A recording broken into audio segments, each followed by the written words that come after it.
Five, four, three, two. Hello! Welcome. I'm John St. Baptiste, and this is my fracking birthday party. So I am happy a few folks have showed up. I'm sure we'll have a few more in a little bit.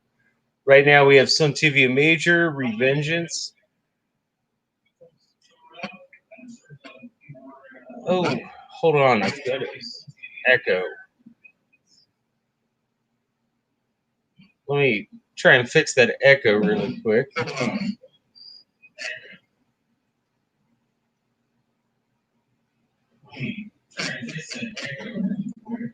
There we go. Okay. Anime Lover Nicole, Ravosi Broadcast. We have Cami O, Zeta Alpha, Mandolin 523, Nancy T, the mother of blankets, is here. Top Shelf Fandom. Juanita Bryant, OTDA. Hey, OTDA. How are you, buddy? And I have a couple of special guests. People are going to be dropping in and out. But right now, I have two lovely ladies. And I don't know how it looks on your screen, but right now I'm in between a woman from Scotland and a woman from Ireland, which is a dream that I've had since I was a very young man.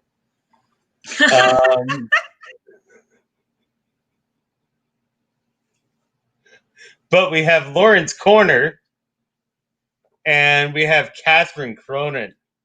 So, ladies, please say hi to everybody. Hello, everybody. Hi, everyone. Oh, fight over it. Come on. Okay, so I'll go first. Hi, everyone. I'm Lauren. You know me fine well. I'm from Lauren's Corner. You could check out my channel. I've got a whole bunch of stuff going on right now. The poetry's still coming up. There's random drama stuff that I've been covering just because I'm bored. Why not? Let's share some tea. I've been doing some Wander in Scotland series where I'm going out with some friends and I'm showing you bits of Scotland that you wouldn't normally get to see, mostly to help people who are in lockdown. So if you feel like you're getting out with me and it's helping me as well, I do Twitch. I'm doing Marbles on stream. I'm doing Halo. I'm doing GTA 5, things like that. I've got so much going on. But yeah, I'm here for John because it's his birthday, and we all know John's one of my homies. The Mr. Baptiste is the number one music man that we all need to be around, know and love, and the number one Crowley impersonator cosplayer in the world. Definitely, hands down. I think it's hit a point that I'm not even a cosplayer. I'm just Crowley. That's why I don't take the glasses off. I don't want people to see my eyes. You're just like playing with that demon angel side of yourself, right? There's that. Yeah. Oh, Bear Island. And Josh, I'm just here for John St. Baptiste for his birthday. So good to see you both. So Lauren talked about what she's had going on. Catherine, how are you doing? Since I got back to work in February, I haven't been on YouTube. I've barely had time. I'm just kind of writing a lot and trying to manage work. That's what I'm up to. My nails are a state. My Game of Thrones game, I feel like I've forgotten everybody in A Song of Ice and Fire. I need to do rereads ASAP. I'm nearly on summer holidays, so as soon as that happens next week, it'll be all golden. Oh, if I could give a wee bit of advice, because you've read the books a few times, right? Mm-hmm. Oh, what I did on my last read through is I read them all by POV. And yes, did I hear you say this on a stream recently? Yeah, and it gives you an entirely different perspective on the book. and I don't think you like blast through it as fast as you normally would because you're just following one character. Because Right. when you're reading it with all the characters, you blast through some chapters because you're like, I want to find out what's happening with so and so, and don't I pay also quite have like much attention. But if you're just reading like so, I started off with book one, and I just read Bran, right, okay. and then I just read John, Hmm. and then I just read Danny, and I'm so I have to say I don't think George R. R. Martin's writing has diminished, but the first third of A Dance of Dragons is a bit of a slog after you've read it a few times. Yeah, I find Feast just the most rewarding. Feast for Crows is by far my favorite book. Yeah, me too. I The love it. whole series. Yeah. I think it's far more interesting. I think there's far more going on. I think that the characters are generally more interesting. I mean, there are exceptions. What I hate is that my house never gets a POV chapter, which I think is just Bolton. society. No, it's sorry. Who's your house? I'm a Tyrell, Ah, okay, yeah. and we never get a POV chapter. Like I would love a chapter They from know Lady. too much. I would love a chapter from Lady Olenna or Loris Hmm. or Marjorie. You know, Maybe in a prologue. I I think that actually would love a chapter from House Hightower. Definitely not too much. but they're too close to the gray rats. Yeah, that's exactly why I want a wee bit more of the tower so that I can know how they're really synced into the grey rats. I don't need to know everything, but just give me a wee chapter from the High Towers because they're one of the most underhanded, low-key players, and are based on a tarot card as well. So, like, I want to know more about how that family, that house, kind of works essentially outside of speculation. From them. I think that would be a very good kind of input to have in the books, even if it's just like I say a short story or something, that a standalone little thing that he puts in somewhere, sneaks in. I think that'd be really good instead of like little tidbits. I think that would be really refreshing to the whole thing as a whole. I mean, he's doing like the Fire and Blood books, and there's like that he's doing all the major houses like history books, but I think he should do a Hightower book because that's something that really needs fleshed out. Like, I know we've got the Dance of the Dragons and whatnot, and the greens versus blacks and stuff. That's one thing, but we don't really get a full insight into the Hightower house, as well as we don't really get a full insight into the Tyrells, like John was saying. Like, I think we need an addendum. I need another attachment or something that to kind of round that out. I really want a Hightower thing. I'm just going to keep going on about it. I know you're a wee bit in love.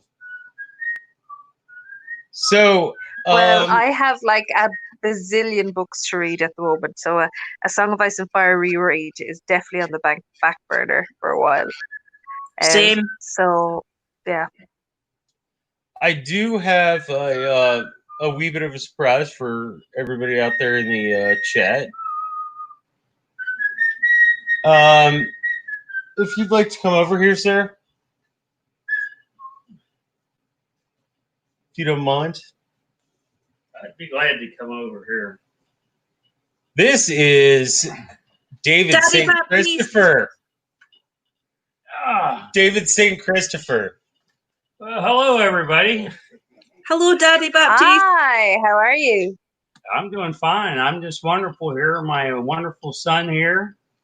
43. How many years ago? 43 or 43, yeah, because you're a shady monk. 43 years ago, he showed up there. He popped right out, and he was 10 pounds, and we've been getting together ever since.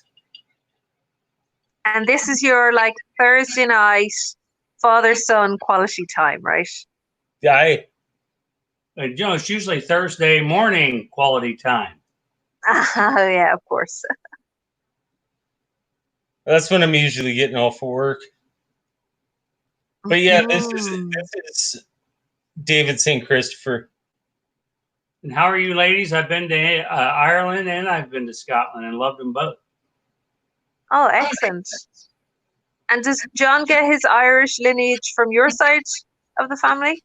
No, from my mom's. From your. Oh, okay. No, Dad's family's been in America since like I think Native Americans. I mean, yeah, it was Pocahontas Strongbow Schmidt was the back to the ancestor German. It was a German Indian. And Strongbow, yeah. Pocahontas Schmidt was the mother, and I forget what was the father's name, John. Yeah, so that was that's where we came from. Lovely. So, is there any birthday cake, John? No, we have birthday scotch instead of birthday cake. There's birthday cake. That's a dumb question. Does their birthday cake know there's definitely scotch? There's all the scotch. Well, you can still get birthday candles. Just stick it in the scotch and. Did you say birthday scotch? Yes, there's birthday scotch.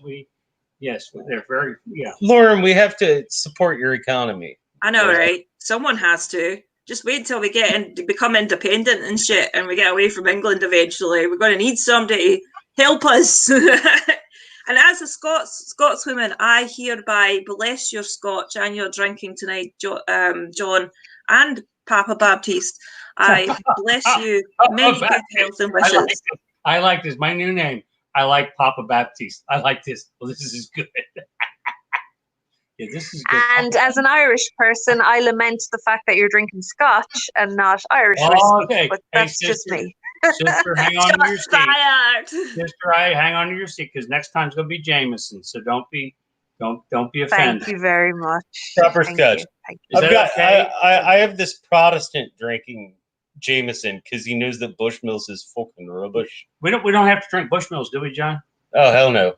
Oh no, okay. No. I can drink it. It's just Jameson tastes so much better. Is that okay? Retain some of your dignity, please. What is this dignity you speak of? It's John we're talking about. Do you have any questions? True. He is Do you have any scotch. questions for John's father, Papa, or whatever you called me? Papa Baptiste. Do you have questions for Papa Baptiste? Yes, I do. Okay, ask me anything. If I don't know the answer, I'm gonna make something up. So ask me anything. If you were to describe your son in 3 words, what would they be? Oh, and it's after the watershed here, so you can swear if you need to. It would be. He's a monk. He can't swear. Wait. Let me share a limerick. He's not even allowed to talk most of the time. Let me share a limerick. John, just let your dad answer. Let me share a limerick with you. There was a man from Nantucket. He lost his job and said, "Oh wait a minute. Now what were we talking about? What was the question, John?" Okay, what was the question? 3 words. 3 words for John. Let's see. Well, three is tough, isn't it? Yeah, 3 is like you want to have 4. And also in the chat, if everybody in the chat can come up with 3 words. I got 3 words. I love John.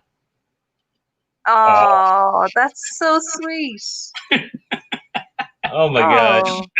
You're going to make me cry. Now I want to ring my dad. What other questions? My dad had me record Kipling poems for him this evening. Yeah, he might be a shady monk who broke all his vows, but my dad's an alright guy. And how far did the apple fall from the tree? Well, we have our different gifts. The one thing that John can do a gift that I don't have, he can read the speed of light and have perfect comprehension. And he has abstract, the abstract genius thing. So what I just said, I have none of those. So yeah, John has all those things though, and I have none of that. Yeah. So Well, he had to get it from somewhere. yeah, I don't know where did you get it from? I stole it. A blessed monk is a good place to start.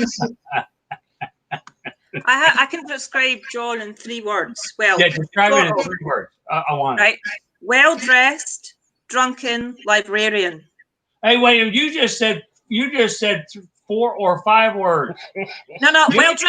Well dressed is hyphened. It's together. It counts. Son of a gun! Got me on that. Dang. It is how Okay, go ahead. You're a fracking writer. You should know this. I know, but stuff's got me. Okay, no wait. Well dressed. Son of a gun! She did it. That's good. Yeah, I like that. Yeah. My honours degree is in English literature. I had to get you there. Hey, wait a minute. Hey, okay.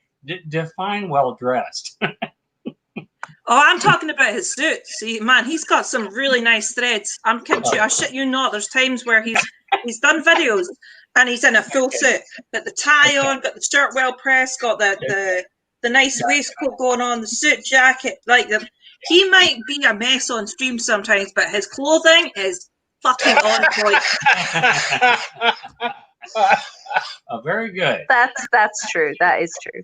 I am glad to hear that. Yeah. What are you drinking there, young lady? I'm drinking tea. Yeah, but no, I know that. What's in the tea? Just tea. It's Really? tea, water, milk, and a little bit of sugar. You know something? We never did that when we were in your country when we drank tea. We always had something else in there. Yeah, I don't really drink, so that's good.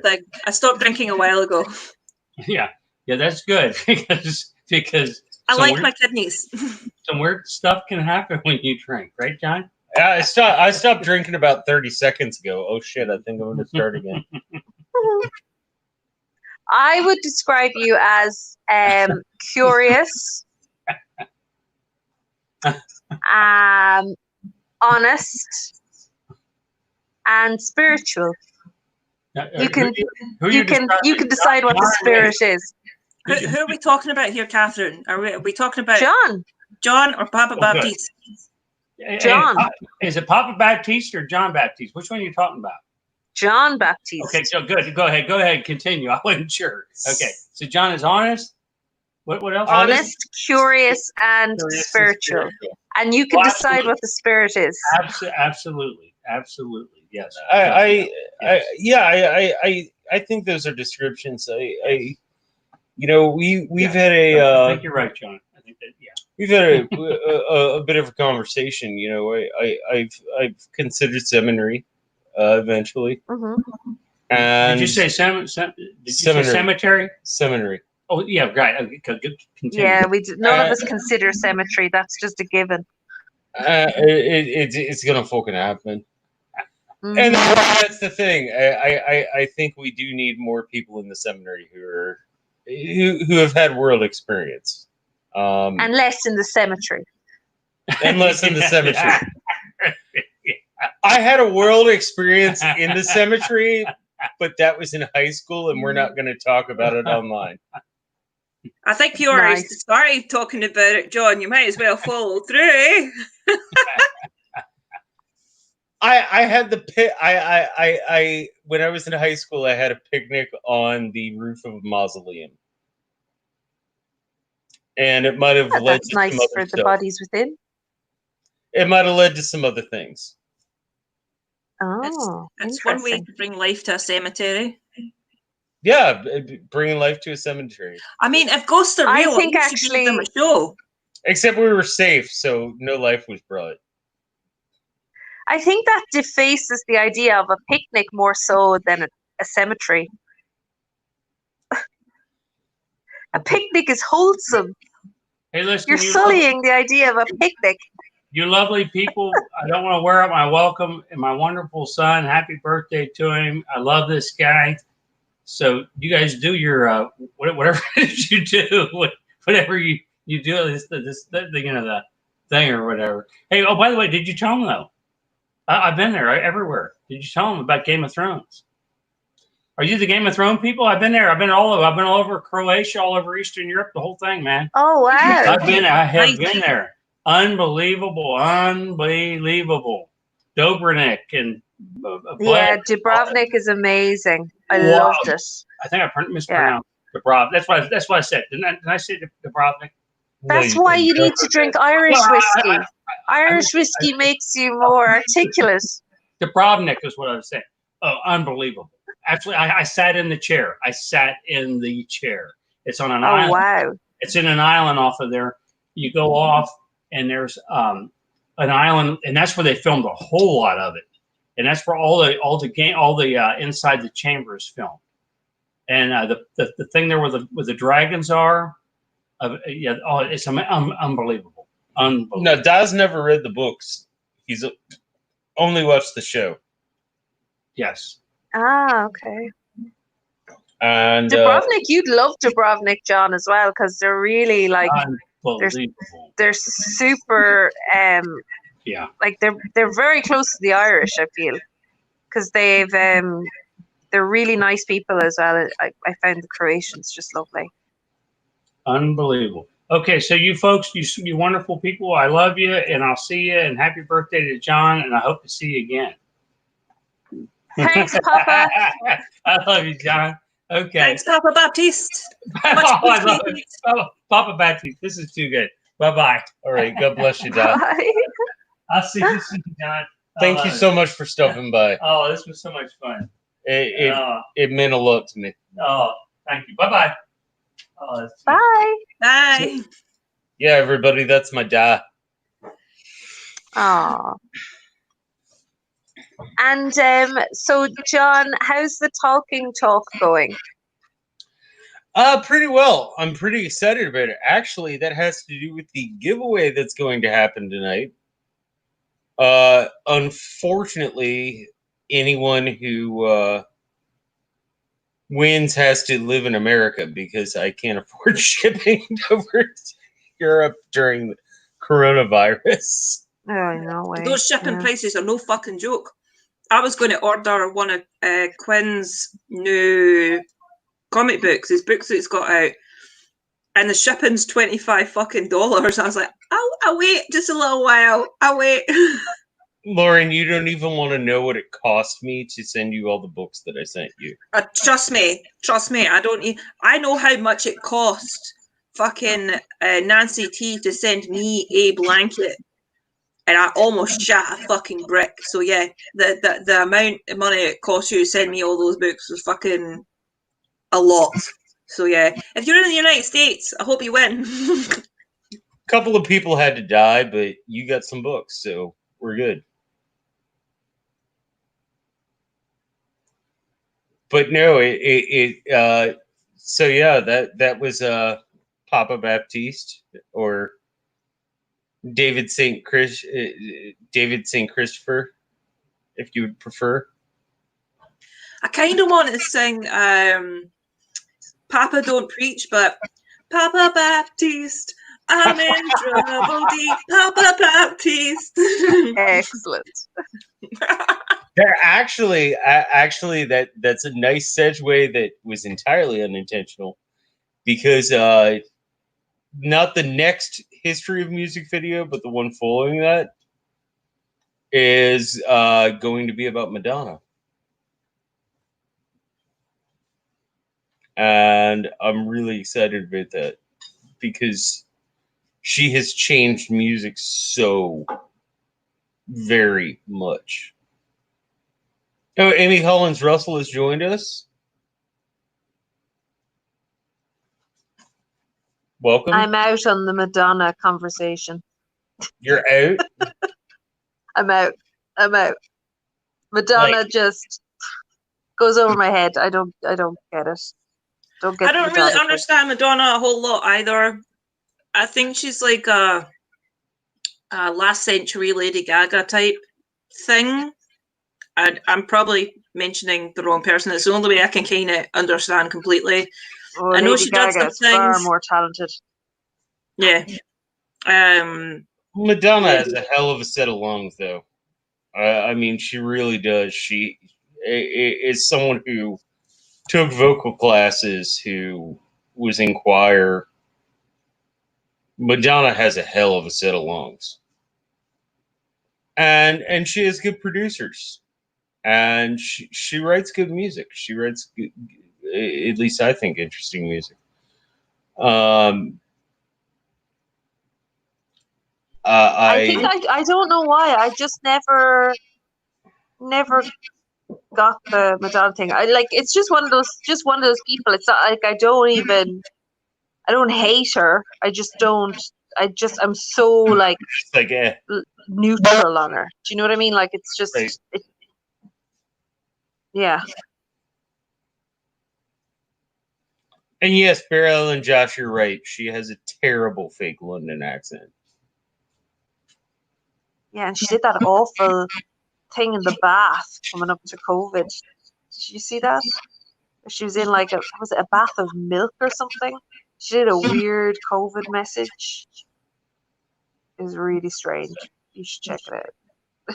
I think the old age is sinking in for Madonna. I think she's had too many marriages and reinvented herself too much and adopted too many children.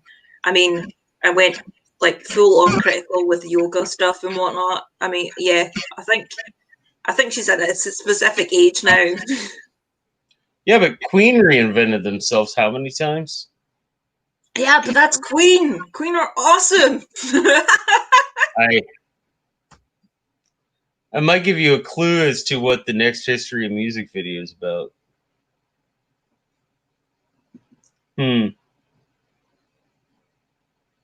So the next History of Music video, it might be about Queen. Is that what you're saying? Be. Yeah, it might be. Excellent. Hey! I've been listening a lot. Damn! See, now I'm just going to start saying Beetlejuice, Beetlejuice, Beetlejuice. Day, Papa Day. Day, Papa Day. Oh. Yeah, the next History of Music video might be about Queen. Let's see. Let me get my lighter out.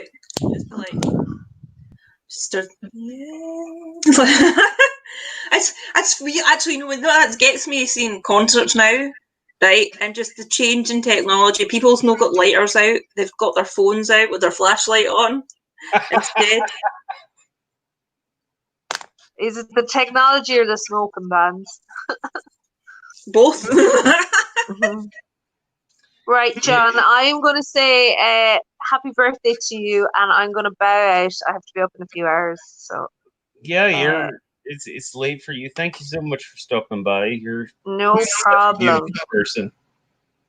Okay, I will talk to you soon, and have a wonderful night, and bye everybody, and thanks for having me. Happy birthday. Good night. Okay, bye. So, Lauren, what have you been working on lately? Are you working on another food? Life. Yeah, tell me about it. I've been working on, just as I said, I've been working on Twitch.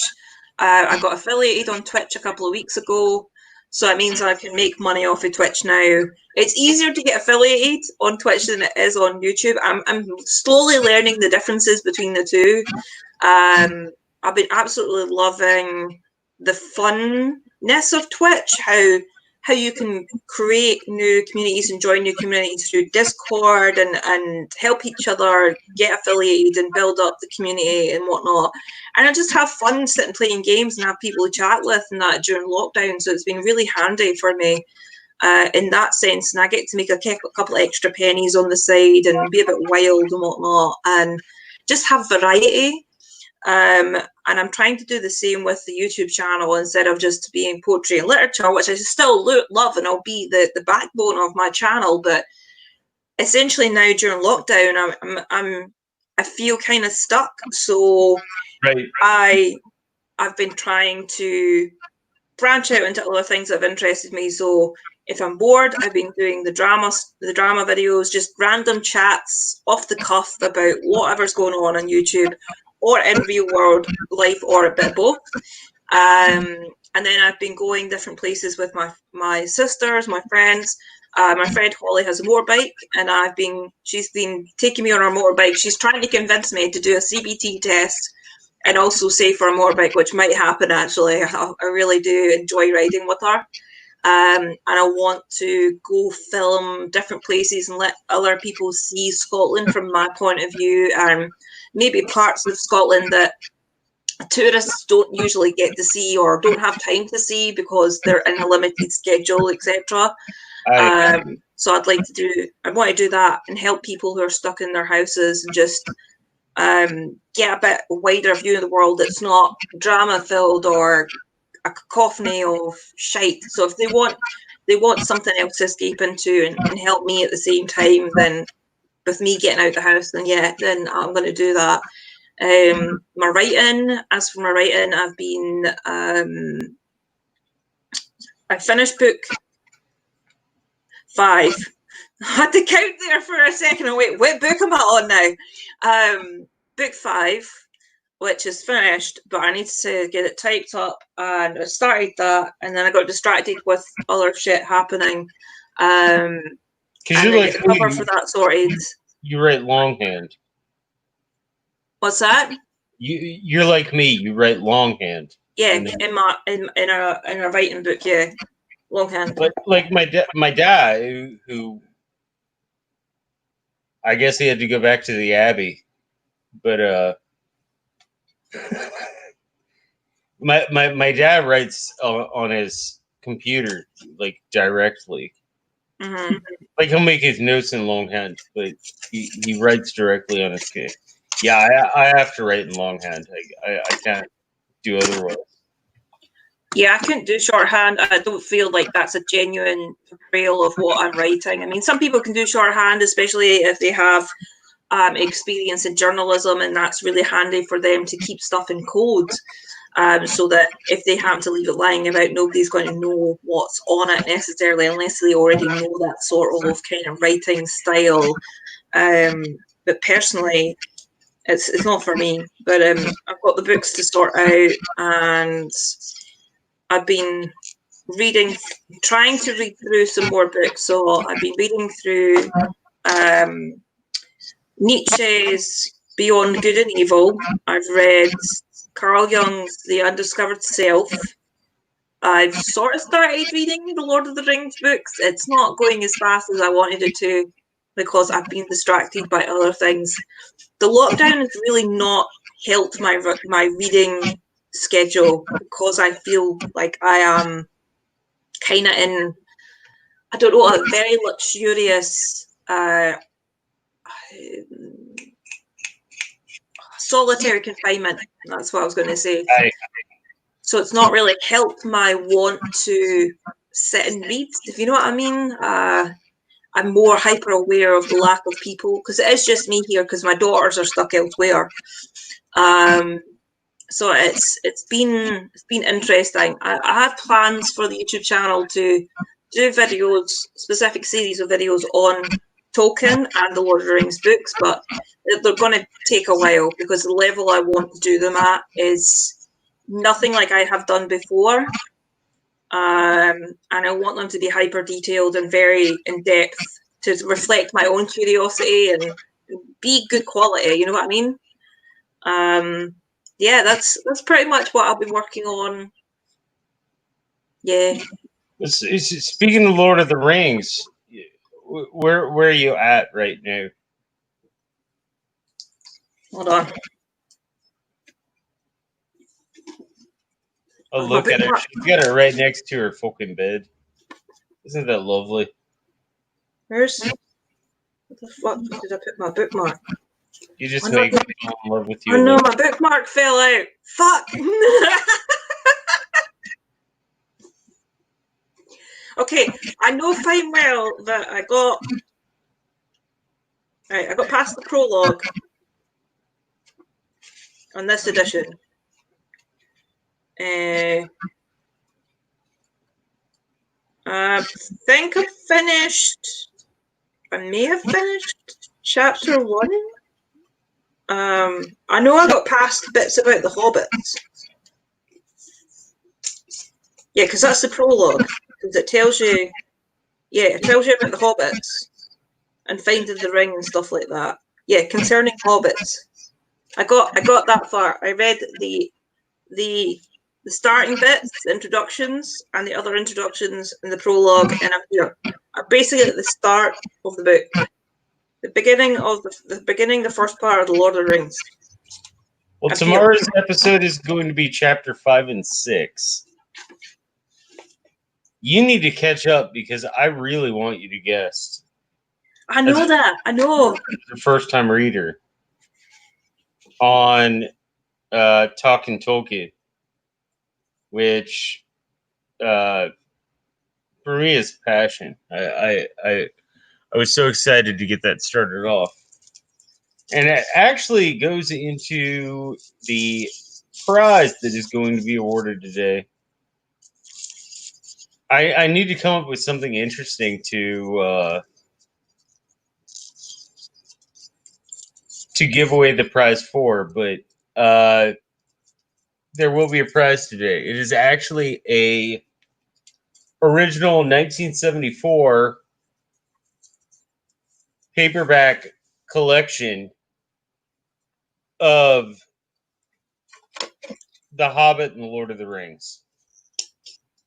Sweet. In its own packaging. Unfortunately, because of shipping, it has to be somebody in the States. You and I were talking about this. Like, it cost me an arm and a leg. Fortunately, it was somebody else's arm and leg to ship you a bunch of books. But so we're gonna have to come up with what the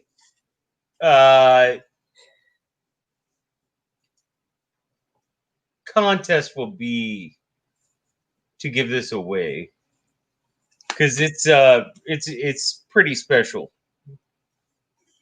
My dad, who a few of you met, when he's not being a incelibate monk, he actually worked at a nursing home and he got this collection. So it's a gift I'm giving away to somebody. Nice. I'm excited. Okay. So we need to think of something on how to give this away. So, I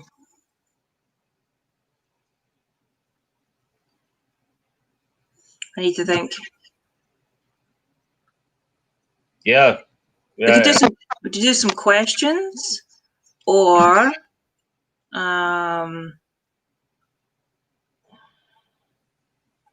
John, how old are you today? 43. 43. Nice. Okay. I don't look it.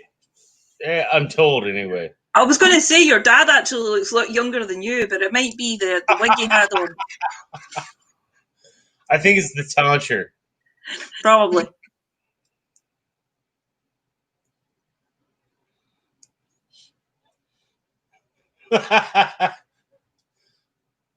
Yeah, my dad's a defrocked clergy person.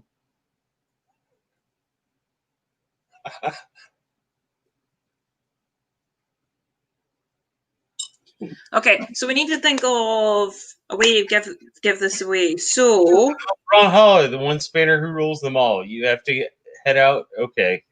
You have a great afternoon. I will hit you up later because I do need to ask you about something. About tomorrow. Tomorrow we'll be talking Tolkien episode 4, which will be chapters 5 and 6 of The Lord of the Rings. And I'm pretty excited about that. I'll be putting up the post right after we get finished with this. But, yeah, Braun, thank you for everything you do for me. It means so much to me.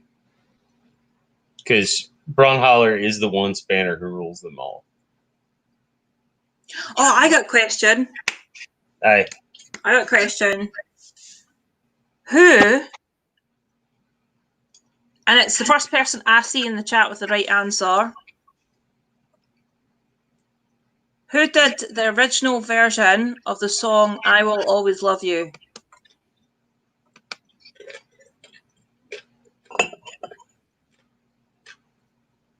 Who did the original version? This is a question for me. This is for the chat. Yeah, for the chat, for the win. Okay. For the giveaway.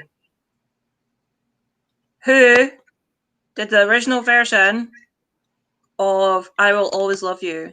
And I will always love you. We have a winner in my chat. It's Tad Dawson. Tad Dawson. Yeah, Dolly Parton. Tada Dawson. Well, she said Dolly, but Linda Smith said Dolly Parton. So I don't know if I want to be picky here.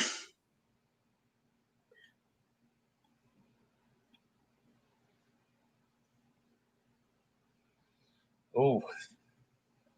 You know what? I'm going to let you be the one who gets blamed for who doesn't get the prize. Since you came up with the question. I love Top Shelf fan. Justin's like, no, I'll take it. Simple. Just give me it.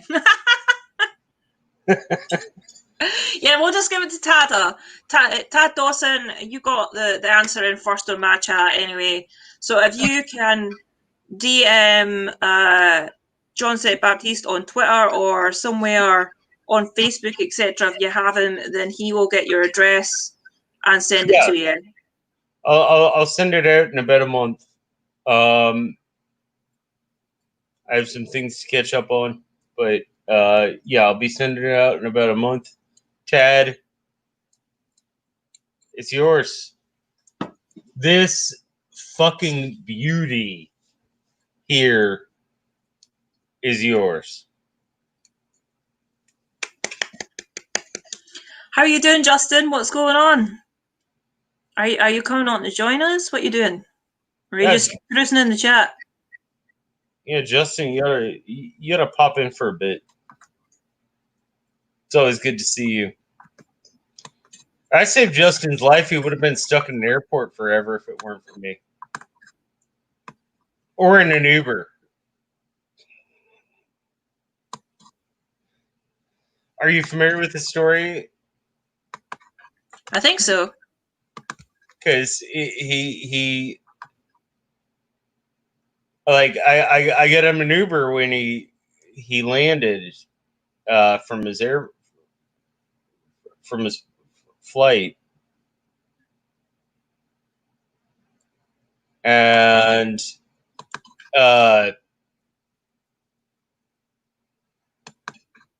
he asked the Uber driver, which I requested for him. I can't remember why, but I had to help him get an Uber, and they took him to the wrong hotel. Mm-hmm. And then we had to like get him. It was just like this huge rigmarole that took all day, and I lost a bit of grace with the things that came out of my mouth. Oh, Amy Collins Russell, thank you for stopping by. Good, yeah, I dropped Justin the StreamYard link, so he'll be popping in a second once he sorts himself. And yeah, Amy True, yeah, Amy, who is like my roommate while we were staying at Con, dumbest Uber driver ever. Like, yeah, it was the worst Uber driver of all time. So I'm sorry about that, Justin, but we got it all sorted. I also dropped Amy the StreamYard link as well if she wants to join in. And then we got really drunk. I do distinctly remember getting really drunk. I don't necessarily remember everything I did after that.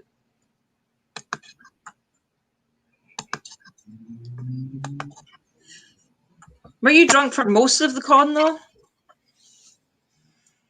I maintained that like medium buzz. You know what I mean? Where you're never okay to drive, but you're never stupid. Yeah. If it wasn't so fucking hot, I probably would have been walking around with a couple of cocktails in my hand. I mean, like, it was, if it wasn't in the middle of fucking summer, I would have been, like, happily shit-faced for a little while. I mean, but when we were at the Crying Wolf, though, I was drinking, like, TVR and tequila sunrises as well. So, I mean, I was doing well that night for one night. Yeah, we had such a good time there. Like, and that was the thing for me. And I'm not saying anything on a personal level about coordinators. I had a lot more fun at Ice and Fire Con than I did at Con of Thrones. And I enjoyed both of them. But Ice and Fire Con, it's just a little more personal, it's a little more quiet. Also, there's the fact that it was very bad in that where you drink, where you sleep, and where you go to the convention activities is all in the same building. And that's why there's a picture of me passed out. With your legs crossed and everything, looking awesome. Oh, guys, by the way, I'm not sunburnt. It's just the way the camera is making me look right now. If I sit back, it makes me look a little redder. But as I sit forward, it's not that. I'm not sunburnt. If I was sunburnt, I probably wouldn't be on camera. I'd probably be passed out with heat stroke. It's bad over here. It's 92. Oh, and Amy True says, "No, you only got drunk once. It just lasted from Thursday to Monday." I know, right? Me and Amy had some excellent Golden Corral takeaway. I mean, I was living the dream when I discovered Uber Eats when I was in the States, right? And like when I was ill from the heat and I needed food, but there was no food in the house I was staying at because me and Nicole there was no time to go to Walmart and get actual food. So like me and Amy, after we ended up getting me home from the convention centre, thank you to Nancy T and Mr. Blankets as well, the Iron Bank of Blankets, we sat and we're like, I'm hungry, we should get some food. And then we're looking through Uber Eats and I discovered that Golden Corral did takeout. I was like, hold on a second. We had a fucking feast, by the way. I kid you not. I had a full fucking roast dinner. She had, I can't remember what she had, but I had like macaroni and cheese and some sides and stuff, and it was amazing. It was like under $20 or some shit. It was great. It was so good. I love when I always think it's so hilarious when people from Europe come over and they have what I consider like rubbish American food because I come from this like very posh food background. And they have this rubbish American food and they're like, oh, this is awesome. And I'm like, oh, this is heart disease. Yeah, she was like, chicken and bread rolls which were more like cake. Yes, they were. And the other thing I did have, which was good, was a different night, was Greek food. I had gyro. I had like it was like nice steak meat with. Did you say gyro? Yeah. Gyro. Gyro. Sorry, Scottishness. Gyro. I had gyro. I had this lovely fucking homemade lemonade stuff. It was delicious. It was so good, and it had like this really nice cucumber salad with it, with olives and whatnot. I loved it. I got it 2 nights in a row. It was that damn good. It was nice. And then the meal that me, Tony, Timo, and Phil, the Issues guy, had at the bar at this other restaurant in downtown was spot on. It was really, really good. I mean, it was good because we also had like an Irish server. She was from Ireland, so like I'm talking normally to everybody else on the table, but I purposely made her take my order last so I could just speak to her normally. And it was funny just giving her my order in my normal kind of way that I speak to anyone else in my own country, because she would understand.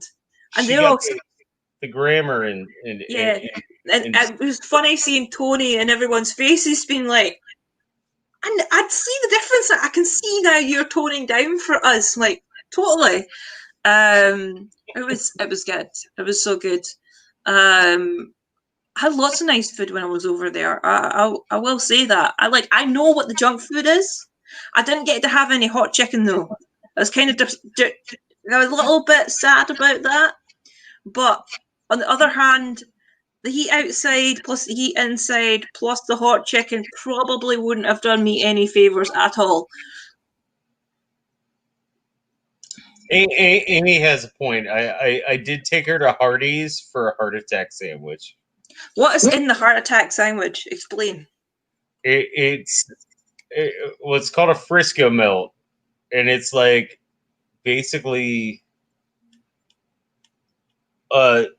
sautéed in butter muffin with meat and cheese and sautéed onions all stuffed in between it.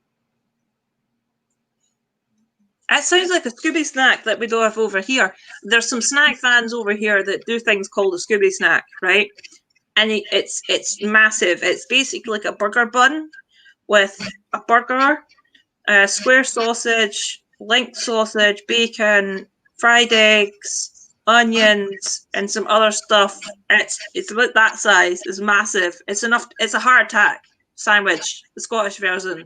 Yeah. But yeah, no, that sounds amazing. Yeah, it was a heart attack sandwich, and I'm pretty sure we were both extremely drunk on Hendrick's gin. Which yes, ODT, Amy was at con, and her chesticles are amazing to lay on. They were a great recovery tool for me.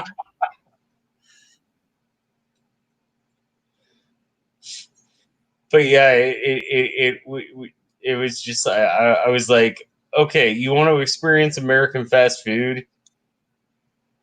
You need to have like the absolute A, best of the best, and B, worst of the worst at the same time. I'm fortunate that the part of the country I live in doesn't have any fast food restaurants that I like. So on TV Major, me and Nicole actually went out to this wee restaurant outside of the city, and it had the most amazing muffins. They were fucking massive. Blueberry packed muffins, excellent coffee. Although I will say I got the biscuits and bacon, right? And I was really disappointed because the biscuit was amazing. It was huge, but I had one slither of bacon in it. Like, Nicole felt bad for me, so she gave me some bacon off her plate. I was like, yeah. And the iced coffee. Iced coffee was my new thing when I was over there. It's dangerously tasty, hefty, strong. But yeah, we did go to this nice wee place, and like the room, the sitting room had loads of country music stars and singers and stuff all over it. Country Music Hall of Fame. Something like that, yeah. Amy True, bit translation. Imagine if you had a normal sliced loaf of bread, but it was actually brioche, then it was beef, bacon, cheese, and grilled. Oh, so good. Amy, don't even. We'll just need to go back to Nashville for food. That's it. Fuck the con.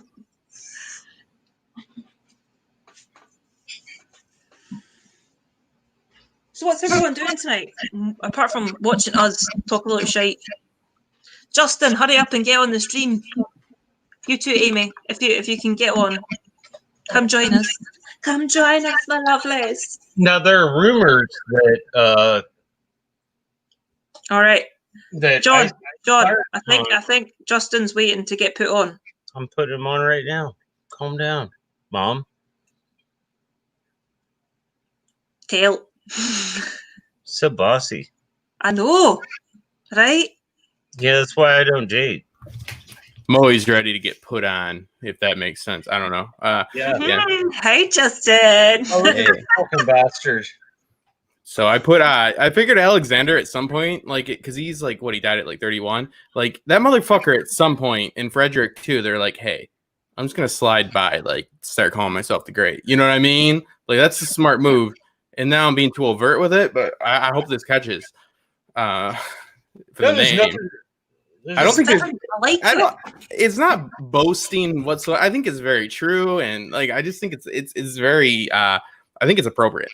You know what I mean? And I think it shows a nice sensibility, and like just like a nice like it shows what type of person I am. You know, a piece of shit. So Totally. happy birthday, man! Thanks for the fucking Lyft or the Uber. It actually wasn't Uber's fault. To be honest, it was I had to use that card. I had a card just for that trip, a credit card. I don't got the best finances, and I didn't want to overcharge. And I had somebody, I won't say names, but it was somebody that was like hassling me nonstop about the trip and saying like, I got you. When are you landing? I got you. Like all this shit, you know. Like, and I kept saying like, I'll be fine. I'll be good because I will be no matter what, you know.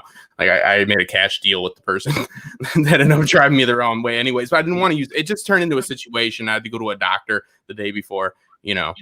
And they so I charged that card. So the card had like I think it was a $1,500 like, blah blah blah. I didn't want to use a card, but then that airport was a shit show as far as like where, because they didn't know people that worked. It was so compartmentalized.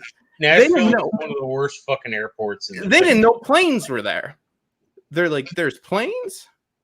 You know what I mean? I'm like, yeah. I was like, so where's the pickup? They're like, there's a new building around. And I'm like, okay, dude. Like nobody knew because they just built that that extension to the building, and like so it was a pain in the ass. The guy that was like, hey, I gotcha. When you're landing, he didn't got me one bit.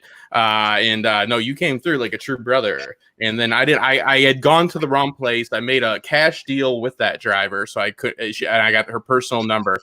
So I could call her all weekend and pay cash because I just didn't want to charge a card. It wasn't a money issue for anybody that's watching. I'm quite wealthy. No, obviously, but I didn't want to use the card. But you know what I mean? I didn't want to be charging that card because I had to go my plane. I was using it for my plane home. So get my. I didn't want to like push the limit. I didn't know where I was at with it. So I was just trying to avoid charging that card. And so to make a cash deal with one of those Uber was tough. And then when it was in Nashville and they're like, holy smokes, there's planes out there. I'm like, there's Ubers too. Then you know, so yeah, they didn't have the best instructions, but you came through. Out of all the people that said I got you in the live chat and private messages and long night hangout calls for no fucking reason, you had me, and that's why I'm here, because you're a real dude. I'm a nice guy. You're also a person, Lauren, if you didn't know. That's news to me. Thanks, Justin. There you go, Justin. I am now personified. I am no longer an object. I am a physical, living human being. Let's not stop objectifying. Come on. Your story is just all the money on crack. Yeah, the cracks are really they take a credit card. They're like, I'd never done crack. I've done a lot of things, but I was like, this is the time to do it. I have a public speaking engagement. I was like a public speaking. To be honest with you, not to spill tea, or however you kids fucking say it, but I was actually, and I'm an ex DJ. Like I had to move to like fucking North Carolina to make sure I didn't die, and live a good life. Which I have been. Looking, got it going. The health and all that, but like I was actually like a little bit like taken aback by the types of drugs that were being taken by people that were on with speaking engagements. I was like, holy shit, that's a fucking risky move right there. Like, why not drop acid? I got to go speak in front of a room full of people. I'm like, that's the reason I wouldn't. I don't know. Yeah, it was a hell of a time though. Hell of a time. Yeah, it's like tonight. This is a birthday stream. It's supposed to be fun. Yeah, I don't like that. I always have my scotch, but I'm not one for fun. No, I get props to those people because that just shows how confident they are in what they're speaking about. So like, I'll drop some acid, go talk about a song of Ice and Fire, and be fine. In the main room. Oh, Jesus Christ! You know what I mean? There's party drugs and there's speaking engagement drugs. Go give a TED talk when you're rolling your balls off. Like, it feels so good. So yeah, happy birthday though, man. Thank you. No, I'm all for drug. I mean, I'm all for it. People don't worry. I was a goddamn Detroit DJ, strip club DJ, and everything. So trust me. Yeah. Like you and I have so much in common, like with our backgrounds. With our what? With our backgrounds, because like I was a club DJ for years. Yeah. Where John the Baptist comes from, John St. Baptiste. That's where it comes from. That was my. That's where the Justin Thomas. I always dreamed of having Justin Thomas in the morning, and I interned and did some work. I always worked with the radio stations, but I was a club DJ, and then I did the dance. Everybody thinks it's going to be fun to go DJ at a strip club. It's the worst fucking thing to do in the world. But yeah, Justin Thomas. Oh, it's terrible. It's terrible. And like I've dated a number of dancers. Oh, we all have. Yeah. When I was younger. Does anybody truly date a dancer, or do they just get an appointment? No, we dated. I know. I called her a girlfriend Justin, too. that's a fucking truth right there. I mean, are you dating one, or are you just getting a dance for the free? Here's a fun story. I was, and this isn't fun for my ex that I was with for 7 years. A terrible relationship we had. But I dated one of the dancers. Which is like the number one rule you don't break. And I remember she was also dating somebody else, and she got me like this stuffed animal and all that. And then when she found out that I had a steady relationship, which remind you, she had overtly as well, never hit it, was disgusted, so mad at me. I go, you have a boyfriend too? And she goes, it's different. I go, how? She goes, not at all. I'm like, yeah, not at all, but still pissed. Maintain that same amount of like upset. Like, I was like, it's crazy. I was like, no, we aren't good people. Me and you aren't good people. Let's stop playing. Yeah, it's a filth fucking show, man. It really disgusts me to look back on it, to be honest. I mean, that was on 8 Mile. Ever heard of that street? Yeah, once or twice. Yeah, Eminem threw up his mom's spaghetti there. So nice. Yeah, dances. So anyway, how are you doing, Justin? It's been a while. What's going on with you? What you got planned? How's the channels going? What's the biz? Besides the infidelity and the hookers, the channel, the content explained, I actually have the camera now, but I put a number of things in place, and I have a number of videos I'm working on. I want to release a steady flow because throughout my time of failing on YouTube, having some mild success, but like definitely working with a plethora of people that are very successful, I find that I have very good content strategy. I have very good, search engine optimization. I do have, you'd be surprised of the caliber of people that ask me advice, and then my channel is far lower than theirs. Like I give better advice than I take myself. So I do understand the game. I understand producing. I understand, like the best processes, and that a lot of times, like you want to read a biography of somebody that's failed a lot, right? Because you want to like avoid those failures yourself. You want to learn lessons by not learning the lessons yourself. So I have a lot of good information. I had to halt that because I really wanted to push content out about 3 videos a week for it, and I can't do that to the end of the month. Besides that, I got the Storyteller series, which has been a lot of fun for me. It's different storyteller every single week. This Denis Villeneuve, Blade Runner, he's doing Dune, Arrival, one of my favorite movies, that just released earlier today. There's now 2 versions of it because it got copyright strike because I didn't do it the first one live. I wanted to change the format and polish it up, put visuals. Fucking Warner Brothers, who the only videos that I make money off of Westworld videos, so Warner Brothers got their mitts all over that. So anytime they manually review my shit, every single fucking video, they go back in my backlog. I always get copyright strikes from them. So when I premiered the edited version, I got the release today that they cleared my my one that I was originally putting out. So I can't win even when I win. But yeah, I'm really happy. We got I just have Steven Kelcowitz, who literally wrote the book on Better Call Saul. He's an author that wrote. He's friends with the writers over there. He's friends with the writers on The Simpsons. He also wrote a few books about The Simpsons and all that. He's a lawyer and trademark lawyer over in New York. He is going to do Peter Gold. We got 13 weeks of this, and I find it to be personally gratifying, to be honest, because I keep watching these directors and these screenwriters and these authors.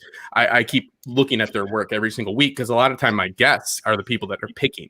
I mean, obviously, I had pinpointed a lot of people that George R. R. Martin needed to be done, and I picked the person to do it. Tolkien needs to be done. I picked Robert to do it. I have people that are doing certain things because they are the best people to do it.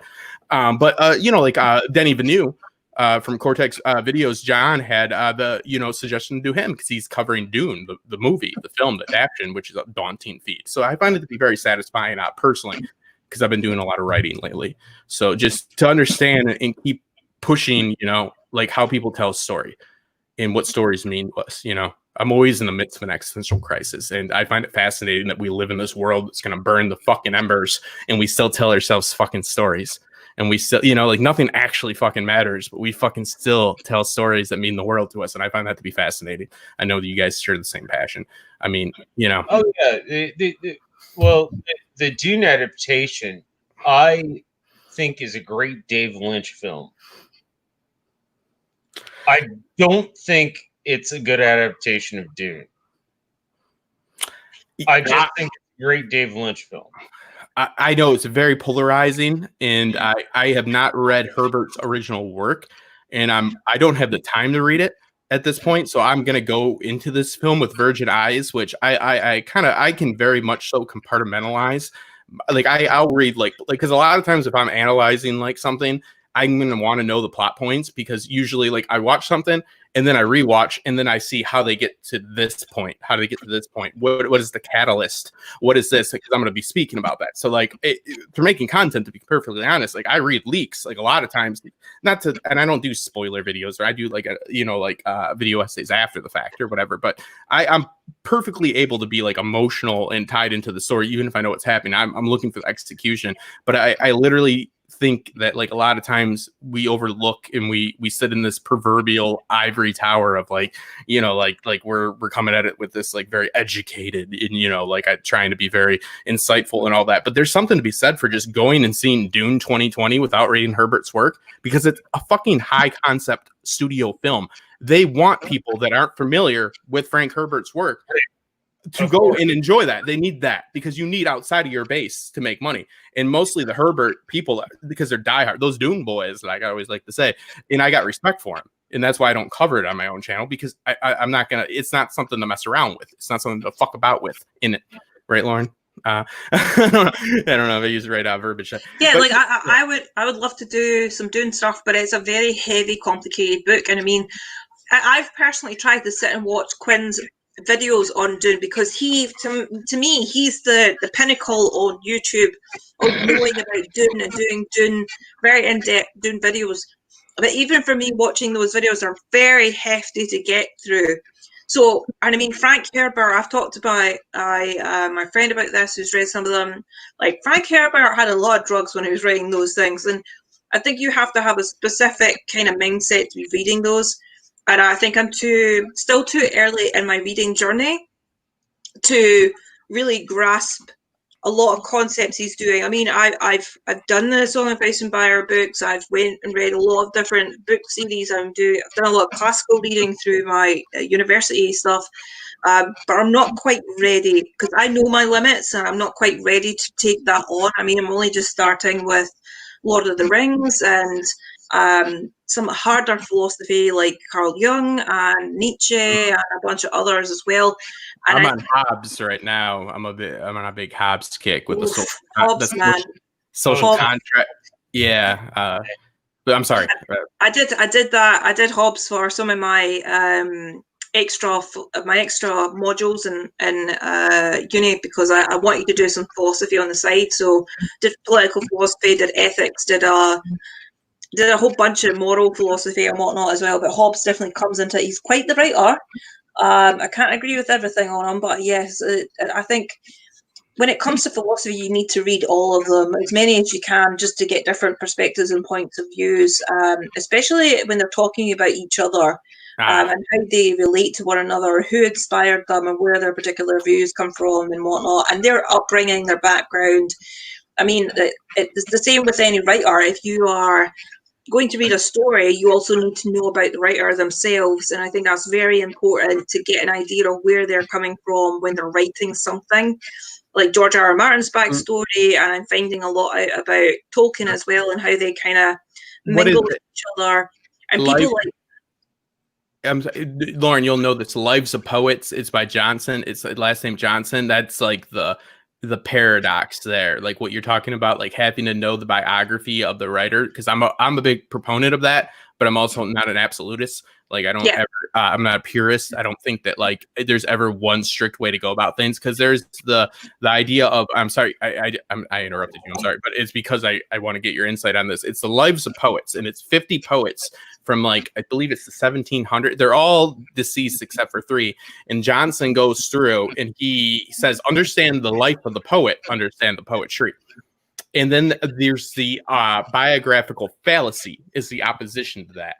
Meaning, if you go into something and you have to know about the author for you to understand that story, then that story isn't a high concept story. And if it only means what like the author is like, you know, that's like going in, they say, and I don't agree with this sentiment, but the idea is then by that preface, like the author, it only means something to the author because it's so personal. Get what I mean? Yes. Like, so you should be able to get them, which, yes, I agree, but also understanding, like I read, like I said, like I, more than reading Lord of the Rings, I've read Tolkien and C.S. Lewis's, like, letters to each other. There's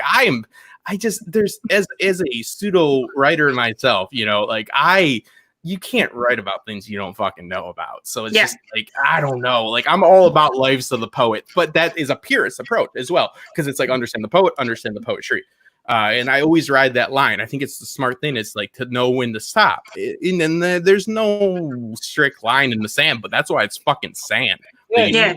Right? No, I totally get that. I mean, I'm with you on that as well. I mean, you can get to, if you're prepping yourself to read a specific thing and you went to check out the author first, I think that's the wrong way around. Read the story first. Get an idea of the story, write your understanding down or have it in your head, let it meditate for a while. And if you're curious enough to go looking after the author and their background and who they are, go for it. And it might widen your understanding of the author themselves. If there's something in the story or the poem that you don't agree with, then illuminating yourself a bit on the actual author or where they grew up and what time they grew up in will really help you broaden your understanding. But it's not necessarily a core thing you need to have. I mean, if you're just reading the story for reading the story or reading the poem for reading the poem, you knock yourself out. It doesn't mean you need to be fully invested. But when there's people like myself and John and yourself, anybody who's a writer or loves to read, is very curious-minded, then there's that avenue to go down. You need to know something like that. Like I can play the Halo games, but I love knowing about all the lore. So I'll watch hours and hours of lore on the backstory of the Halo games, or I'll watch the full gameplay, which is like 50, 60 hours. I have to do that. I did it with The Witcher after the TV show came out. I've not got around to the books yet. I've delved into so many different avenues, and I like being down that rabbit hole, and it really helps me. But to write, you need to know things, but you also need to have lived things, and vitally, you need to read things. Because I recently had a discussion with Mason Cross in one of my latest Asking Questions interviews. Mason Cross is a thriller writer here in Scotland, thriller or crime writer. Like thriller, like Michael. Thriller. Yeah, I'd understand. Yeah. He was saying he's been on a few writing panels at a few different events, and audiences have asked them, what books do you read, so they can get an idea of what they should go on to write. And he said to me, it's very obvious, like there's the writers who write and the ones that don't. And he said there's a few of them had answered they don't read any books. They just watch TV shows and stuff like that. And he says you can really tell once you read these people's books how bad those books are written, because they do not have this ability to sit and actually read a book and have empathy created in them, because that's what reading does. It creates empathy. You have a point of view. You can, when you're a writer, you're thinking up a character, you know their stance, their moral position, you meld into that character and you write them down. You're in their point of view, you're there. And then you can change into the interactions and stuff.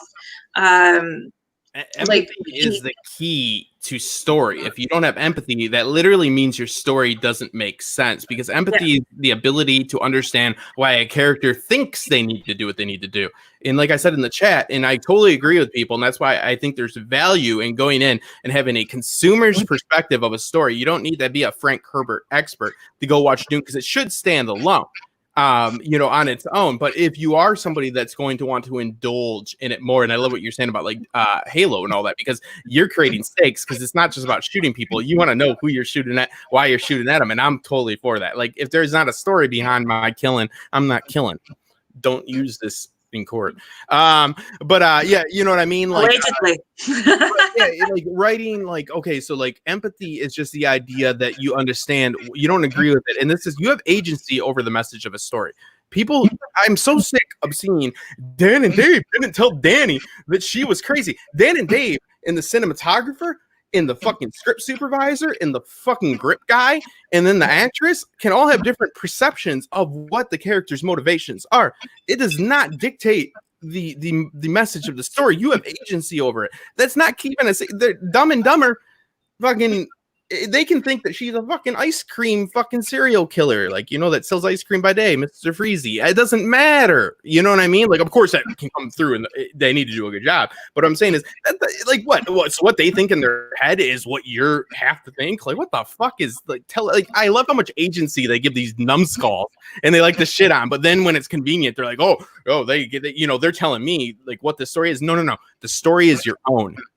Yes. Take the message. The minute the writer, for me, for my books, as well as any other book, the minute that writer is finished and that book is published and it's out of the world, it's not their book anymore. It's everyone else's book, because I might have a view on my poetry, on my writing. I wrote for me, but when it's put into the world, other people can easily relate to that because of the way I've written it. It's personal, but it's not so personal. It's not like outing names and things like that.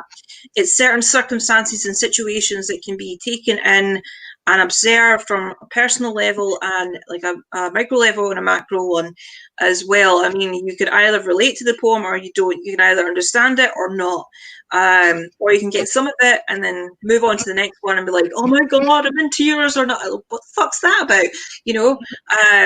And it's also what you take away from it. Yes. Just the three of us sitting here.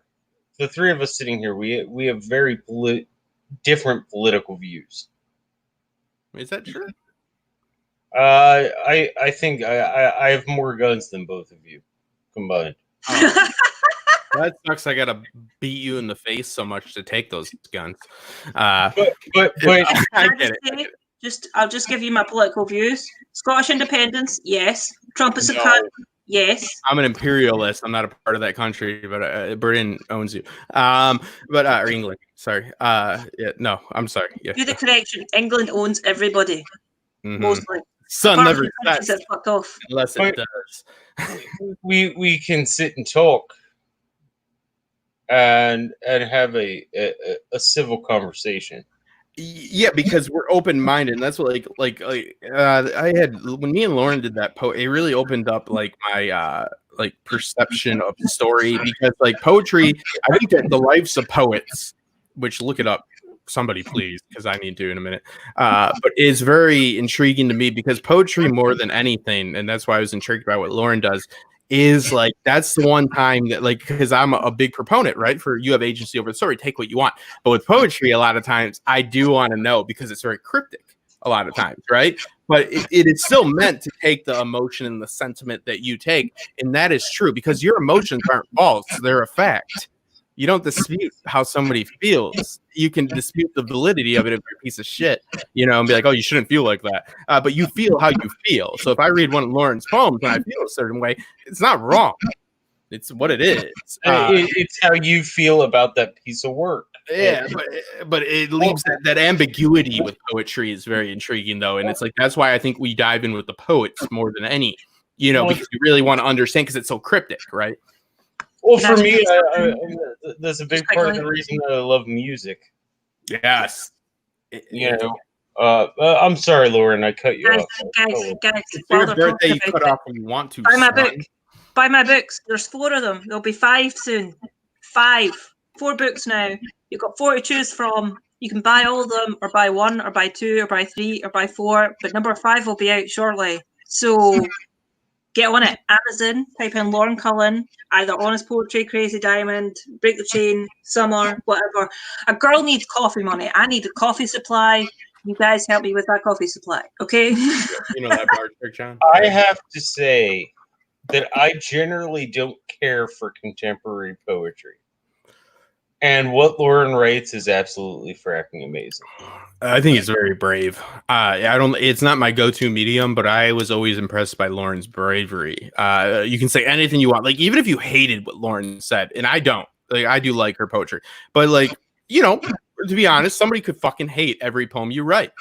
You cannot deny Lauren's originality and her bravery to go out on YouTube and do that, because people are some judgmental surface levels fucks out there, and they're like, oh, look at this person. Like, I mean, a lot of people are afraid to even write a poem privately, much less go on. I had to read one that I wrote on our stream, and it really, I think it broadened my horizon. I mean, I didn't think it did. It broadened my horizons. It was scary.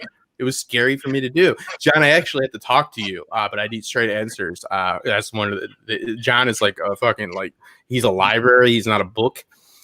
So, like, thank you.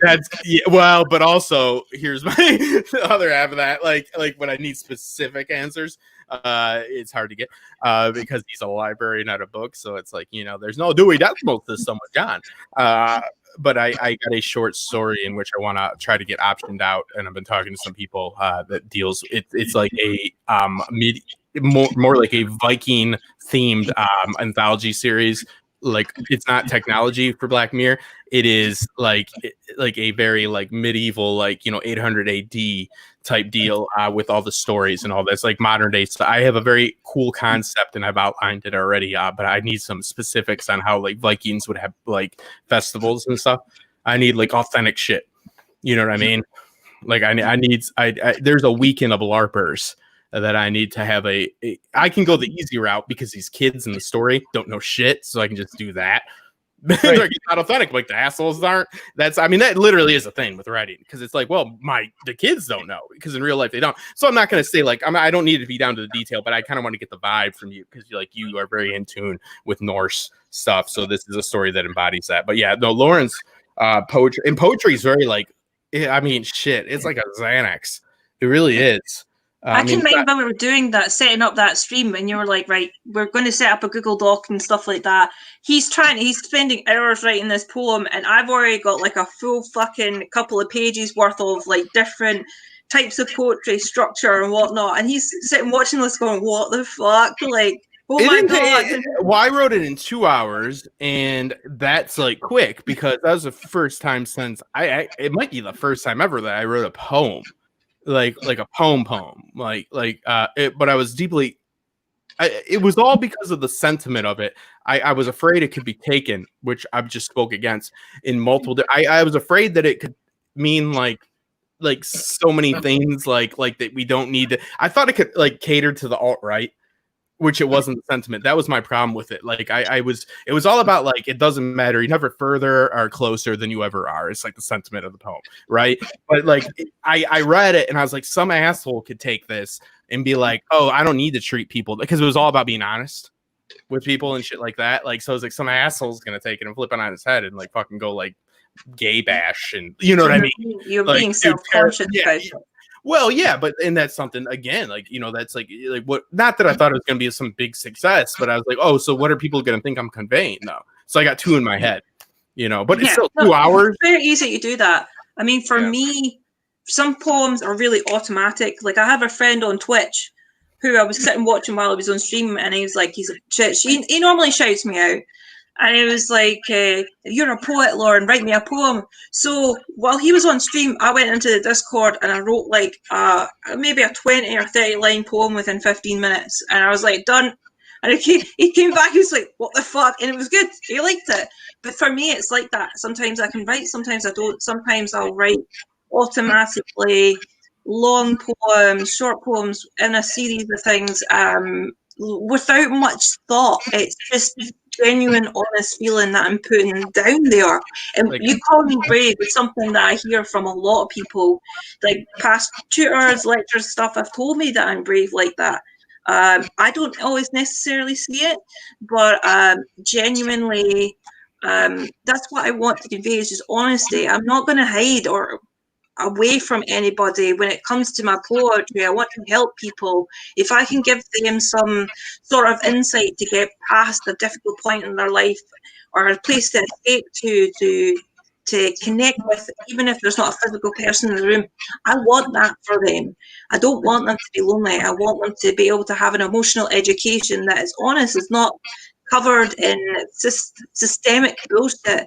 I want to take my experiences and help them the best way that I can. And I'm not about to be like, oh, maybe I shouldn't put this in here. No, even if there's poems I do not like that I have written, when I come to typing them up, they get put in. I mean, out of all the books I've wrote and published, I think there's only been at least 2 or 3 poems that I've omitted from those books out of 4 of them, for personal reasons and for other reasons. But genuinely, I put everything I write in my writing books, each writing book that I have, from front to back, in order, gets put into the books, and then that's it. I have no shame about it. If you don't like those books, it's up to you. That's down to you. And there's no point about me getting about it. It's no point. If I'm going to do anything in life, then I'm going to have to do it myself.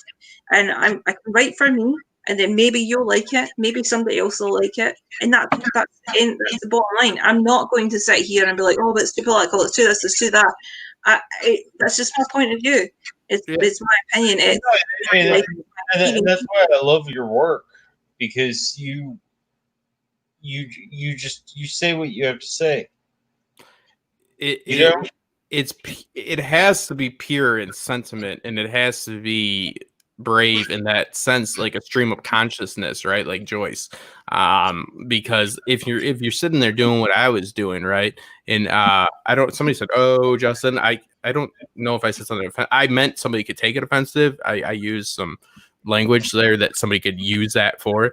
It wasn't my sentiment whatsoever. I seen somebody said, "Oh, Justin," and no, I said somebody could take that poem that I wrote and be like, and use it for like ulterior motives and stuff like that. But yeah, I think the stream of consciousness and stuff like that is, if it's not pure, then it's almost meaningless to the reader. Right? It depends. Like, I'm not a stream of consciousness writer. I'm very much and Lauren's read some of the stuff that I've written. Like, I'm very much I I think out every word. I obsess about it. I every word, every place, every detail, and Well, what are you writing? You're not writing poetry. What are you writing? Stories, short stories. well, I do write some poetry, but Mhm. it because I've actually shared a bit with Lauren, and it's all written in a very traditional manner. It very lyrical, very. I write.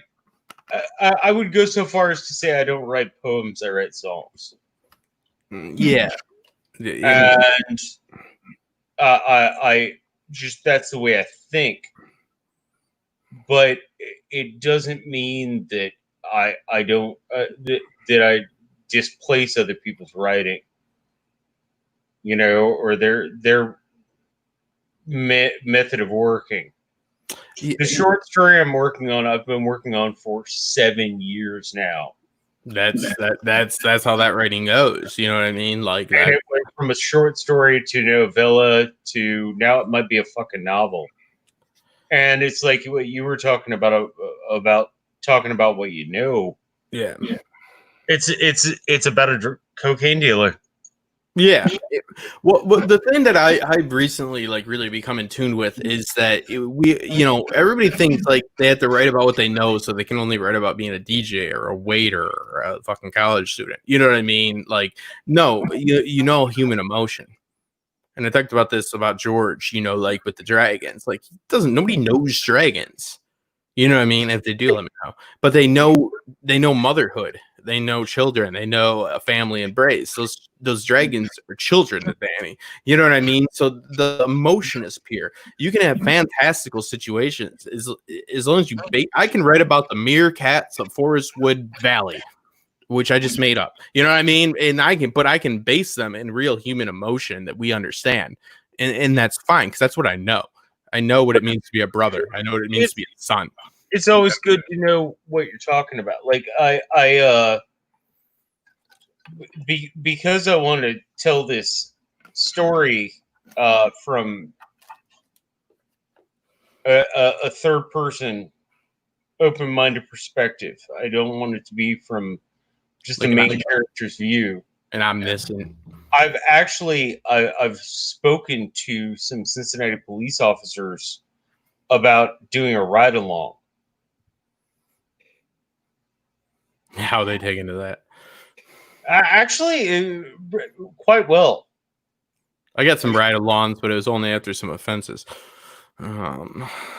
Actually, they've taken, and you can't because if you want to have an omniscient perspective, then you have to have the perspective of the other person. Oh, absolutely. I think that some of the best writers, and I know like it was funny, like Gray like hates journalists for some reason. I don't know that's episode, but like I think that journalists or people with journalism degrees tend to be the best screenwriters. Like you tend to see that. I think it teaches you like walks of life and how to investigate, and first off, how to do creative nonfiction, right? Like tell a story that's empowering. Like, but like I totally get what you mean. That's why I want to talk to you about the festival. Not that I need it to be pure in the story, but because it's a screenplay, so I want to depict it properly. You know what I mean? I want it to be majestical. I want it to be. I'll write it how I'm going to write it, but I want it to be true to the sentiment of that time. Like, and you've read far more Norse. You're a goddamn fucking Valkyrie over there, which is not the right. Basically, at this point, John is his own walking Alexandrian library. Yeah, which they burned to the ground for some reason. Yeah. Well, it's always like, because there's I'm reading, and it's not the best book. It's the idea. Oh God. Blake Snyder's Save the Cat is all right. I don't like formulaic like storytelling, like oh, catalyst for your conflict has to happen on page 15 of your screenplay. Absolutely. I mean, like, go fuck yourself. But the idea is written by he was one of the writers on Band of Brothers, and it talks a lot about like how like they actually steered clear of too many like interviews and too many like true to life stories for that. Like, not that, because it actually got in the way of conveying the truth, you know, because like they're never going to get a clear depiction of exactly the inner, you know, personal stuff that happened with, you know, the 101st Airborne. You know, like they can get like the little like stories and stuff like that and injecting gonorrhea's like, you know, like personality. But it's better to like know what a guy was like and then write a story about what that type of personality might do. And that tends to be truer and stuff like that. So there's always like that like stepping away, but it's like you feel like you have to like be so true. You feel an obligation, right? Like to do things that are accurate. But it's almost like when you're telling a story, it's like there's a reason why it's not a fucking documentary. You know what I mean? Oh no, and it's a hard place. So like I mean, I know I might not be conveying myself properly because I'm struggling with it. Like it's a problem because you want to be true, but maybe being true isn't like the best way to convey the truth, the overwhelming and broader reaching truth. If you know, right. Actual bullshit, but it's true. Well, in the thing, you know, for me, I don't have any political agenda. No, you know, I honestly feel that there are drug dealers who are good people. There are also a lot of cops who are good people who just want to do their job and feel like protecting and serving is a good thing. And then you have the bad ones. And you know, the story I'm writing right now that I've been writing for fucking ever because I make George Martin look fast. No, that's not good. But it's because I want the precision of the story I'm trying to tell. You know, and it's about someone who comes up in the drug industry who is extremely successful and then has the realization that the cost of having you wanted is getting what you want. They want to be successful. They need to be ethical, right? Well, yeah, that too, but also like the cost of having what you wanted is getting what you want. Like it that to me is the big moral that you know. Well, now you've succeeded at this thing that you wanted. What is there now? Oh, okay. So you're talking about like a crisis of like of meaning, right? Right.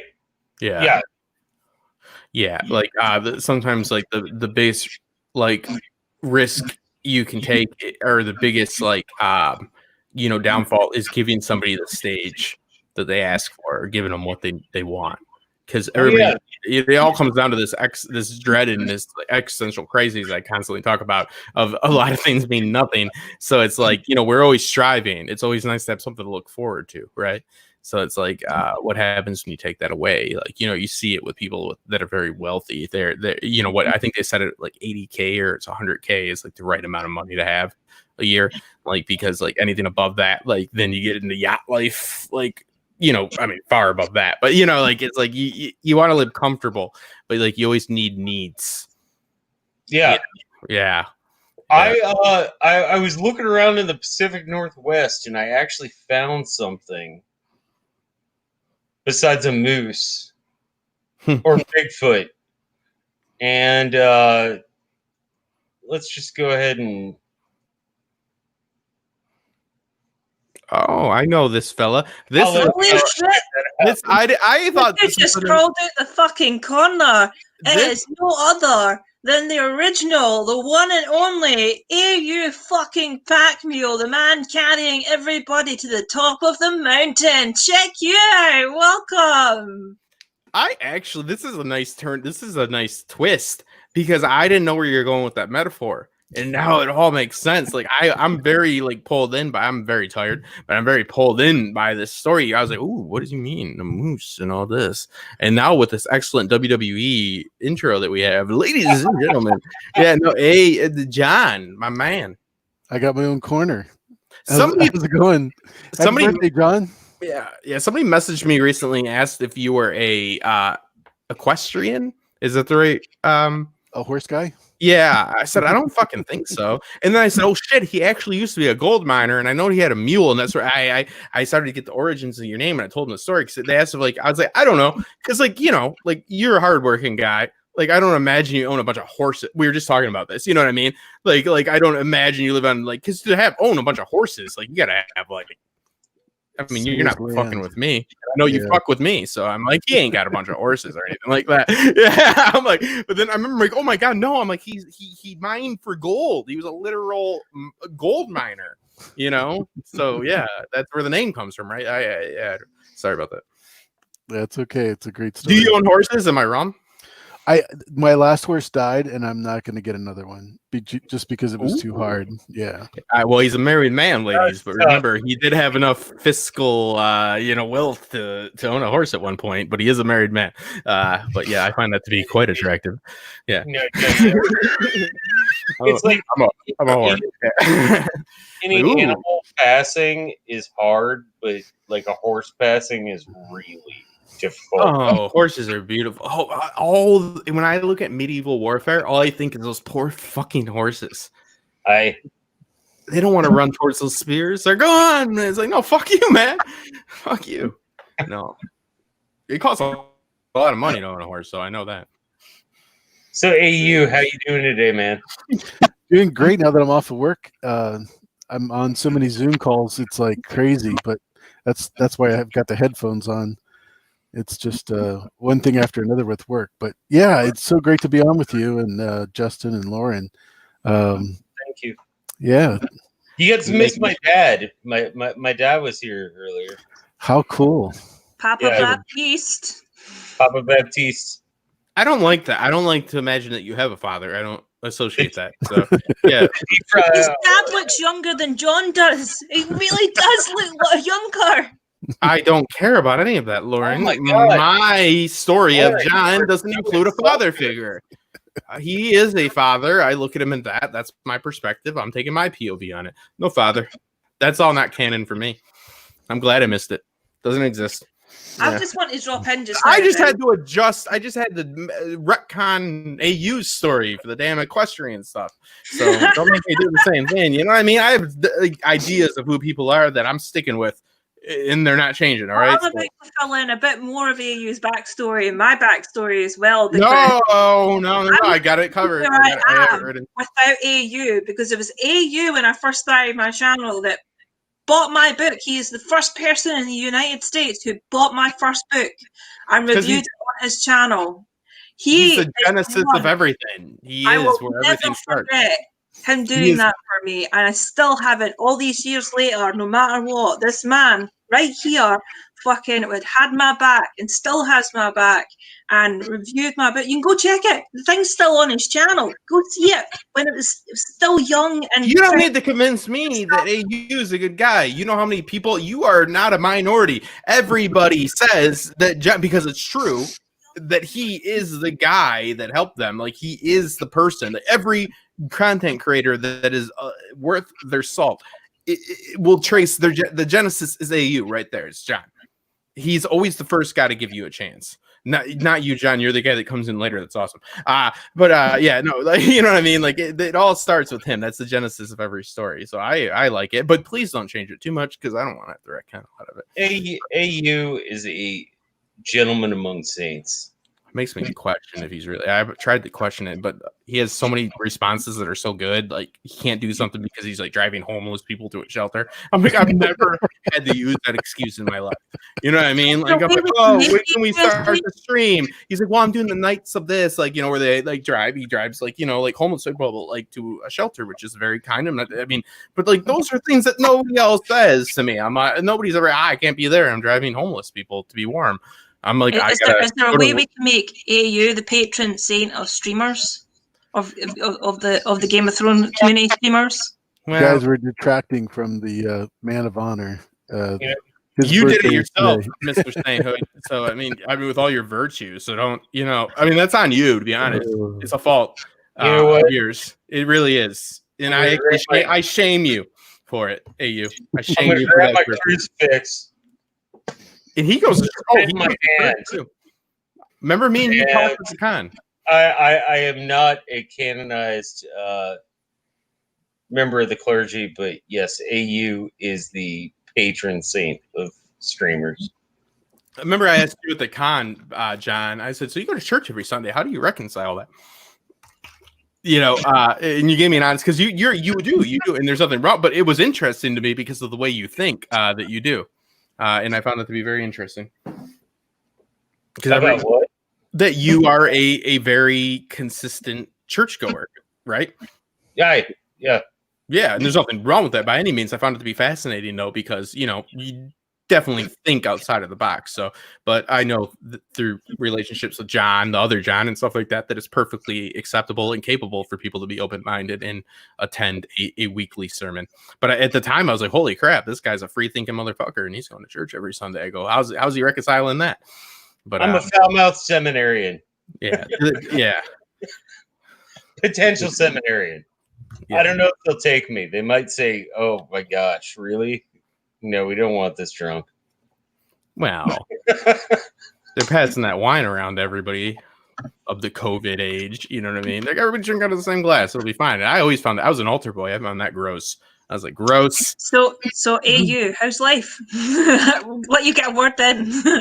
No, I'm good. I'm really good, and celebrating with you guys with John, and just makes me happy. Yeah, and you've Good got a to see you video again. coming up Saturday.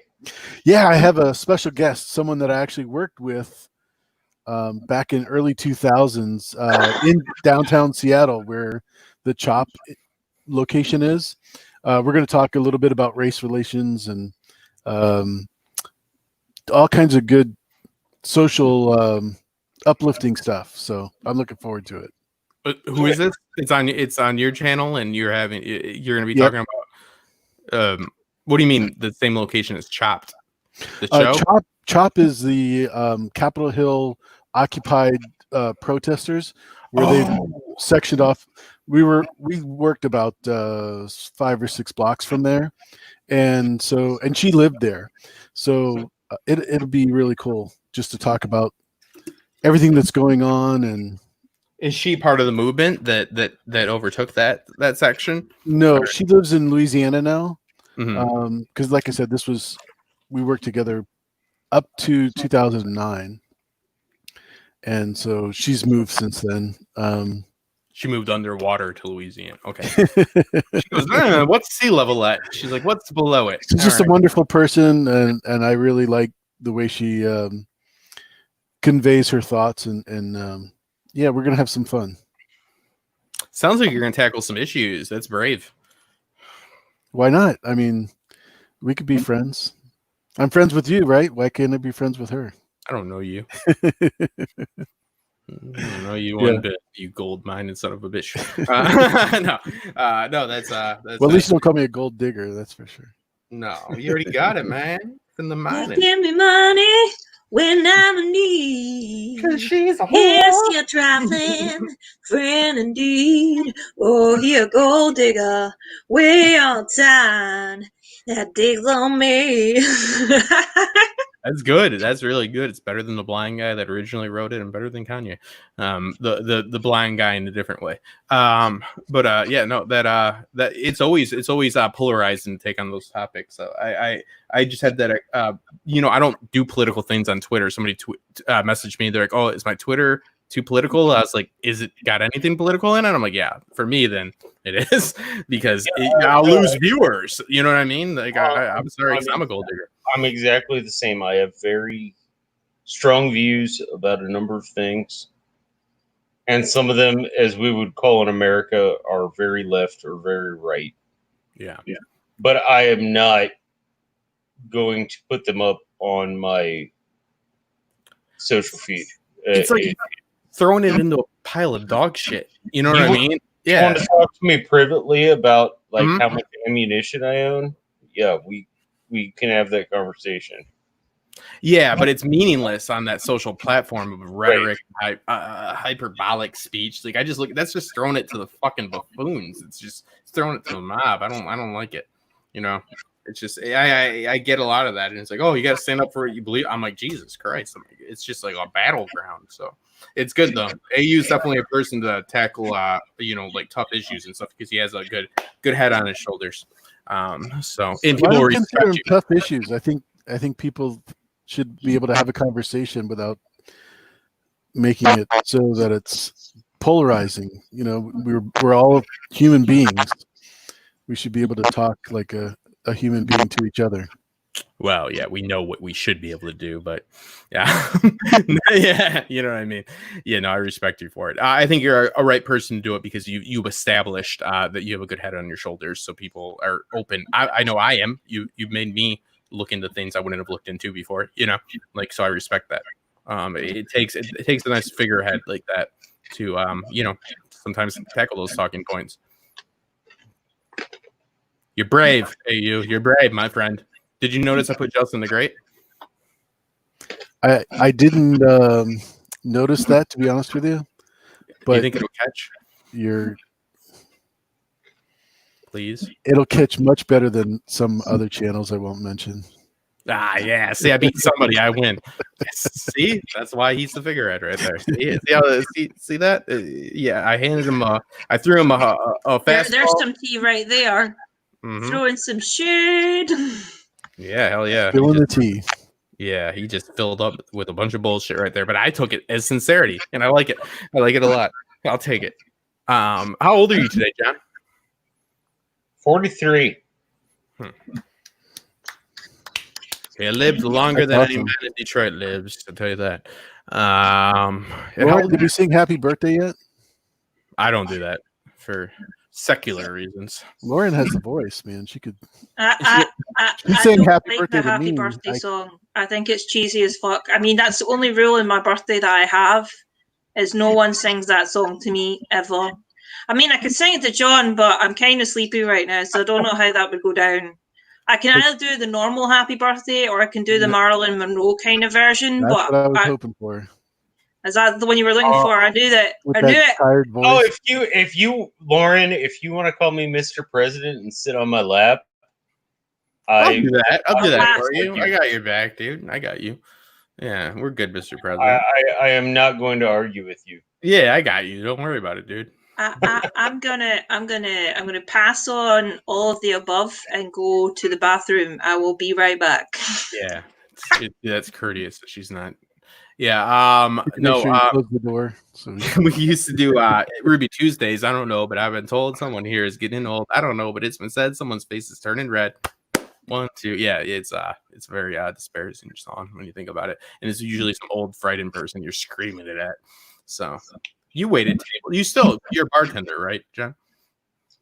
Well, I was until the COVID thing. Oh yeah, and I forget about the global crisis. Now I do stock at a grocery overnight. They say going to a bar is the most dangerous thing you can do. Yeah, exactly.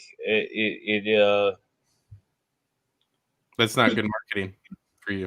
It's scary. It really is. It's and it's my industry, which I consider my industry, has shut down so much since this has happened. And like we tried to open back up, but it was a fucking pig's breakfast. What's a pig's breakfast like? Is that not good? Yeah, a pig's breakfast is not good. It's not what I desire. Okay. I've never heard that adage before. It's like a pig's breakfast. You've never heard that? No. You've never heard of pig's breakfast? It's a Cincinnati thing. Oh, I don't like it. I am from Michigan, so it's like a 4-way or that's all literally below us.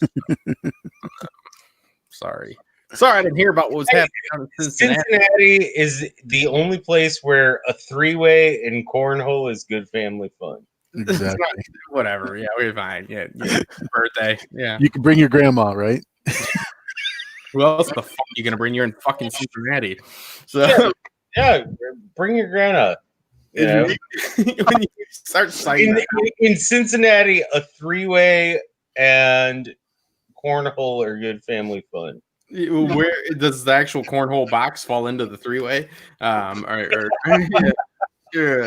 You fucks, you Buckeyes, I don't like you. No, yeah, we have we fought a war. We gave you Toledo. Guess what you gave us? Wisconsin's Upper Peninsula, which they're like, what the fuck?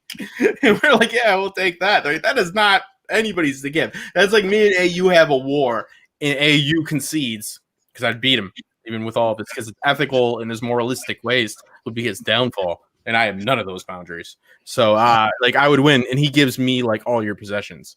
John, like that's what he concedes. He's like, well, I'll just John. Yeah, that is exactly how it ended. We give them Toledo, which did have a river at the time. Now it's just a shithole of Ohio, which is Ohio. Fuck your football team. You know what I mean? Like, and then, but they're like, and we get the Upper Peninsula. I'm a Vikings fan. Okay, whatever, dude. It doesn't matter. Yeah, I mean, you got to be something. I mean, you're citing Cincinnati. You know what I mean? Like, it's like, no, don't get me wrong. I'm a Reds fan. I'm a diehard. Mm-hmm. I will kill you, Reds fan.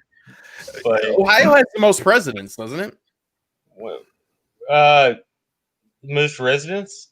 The most Presidents. Presidents. The residents of the White House. We have 5. I think Virginia had 6. There's more than that. There's definitely more than 5. Those Ohio boys ran ramsack over that, dude. They ran roughshod. Remember it was the what was the scandal when what's his name was in, where all the bastards from Ohio were just like, it was so bad. They were just like very overtly stealing from the government. E-room scandal. We had Grant,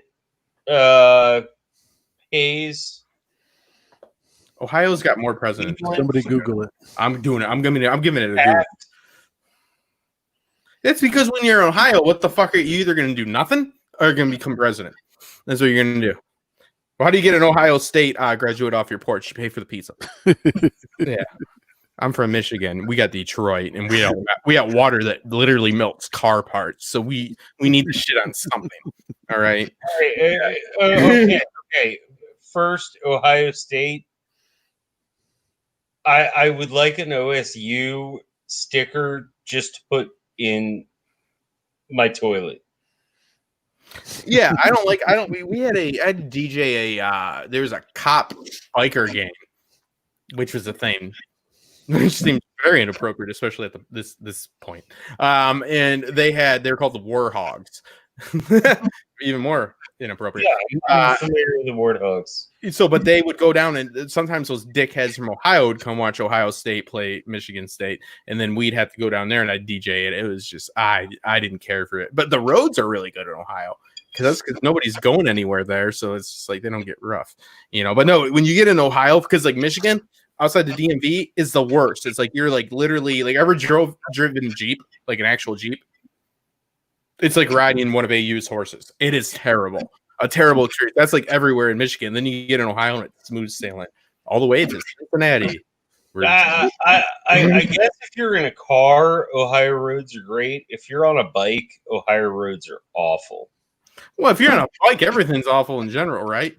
I mean, no, not West Virginia, not Kentucky, not. But then you're in West Virginia or Kentucky, which is never advantageous. John, you know what threw me off about Cincinnati was how hot and humid it was. I went there. It's ridiculous. I went there in the summertime for a golf tournament, and I was living in Florida at the time, and I just could not get over that it was worse in Ohio than it was in Florida. Because it's a dry. It's a dry heat. It's a dry humidity. No, it's true. It's true. It really is because it's humid in Florida, but it's not a dry. I'm not because the same thing in Michigan. We're surrounded by fucking lakes. It's that dry heat that you and you're in Ohio, so there's this sense of like just like inadequacy. You know what I mean? The Miami Valley has like a very low or a very high water table, so the humidity is awful. And yeah, I mean, I know what you're talking about, AU. I you I I'm sweating like an altar boy in a room full of priests. Hey, Yep. I was an altar Yep. boy, and I could sit comfortably in a room full of priests. To tell you the truth, I don't like that analogy. To be honest, I was never more at home as an altar boy. We think I signed up for giving out the crackers. And Fearless Mermaid is right. They're always doing construction work on the roads in Ohio. They're always doing it in Michigan too, but it's just a guy with a jackhammer, and he's just driving the horse. It's the Our same guy. Our state flower is the orange barrel. It grows everywhere. But there's just more Ohio. I like where you're in Ohio and then you accidentally drive into Indiana. I like that. Like you like intercede in. Like whoever drew up the state lines was a fucking drug addict. I swear to God. like they went off a little bit. I'm like, what the fuck am I in Indiana? Like I'm like, holy shit! It just dips in for a minute, and I'm like, oh man, like because like nothing like because I'm like, oh, at least I'm not in Ohio anymore. So as of right now, I'm pretty sure there are at least 8, and I think there's more. God, one's Taft's from Cincinnati. Taft's a good guy to take credit for. He's a good president. He's a good guy. He's a piece of shit. He is part of that. Taft was pretty badass. Taft. No, he fucked like he was like a intelligent Donald Trump, meaning he was a scumbag, but he had the smarts to be a scumbag. So like he like stole a lot. It was the T-Dome scandal.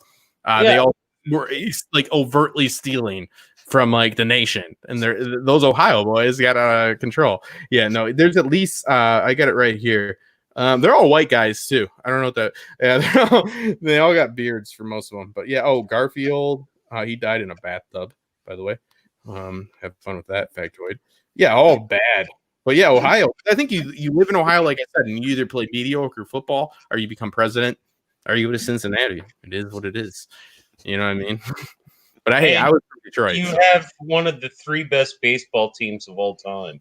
You can go kiss my ass on that one. Whatever. No, that was Detroit Tigers or something we hold. That's like the only because I grew up during the time of Harrington, the quarterback that played piano far better than he threw at football.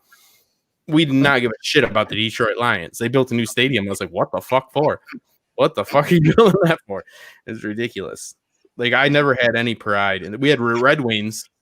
That was Russia that came and occupied our state, and they did really good. Like there is not one American. I mean, it's fine, but like Iserman, everybody. Was that in the late 90s or early 2000s? The Red Wings were like we were so dominant. Osgood, the goalie, like all they're bad. Like our goalie got in a fight with another goalie. You know how slow of a conflict that was for them to get to each other.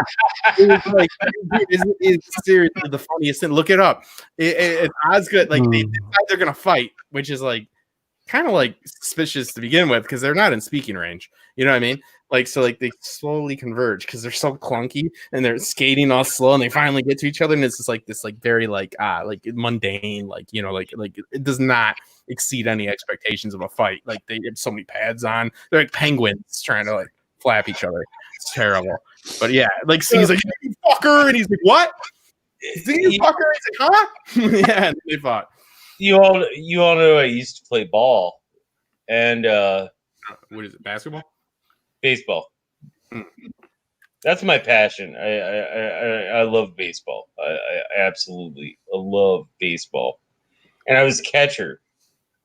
And I am the only person from my high school who ever got suspended from school and 3 games for we kind of had this bench clearing brawl. And I kind of took off my catcher's mask and smacked somebody in the face with it. Okay, see, that was virtuous that you took off the mask. Because it's like, that's fair game. It's like when a dickhead hockey player doesn't take off, you know, they usually take the glove. Like everybody's like, it's like on even ground. So you're like, oh, at least the catcher's taking off his protective mask. And then you hit him with it. So yeah, it kind of takes that morality out of it. So that's yeah, like, oh shit, I thought he was a good guy. Like, no, he's just like very, very like what would you call it? Practical. Pragmatic way. You're like, I'm gonna get this off. He's like, oh, of course, I don't want to hit that. That'll hurt my knuckles. You're like, oh yeah, I know. And then you're like, bam, with it. So yeah, how'd that go? People had baseball bats. I'm glad to say that I have never been in or watched a game where somebody took a bat and hit somebody with it. I mean, that's like, It'll happen. I mean, it keeps going down the drain unless you fix these things on Sunday or whatever. But I mean, well, baseball again. I got hit in the hand as a catcher in Little League. I was a catcher, and then I put my mitt out too far like an idiot, and the bat hit me. And they're like, hey, dum-dum. It was like doubly bad because like there was no like sympathy for me. It was like, hey, you fucking idiot. Don't put your fucking mitt out that far. And the guy whacked me. So it was like a very hard lesson that I learned. So I didn't enjoy that one bit. A pitcher. You ever get punched by a pitcher? Not a good deal. Yeah, those pitchers fight. Those assholes can punch. We had one pitcher who could in high school pitch at 92. One of ours got Jason Rollman got drafted. He was in the farm league for the Yankees, and they announced it all. And then guess what happened? Vicodin. And it didn't go anywhere. So like they made this grandiose statement. Like looking at it in retrospect, it's like it was so bad. Right, like they announced it. They're like, "Oh, Jason Ruhlman, sorry for using your name on internet, dude. Whatever." But it's true. You know what I mean? Like he's a pitcher and he got drafted. I don't know where the Yankees farm league is. I know ours was in Florida, so you can't. That's people from Detroit either go to Arizona or Florida to die if you can. Like if Detroit doesn't kill you. But yeah, is that too? Yeah, but like yeah, when he pitched like. The next day, my hand was just like soaking in a pit of ice. For the entire day. Did you get signals? Yeah, I'd get signal, but he pitched. He could throw a 92-mile-per-hour fastball in high school. Yeah, that's too fast. Did he ever ignore your signals and you took offense? So I would refuse to catch if he ignored what I gave him. I'd be like, no. Do it your own way, then. You're on your own. Oh no, I was the most bossy catcher of all time. I would be too. I bet outside. I was, I'd be like, you know, give him a because I actually, you know, I researched and examined and like looked at things about other players, and I'm like, yeah, throw a sinker. Well, yeah, you're pretentious like I am, like, you know what I mean? Like you took control of the situation and you're like, hey asshole, this is how we're gonna do it right here. Mickey Tettleton was our catcher. He batted like really weird like this. He put his like bat out and waved it on an orthodox way. If you ever played like old video games, you know, and it's Mickey Tettleton because he's holding a bat like you shouldn't. But the last time I played baseball was softball for Ruby Tuesdays, and I ran through a second baseman like a badass. Intergender league. Didn't know. Yeah, Chili's and Ruby Tuesdays fought in the parking lot. Yeah, I went to the hospital, huh? I celebrated after too. I said, yeah, and the hat came off and there was a ponytail. It was not good. It was boisterous and it was inappropriate. I ran through because I was like, I'll run through them. You don't do that in softball. You don't do that shit. Look, if you're playing second, you are at risk for whatever. It makes it worse that I celebrated and then I saw the ponytail and then Chili's and we threw down in the parking lot like that piece of shit. I was like, yeah, I know people are gonna want to kill me. My own team wanted to kill me. I mean, so I picked the right time to wander off. Come back to the total sports conversation. And baseball too, which you don't even really have over there. Yeah, we don't have that. Yeah, how do people make golf? I don't understand that because it's like, we'll take these wee little holes. Is it easy? No. I don't understand golf either. Don't ask me. Yeah, what the fuck? Like, I don't believe it. Like, that's where the origins of golf is in Scotland, right? Well, there was. I think so, yeah. Allegedly, there was a goblin See? There was like mythology that. And a rabbit hole. Are you serious?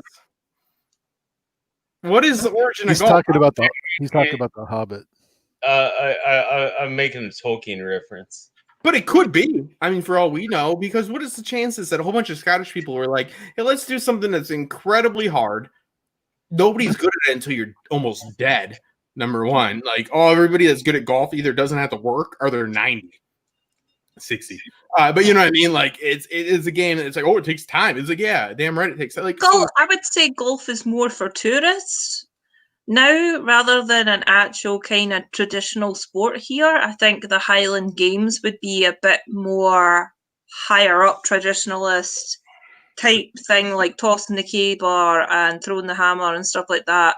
Those are traditionally like Scottish games, and there's like shinty, but that's also got like Celtic kind of vibes to it, and it's like a kind of grass hockey type deal. Yeah. But I never learned any of those things in school. Like in high school, it was all the normal sports. You get the trampoline, you've got soccer, football, and basketball, badminton, and things like that.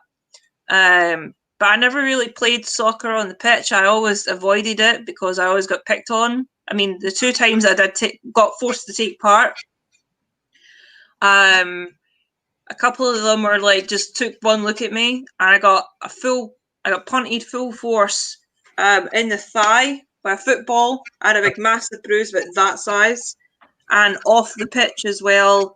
I got a football to the face, to my nose, which is why my nose is kind of fucked up. It's either that or because I collapsed when I was pregnant. I still don't know the reason, but it's like that. Both viable. I didn't know. I just don't have good experience with sport stuff. Well, in soccer here in the States, it's for it's not very violent. I mean, sometimes the guys kick each other or they fall down when they're 10 feet away from the other guy. But like you just said, we don't know much about golf, but you guys created golf and you just cited throwing hammers, from what I got, and throwing it. That's why I find it hard to believe that golf originated in Scotland, because like your sports are trampoline, which I didn't know was a sport, and then throwing hammers and axes. Like that, it doesn't seem like the type of people that make golf.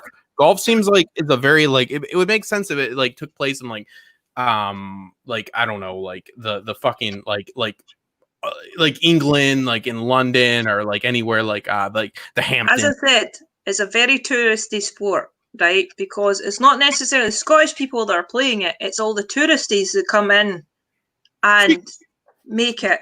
For example, the bitch ass that's in the White House right now who destroyed a pristine coastal line on like the west and east coast of Scotland, and promised there to be like 2,500 fucking new jobs from that, and there was only 200 made.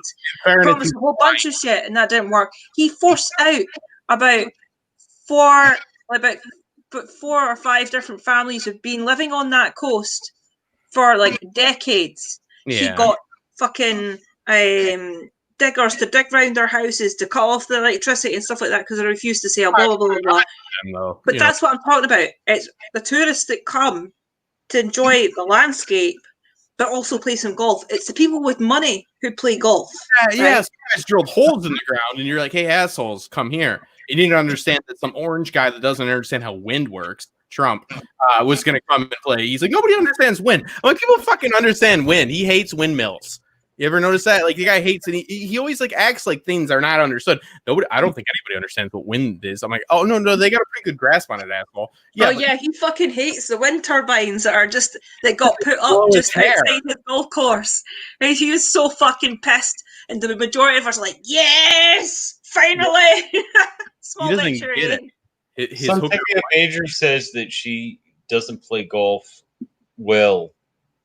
Have you been doing it for 30 years? If not, you don't do it well. Like that's well, no, I can understand it because I enjoy playing golf very poorly. I hate sitting and watching people play it well on telly. Oh, well, that's just like sadist shit right there. It's masochism, to watch it. Like I enjoy playing golf poorly. I enjoy if the 4 of us busted out a 12-pack and This is more than a 12-pack. We're doing maybe the front 9. Listen, you guys would be playing the golf. I'd be running around the golf course in the golf cart, just like speeding around, like having I'd be on my own go-kart race. I was just gonna say, I get 9 and you each get 1. Yeah, like I'm gonna need a flask or something. I love golf too. Like I used to play right out of high school, and I play very poorly. I'm awful. I'm an awful golfer. I'm good enough to keep up. My brother just got a virtual thing in the garage where like it measures your swing and all this. And he'll die soon. It's extremely different. Like I am always embarrassed by how I drive. I do everything awkwardly. Like I swing it like a softball bat, like at it, like, but it gets it done. Like I don't got time for like form. I just get it like to like. So I don't want to be holding people up. I don't want people to walk through. Like on the, you know what I mean? Like, so it's been a while. I'd have to go. Golf is a hell of a lot of fun, but it's such a precision sport. That's why. But these Scottish people got it down. They're like, fuck that. We'll drill some holes in all of our fucking hilly Highland land and let assholes come over here and pay a bunch of money and not understand how wind works. And that's smart. It is smart. There's no Scottish champions that I know of. If you can. If you can make money off of it and it's not illegal, do it. Yeah. Like porn instead of prostitution, it's illegal if you tape it. You know what I mean? Yeah. So it goes a long way. No, it's smart though. I never understood that. I never when you think about the origins of golf, you had to do a mythology. I'm sure there's an actual story for it. Like I just watched that soccer movie on Netflix, or the series, right? Gentlemen's, what was it called? It had a Scottish player. I didn't have Netflix. You don't have Netflix? No, I'm sorry.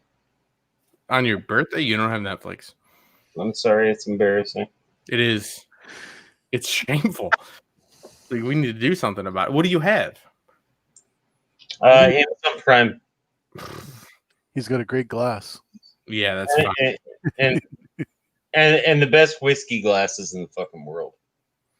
Well, why don't you get a better glass to watch from? Netflix, all right? We're going to get that fixed. So we're going to set up a Patreon for John and get him that. Actually, that gets into something. You can use the money for anything. Don't worry about it. I am working on setting up a Patreon on my channel. There we go. And all of the money is not going to me. Oh. It's going to the Fender Music Fund, which purchases instruments for impoverished children. Which you are not, right? No, I'm neither impoverished nor a child. Yeah, I figured that. So that's your business model that's fucked up right there. But I think the concept is so... I just saw Justin's legs and his knees. I'm wearing shorts. I'm like Joe Rogan here. You know, he wears short shorts. So, no, I'm not nearly as fit. I am so about that. I mean, there's so many great charities that one can give to. But for me, that's one that's very close to my heart. Being, I mean, that's why I have a channel that's about music and literature. No, that is virtuous. Nothing's closer to my heart than me, though. And, you know what I mean?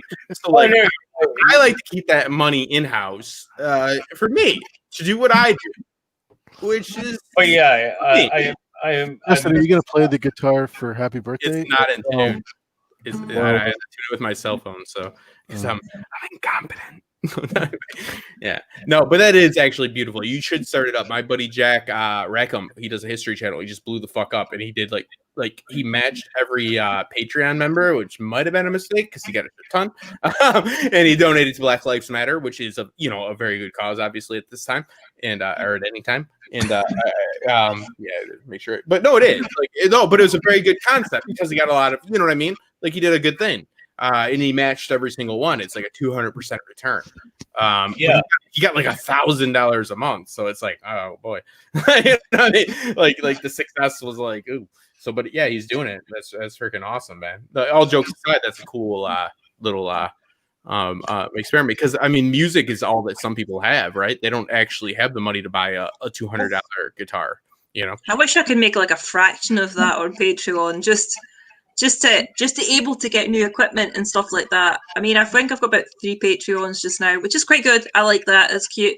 I've got like a small audience that helps me keep coffee in my kitchen, or if I run out of food or that, then the first of the month, then I've at least got backup money to help me get bits and bobs or writing stuff or books that I want to get. So, I mean, that helps me with that. So, but yeah, definitely, John, set up that Patreon and donate where you can. I mean, everyone needs a bit of help sometimes. Lauren, do you have a fans only account? Because I think I saw a fans only account. Do I have a fans only account? Yes, I made one for a laugh, just to see if anything would happen with it, and it's nothing's happened with it because I haven't really posted it anywhere. I was thinking about shutting it down or making it a joke account where I just post random stuff. But yeah. We started one, so I'm in on it. So I think it's a good way to make money, right there. I thought about doing one, but I thought I might get sued. Don't get sued. I mean, unless you make enough money, then you can get sued, right? I mean, it's a sign of success. Exactly. You'd be good. John, you'd be good. I mean, you can buy guitars for people, or you can play to the heart. Just money for you. Get the money for you. I saw Mackenzie in the Burns in the chat, so I'll tune this and we'll do a happy birthday for you. But AU, as far as our special coming up, I know you wanted to bring somebody else on, but you got that right. I got our storyteller series. Right. I'll be on. I think it's the third Monday in August. We're trying to. I asked Quinn if he would come on, but he's a little busy right now. So it's like $40,000. That is so great. Yeah, I'm really fucking proud of Quinn. By the way, that shit has blew up the house. I love that I feel I'm not his mum, but I feel like a proud mum. Like I've told him this before. Like I feel really fucking proud of him. This is what he's done, how it's all turned out. I can't wait to get my own copy. And you know, when the delivery fee isn't like $25, or I have an extra bit of money to get that book, but the fact that he's got that far, he's grew so big, and he's just kept upping his game all the time. Fan-fucking-tastic on him. I mean, he's got every right to be busy and doing his thing. Yeah, he's definitely the if I was going to do Frank Herbert, I don't think I'd do it without him. You know what I mean?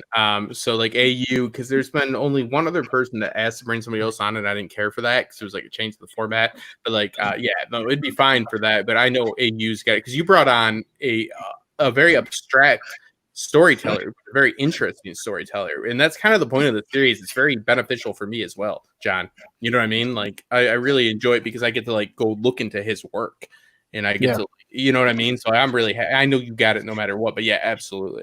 And I love that success because I mean, obviously he's done his work. Quinn has done his work, you know. I mean, so he deserves it. Yeah, he's a lot like John St. Baptiste. He's a little different, a little cool. Yeah. What are his major projects? Well, the King Killer Chronicles is the biggest one. That's Patrick Rothfuss is what we're talking about for the storyteller on Justin's channel. Yeah, and that came out of the blue. I'd never heard the name before. He's one of those guys that went to school for 10 years and really honed his craft and took his time, needless to say. So is there anything that's been optioned out for television or? Yeah, the King Killer Chronicles is not finished yet, but as soon as it is done, he'll have it in the movies and on TV. Probably both, to be honest with you, because he wrote it in a style that was more cinematic screenplay, as opposed to just writing. Yeah. So what you hanging in there?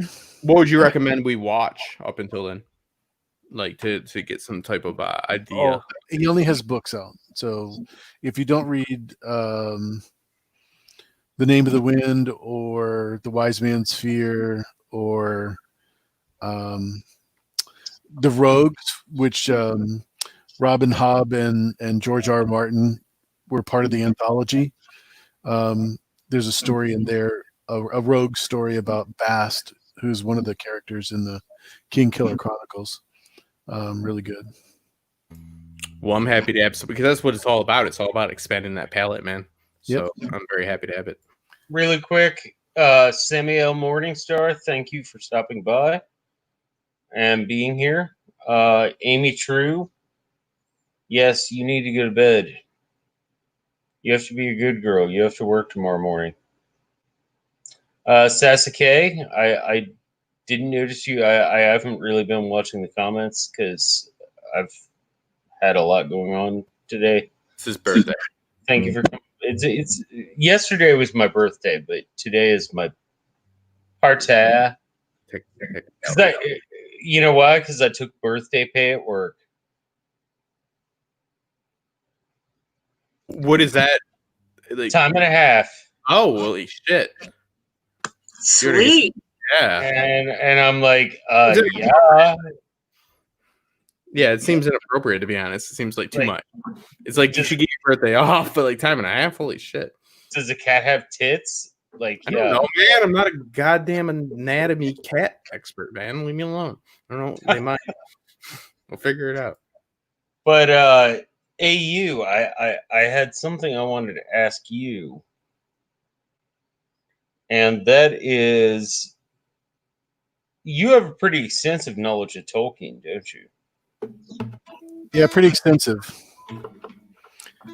There's probably not a question you could ask that I wouldn't know the answer to, but oh shit. Do you think you would have any interest in being a guest on Talking Tolkien? Sure. Yeah, I love talking about him. One of the things that I don't know if you saw me post was a map over the United States. Yes, I saw that. That was one of those things that caught me totally off guard. I don't know if you've ever seen that. Yeah, for me, the distance.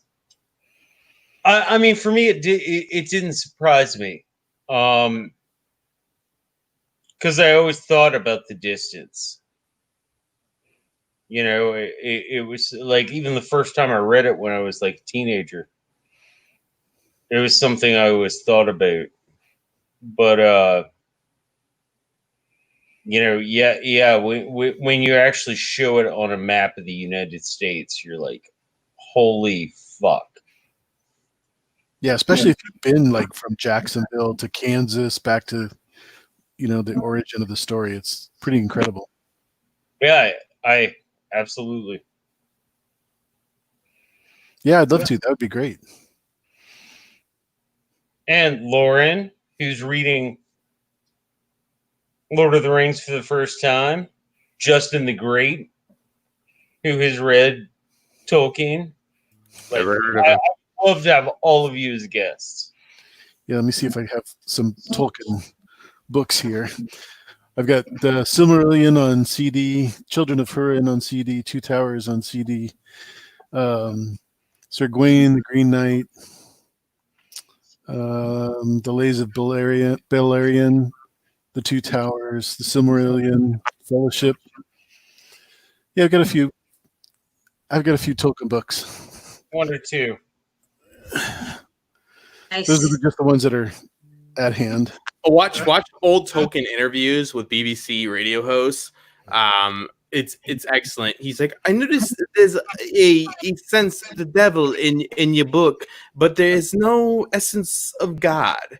And he's like, look up duality, sir. Like it's like the biggest like English argument ever. It's like your shoes scuffed my floor, sir. Like it's very like very proper and very like this. He gets so pissed. This guy asks him about because like Sarion or whatever, Sarion, right. And he's like, but there's no presence of God. Why is that? And I say, you did not take a lesson in duality, sir.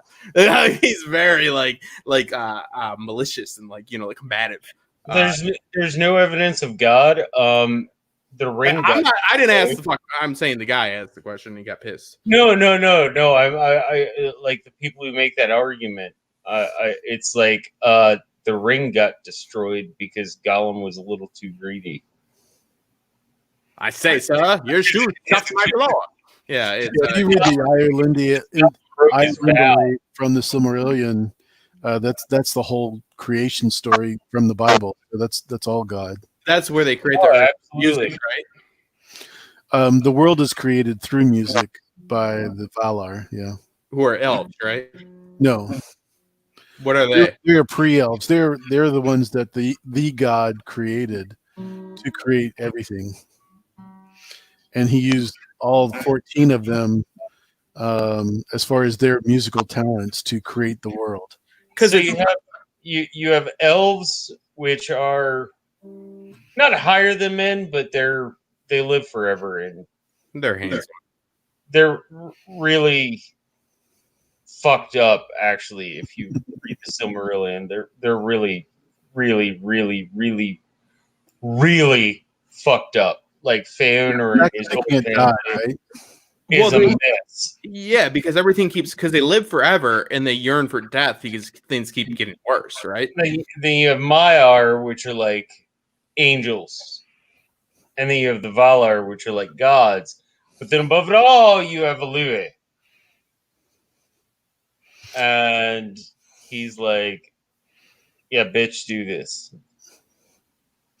But the story, from what I know, is like one guy stands up at a table and he starts like saying, like he's like, "Let me give me something to talk about," and then another person like stands up and starts singing, right? Like that is the creation of the world, right? Like essentially, That's the lieutenant of Sauron, right? that's some layman ass version of it, but that's like, and somebody else sings like, No, love, yeah, another guy like jumps in, right? Like that's the creation, right? okay, I'm sorry, Justin, but the world was created with Ripple. I don't get the verbiage. What are you talking about? But the Grateful Dead. Mogan David 2020. Okay, yeah, those are hobos. Yeah, yeah, that's it. Yeah, no, but like one guy stands up, starts singing, and somebody else is like, "I guess we'll sing too," and they create the earth, right? No, I'm just saying it's the greatest song that was ever written. So That's Suspicious Minds by Otis, sir. I'll send you a link. Yeah, I watched a theologian talk about it, and he just said people start singing, and that's how it works. I'll take that for a creation story. It works better for me. Lauren, did you freeze? I think No, Lauren- I'm just sitting here peacefully listening to you all gabber on about like the theological hierarchy of Lord of the Rings. And I'm trying to remember the channel that I was watching for all the Lord of the Rings lore that I'd been looking up before I started reading the books. And when you mentioned the elves, like the elves are fucked up, but their life cycle is really fascinating because they have like 3 stages. So you have the first stage, which is like them as a child. They're all knowing, but they're stay in a childlike form. And as they reach a certain point, they mature into a sort of teenage, middle-aged form, and they don't do the third cycle until they hit a certain point, and they do live forever unless they've been killed in battle.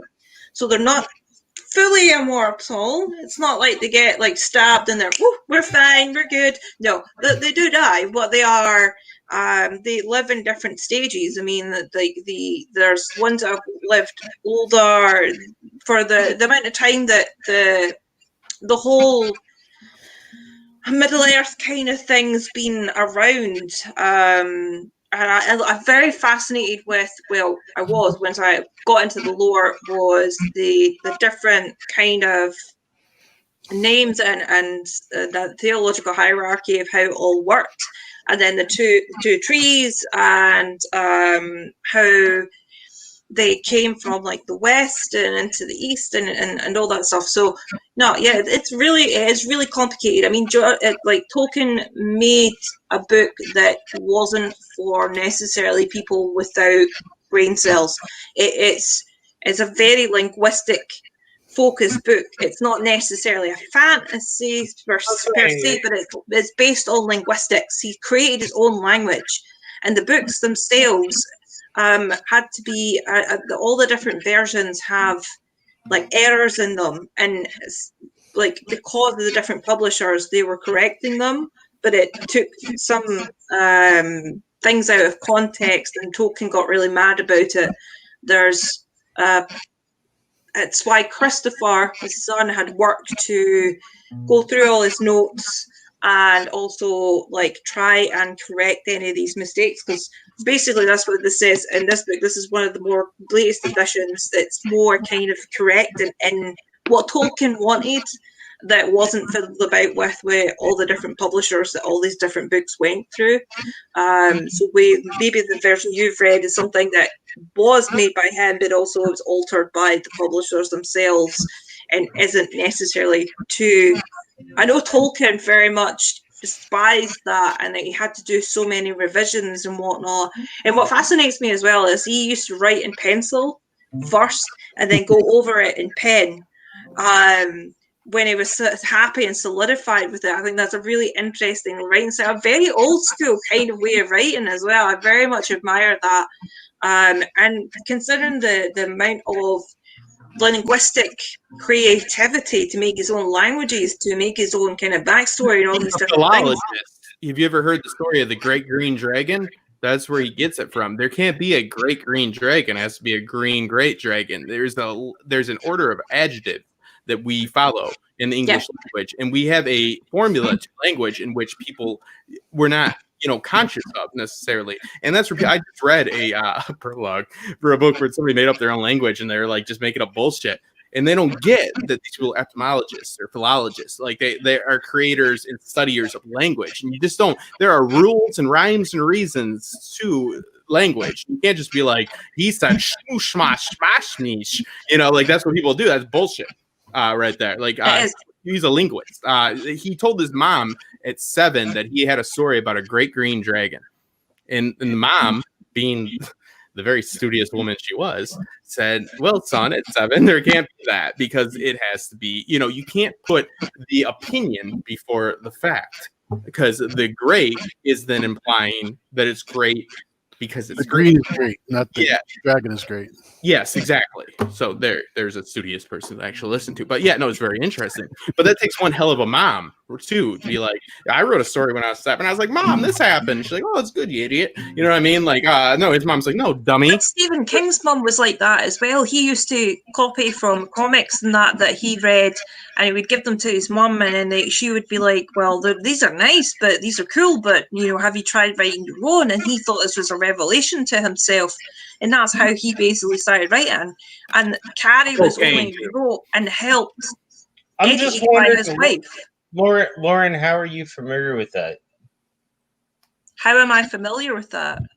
Yeah, is there a little box that came to your house? No, I'm familiar with it because I listened to his on writing. Well, you also have a paper copy that somebody sent you. Yeah, somewhere. It's my hundreds of books I have. I won something on this channel earlier. I know that. But also he wrote a bunch of letters to C.S. Lewis, and he's like, hey, because like he truly believed in like the idea of like stories will come to life. So like Narnia was like, because it's pretty much allegory for the Bible. He did not care for that one bit, and Tolkien went to great lengths to like distance himself from that. He prefaces one of the novels with "This is not allegorical," which is like your first, it's not allegorical. It's applicable. Yeah. Every writer said, but like he hated because he truly believed like he took the scriptures as like somebody and they happened. Totally hates C.S. Lewis. He hated that he turned an atheist into a believer, but it wasn't the belief system. I believe was C.S. a Catholic and he was a Church of England Protestant. Opposite. Okay, one or the other. Yeah. So it was like, which was a Catholic. Yeah, it's like, hey, man, you atheist, why don't you believe in this? And then they choose to believe it in a slightly different way. You son of a bitch. Yeah, but no, it's a very interesting dynamic between them, and there's we are fine with Church of England. They're like Catholic light, Yeah, it was like, hey, Anne Boleyn had to go, So, yeah, it is what it is. The COE, baby. I hate to interrupt you guys, but it's nearly 2 a.m. here, so I'm gonna pop off. And thank you for having me. It's good to see you, AU. Lauren, good to see you, Justin the Great. Thank you. Oh, it's catching. Thank you, Lauren. Thank you so much for coming on And if you would like to do an episode of Talking Tolkien, I would love to have you there.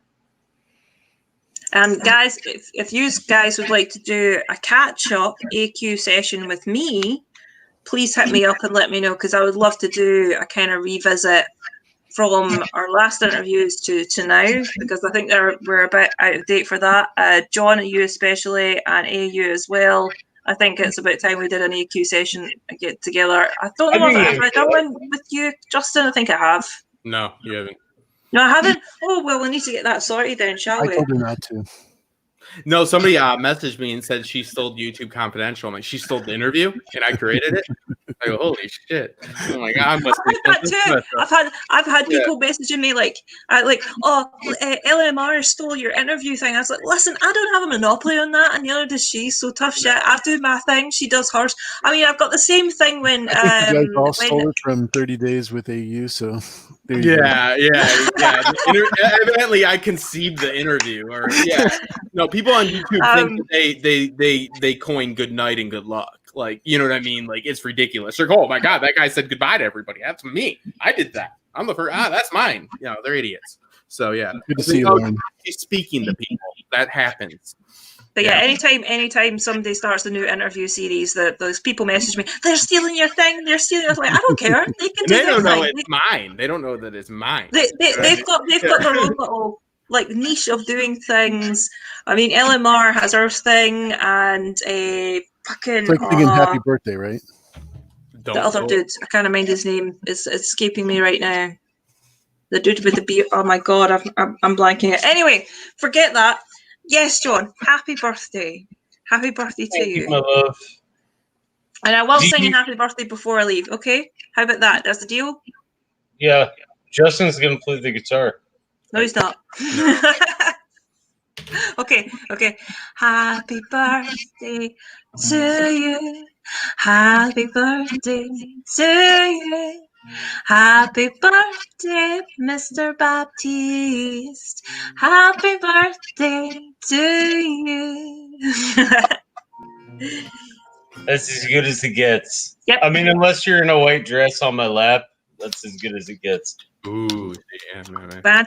Well, thank you very much. Thank you very much, ladies and gentlemen. Enjoy the rest of the stream. I will catch you very soon in any of my channels or somebody else's channel. But for now, good night.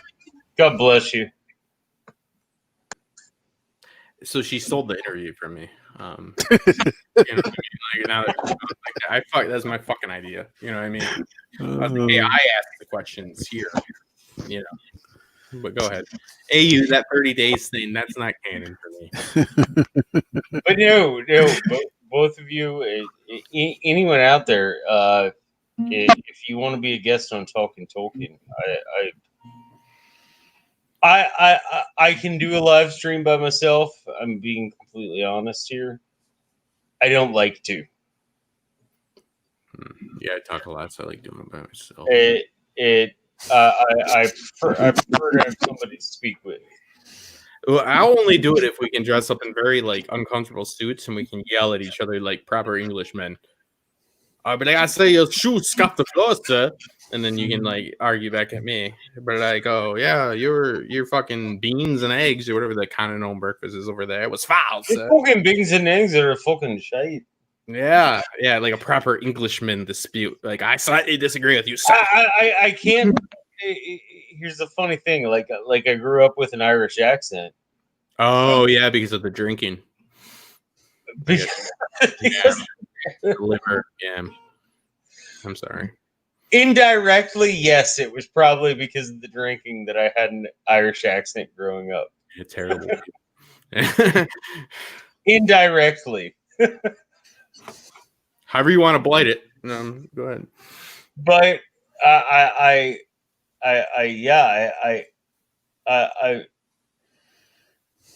do not care for. I'm okay with it and I enjoy it, but doing a stream by myself is not fun. Not as fun as having somebody to talk to. Yeah, but then sometimes those people talk and you don't want them to, so it's terrible. You just do it yourself, man. No, you'll be good. AU's definitely a guy to have on. Like, if you have the similar alien behind you and you can say it properly, like, that's a guy to have. Well, I have it in CD and book. form. Okay, don't boast here. Don't. I won't boast either. Yeah. Well, all right, now you're just being boastful. You know what I mean? So, like, So it's I like, do want to ask how many people in the States do we have in the chat right now? oh, the United States. Yeah, because I do have a giveaway. I win. I already called it. I want that shit. Give me that shit, dude. Go ahead. What if it's actually like a box of shit? I'll Like- take it. It's about withholding. I don't want other You'd be people. like, this is John St. Baptiste feces. Well, I mean, it's not, if somebody else desires it, then I want it. You know what I mean? It's like, no, it's not about what I get. It's what somebody else doesn't. That's the way to live. So, yeah, go ahead. Let's see. Mackenzie Alburn says she's the only one, but she's not from the United She's like, States. So. I know her personally, and she's a goddamn liar. So, She's a liar. She's in Toronto. No, filthy. Juanita Bryant Canada, is here from Canada Chicago. Day, too. Oh, yeah. Neither of those are good. Don't worry about it. Send it to me. Canada Day. What is Canada Day, anyways? I don't trust it. My birthday. Yeah, exactly. Why you got to overshadow John's birthday? What's My more important? birthday is actually on Canada Day. I think it's a birth of a nation day. Like, is it Trudeau Day? Is it? Yeah, they have a few bullshit things, but yeah, we I do. think my birthday is pretty special, but I'm not going to say birth of a nation about it. Well, it's like I lived another year. It's like boasting about like not. It's like, yeah, I guess you lived another year. This guy, like, holy shit, he did. I didn't think that was gonna. You know what I mean? Like, it's like it's a proper brag. So, but Canada, they're very boastful. They got about 7 people there. So, what is Canada Day? The day that all 7 people got together. Whatever. All right. So the question is, name 5 songs that reference Tolkien. Like heavy metal? Like anything ever. Oh my goodness. I have no fucking like. I like pina coladas. Is that Tolkien? I can give you about 42. I like Tolkien stories. Like dancing in the rain. Yeah, That's like what I do on my channel. By the way, I got to do the shameless self plug. Tomorrow, talking Tolkien. We're doing chapters 5 and 6 of the Fellowship of the Ring. and that's where they saying, I like a Tolkien colada, similarly in the rain. Exactly. I don't know And any. also- What songs reference Tolkien? Led Zeppelin is the biggest one that I know. can name 42 off the top of my head. 42 songs. You can name 42 songs off the top of your head. AU Pack Mule has it right because like 17 of them are Zeppelin songs. That fucking figures. But Ramble on. if you can name 5 songs that reference Tolkien, you get a prize, and the prize is in the box. That sounds predatorial right there. In the case, 1974 paperback collection of The Lord of the Rings and The Hobbit. Outdated is what I say. Outdated and archaic. Right there. I don't want it. Yeah, you might say relic. I say archaic. Well, outdated. I don't want that shit. That's pretty close to your birth year, isn't it? Yeah, I was born in 77. Nice. Oh, we talking about the Dead Sea Scrolls for his birthday? Oh, that's Oh, because as he's old. I meant he's old. That's a That was- bird. that was Well, 43. 77's my birthday on paper. On the other hand, I have fangs and wear Nice. sunglasses all the time, so I might have an earlier birthday, but we aren't going to talk about that. Yeah, You won't that's a tell cool, what century, right?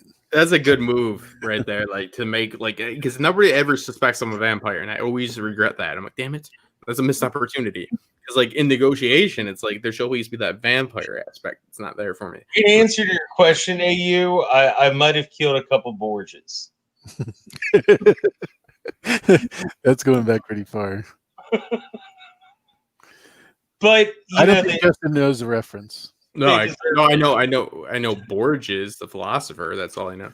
The Borgias were the Borgia family. No, Rodrigo, Cesare. No, I know about the Borgias. I know about Pope Alexander. Don't fucking get theologian on me. I'll school you. You know I got interests that only derive from you. So actually, you know most of the answers because you probably gave them to me. So, you just like sex scenes. Bad fight. Don't kid each other. No, the board. Even my grandma knew. She goes, "They were sons of bitches." That's what she told me a long time ago. Yeah, she knew who they were. Yeah, Pope Alexander. Yeah, he was a fishy fella. I loved the series, both of them. I like.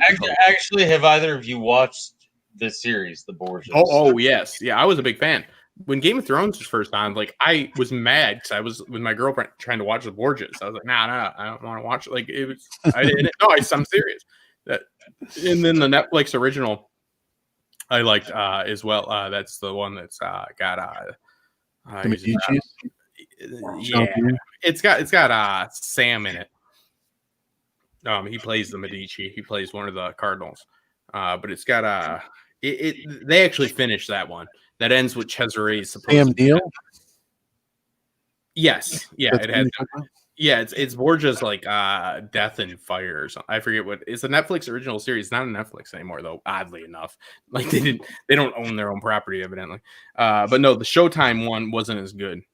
But no, when you find a show though, it's like that. Like Battlestar for me. Like I remember literally saying to my boss, I can't work Friday night. Like I was always off on Fridays, and cited that he had scheduled me on Friday night, and I'm like, I can't work Friday night. I have to watch Battlestar. That's so different than other reasons other people don't want to work Friday nights.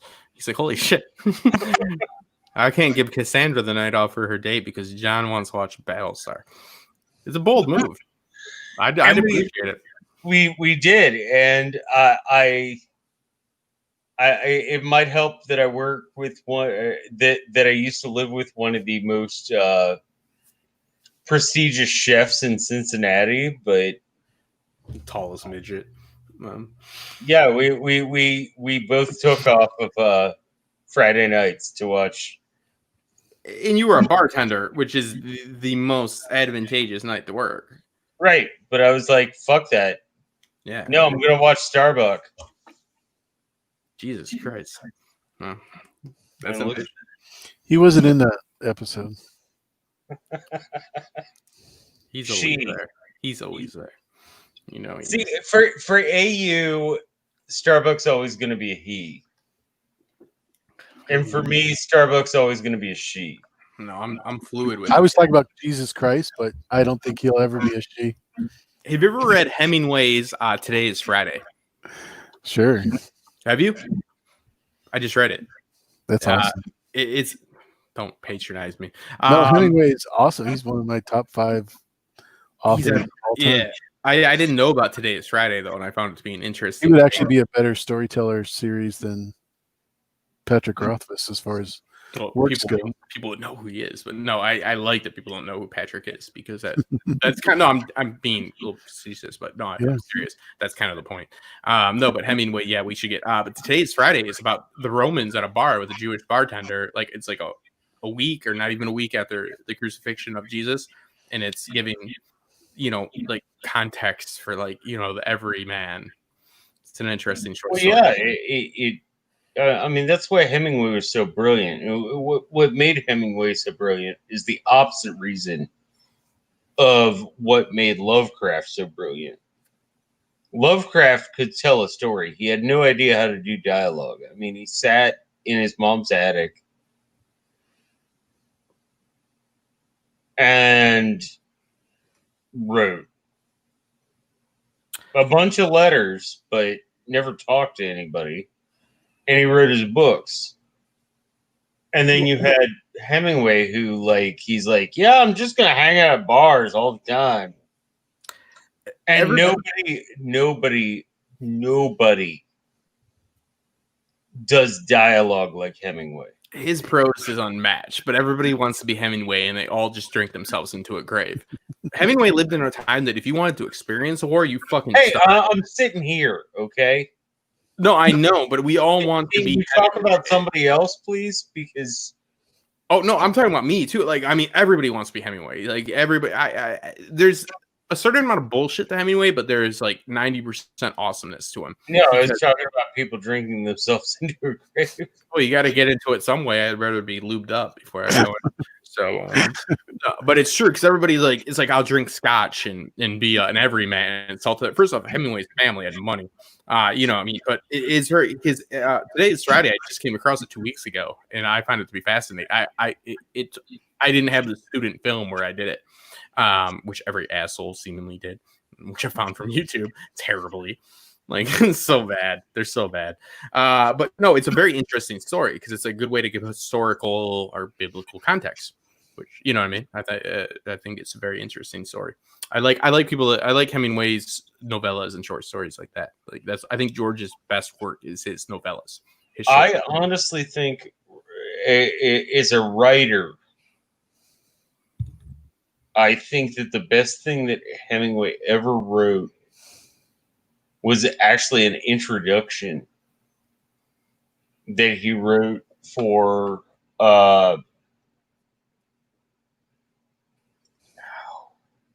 what the fuck's the book called? It's about the airmen in the Second World War. What American Airmen? Yeah, and all he did was write the introduction, but I think it's one of the best pieces of work that he ever wrote. Like as a writer, as someone who breaks down the words and like actually thinks about what somebody's writing. Well, he has a real salt of the earth type of approach, and like he was the first guy like to write about boxing in a technical sense because it was kind of like a carny thing at the time. So like he writes, I forget what the name of the story is, but it's like the situation is the boxer is going to lose the fight no matter what, so he chooses how he's going to end it, which is fixed. You know, it's like it's not choosing to lose. It's like he knows he's going to lose, so he chooses win. As a former boxer, like I can identify with this sentiment of like no matter what, like you. There's something I don't think people get about fighting that like it really does hit home. Like you don't lose. It would take a lot of money, and I'm not wealthy. I don't own horses. You know what I mean? But you know what I mean? Like by any means. So like it would still take me a lot like of you know like it would take a lot of money to get me to drop. You know, like there's a certain it might be bullshit. It is. It's an insecurity. It is what it is. But he writes that story. I forget fucking name of it is, but yeah, the boxer, it's interesting because the boxer is going to lose that fight no matter what. Like he's washed up, you know, I mean, he's punch drunk, but so he chooses how to lose it, but it's a moralistic approach. So like Hemingway takes like the first, like, you know, because we were talking about earlier with like, I wanted to talk to you about that short story I'm writing or the screenplay, like for the anthology series I'm pitching, like so I want to know about like the Viking culture in like a certain sense, but also you can write that off to like they will have a festival of sorts and the kids don't know because kids don't, you know what I mean? So it doesn't need to be it really doesn't, you know what I mean? Because it would make sense for the story for me to write it in a sense that I don't need to be authentic to like how it really would have been because the kids probably wouldn't know. But I there's that sense of like relatability and truth like that Hemingway like embodied. And again, he lived very like even if Hemingway's one of those guys that even if he lied about 40 to 50% of his life, he's still extraordinary. You know what I mean? Like he's still extraordinary. Like I mean, Jesus Christ, you take 10% off me, I'm thumbs down. You know, I mean, he is one hell of a guy. You think about one of the worst character examples of all time is Hunter S. Thompson. Well, oh my gosh, he was such an amazing writer. Gonzo journalism, right? Such an amazing he was such an amazing sports journalist, and a lot of people don't know that. Well, like, because he's famous for how he killed himself, essentially, you know, like the drugs and all this. But like he was an articulate man. His prose was good. He was Right. well, he was beyond brilliant. He was genius. In that sense. What are your thoughts, AU? Hemingway, Hunter S. Well, Literature. I have a particular writers. affection to Tolkien because he's old. I'm old, so yeah, there's a great familiarity with him. Comparing him though to Tolkien is totally different because he didn't create his own world; he lived his own world as far as his writing goes. Whereas Tolkien, it was obviously created To escape the real world. Well, basically, I think it was more to write his tragedy, you know, the sad parts of his life, to escape from them being what they were. So, like Hemingway charges in the battle to write about battle. I think Tolkien charges in the battle and writes to forget about battle. I think there's a different sentiment behind it because like Tolkien saw shit, so Tolkien wrote like to get away from it and to escape. Agreed. Like that's just, I don't know. I think we a lot of times like act like we know these people, but from the writing, like, you know, like I truly think that like Tolkien lived through a bunch of shit. And when you deal with shit, you want to escape from it. And then there's certain people that live. I'm not downing a Hemingway, but he was a privileged child. You know, he was in World War I, blah, blah, blah. You know, I mean, he was in quite a few conflicts, according to him. And, you know, he wrote, so he like a journalist, like a gonzo journalist, like, you know, Hunter, you know, they want to experience life, they write about life. And then there's people that have experienced so much fucking life that they just have to write to get away from it. I think Tolkien wrote to get away from life because he lived too much. You know, like he saw too much. No, have you guys, have either of you ever seen, or anybody in the chat, ever seen the epic rap battle between Tolkien and I cut my teeth at the Somme. Yeah. I cut my teeth in the battles of the Somme. Mm-hmm. Your fat ass LARP through Vietnam. Yeah. Like it but you think about the Battle of the Somme, like it was, I mean, it changed history. It really did. And George was, you know, a conscientious objector, and he worked for, I think, Vista something. So like George writes about the brutality of war because he wants to really like drive it home, like what it is to go in the battle and why people follow these leaders that don't have their interests. Tolkien was not as interested in writing about war in that sense because, again, I truly just think like, man, we've all been through things, and like when you write as therapy. So like people that have seen, I'm not saying George is some pansy or anything like that, but I'm saying Tolkien saw more things than George saw. And George is more able to show more bloodshed and talks about the sanitary, you know, writing of Tolkien. He definitely, it is an homage. It is a honor of his work. George does not disrespect Tolkien.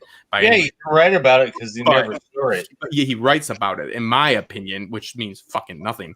But it really, I do think that like that tells me, I don't know, like I know how violent fights are. Like, you know, I don't really want to write about that. Like fighting is violent, you know, like I know fist fights are so violent. I've been in them. I was a fighter. Like so I want to steer clear of that. That did a lot of damage, like psychologically to me and stuff like that. So like I truly believe that people write to escape always. It's just intrinsic. You know what I mean?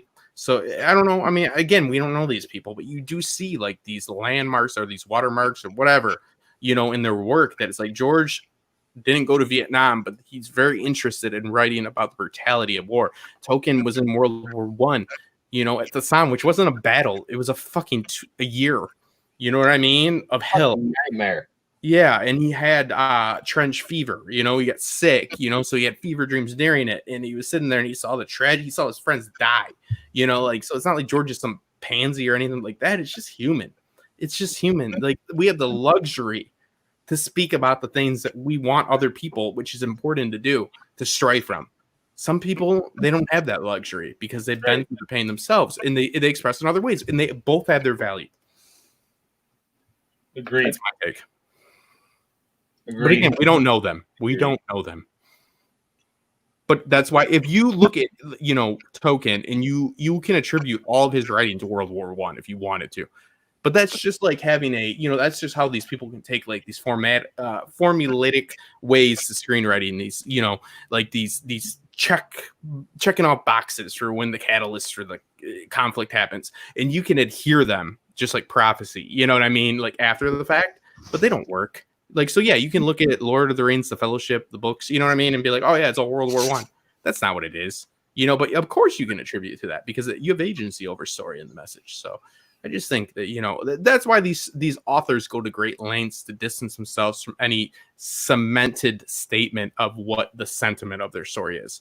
It's most of the time these authors are very look at Tolkien. He's like, he literally wrote at the beginning of the book, this is an allegory. Like my dickhead friend. You know what I mean? Like, he's very specific. He's like, this is not an allegory. yeah. It may be applicable, but it's not an allegory. But why would somebody write that? For Because me, of fear. for me, just given some of my experiences through my youth, like Tolkien has always been about drug addiction. The Lord of the Rings specifically has always been about drug addiction. Well, I think that there's definitely addiction to comfort and power. Yeah. And to me, the main character is Gollum. And So you think his schizophrenia is drug induced yeah, he's a junkie. because of the ring? Like Gollum's a fucking junkie. Like if you've ever known a heroin addict, Gollum acts like a heroin addict. I've never necessarily been a heroin addict, but but that's my applicability of the story. It makes sense though, because a heroin addict, they do heroin. There's no other thing. I don't see Tolkien ever sitting there with his, you know, fucking tie off and. But what is being an addict, John? What is the emotion behind that? That is yearning for one thing and one thing only. You could relate that to religious fervor. You could relate that to obsession over anything, right? Somebody that loves classic cars. Oh, absolutely. Yeah, so his obsession is the ring. And if you've ever known anybody who's addicted to opiates, you don't live without opiates. You have opiates, and then when you don't. So you have life with drugs that will kill you, and then you have the trying to get those drugs. He's trying to get the ring, so it's an obsession. It's a power hold. It's a control over his life. He's lost control over his life because he yearns for the ring. You know what I mean? Like, and it has consumed him, just like addiction consumes us. But addiction can be in many forms. You can be addicted to golf. You can be addicted to, you know, pack meals. Just hinting. I pointed the wrong way. It's mirrored that way. Yeah, right over there. I know. But yeah, I do have to say, Linda Smith. Linda Smith, you win the prize. And if I have to go over it again, it's boxed set, actually in the packaging of the Lord of the Rings and The Hobbit. So if you would please PM me your address, I'll be sending it out in about a month. that seems like a long time. It does seem like a long time on the other hand. Why is it a month? I do have to ask. Why is there a 30-day wait period? Is this to do a background check on Linda Smith? No, Explain yourself. It's your birthday, but you are not. It's going to take him a while to recover. I mean, it has to do with cost of the COVID virus. It weighs heavier on us to give gifts away than anybody. It's true. But you can adapt any story and the sentiment behind it. Like I talk about Dany with her dragons; those are children. those could easily be 3 children that have like a strong following, with an army, that get killed and stuff like that. You can exchange things. We understand things like that yearning, like somebody put endorphins, dopamine, euphoria, and all that. These things come in different ways. Some people get it. You ever met an addict that's now a big believer, or a believer that's an addict? You know what I mean? And it's that interchange of values right there. It's not to like discriminate against like belief or anything like that. Like, it's just that some people just live a way of life that needs something guiding them no matter what. And drug users tend to go that way, which is a better way than drugs.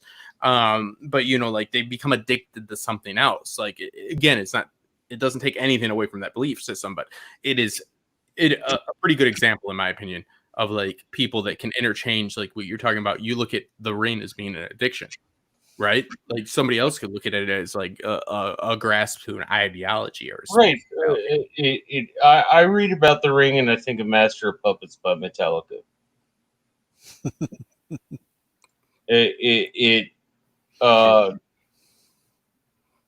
I mean, that's my first mental association. Well, the interesting thing about the Ring is that you have to have like it brings out the ambition in people. Like, like people say that Tolkien's stories are like so black and white.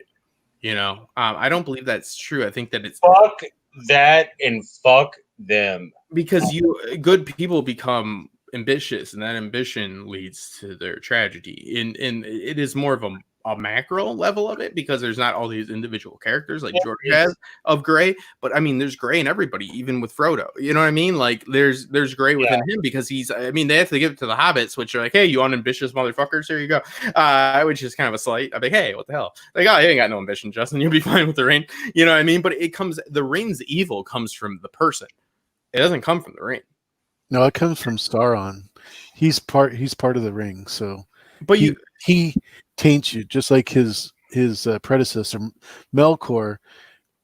He would force you to see the world through his eyes, and that would taint your beliefs in what is real, and that was his magic. So there's no agency within the character. There's no desire of power. It's all this tainted vision. So Sauron takes the agency away. You know more than I do. Away. That's not the intent of the Ring. The intent of the Ring is for you to, once you put it on, to go into his world and to be his servant. It's the biggest thing for me with the Ring. Spoiler warning for anybody out there who's watching Talking Tolkien who hasn't read the books. The Ring gets married. It's the engagement ring. Is when Sam is like, I could create a beautiful garden that takes up the whole world.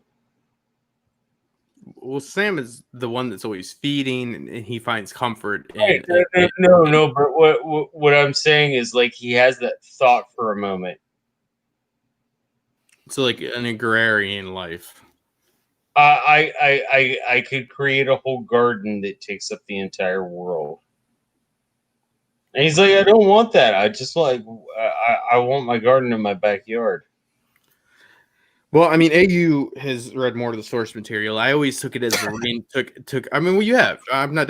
My take from it is that it's not black and white, because the ambition of oneself. But if it is stated within the source material, and you can derive that concept that you spoke of, where Sauron is using, you're now seeing through his eyes. So it's almost like being possessed, right?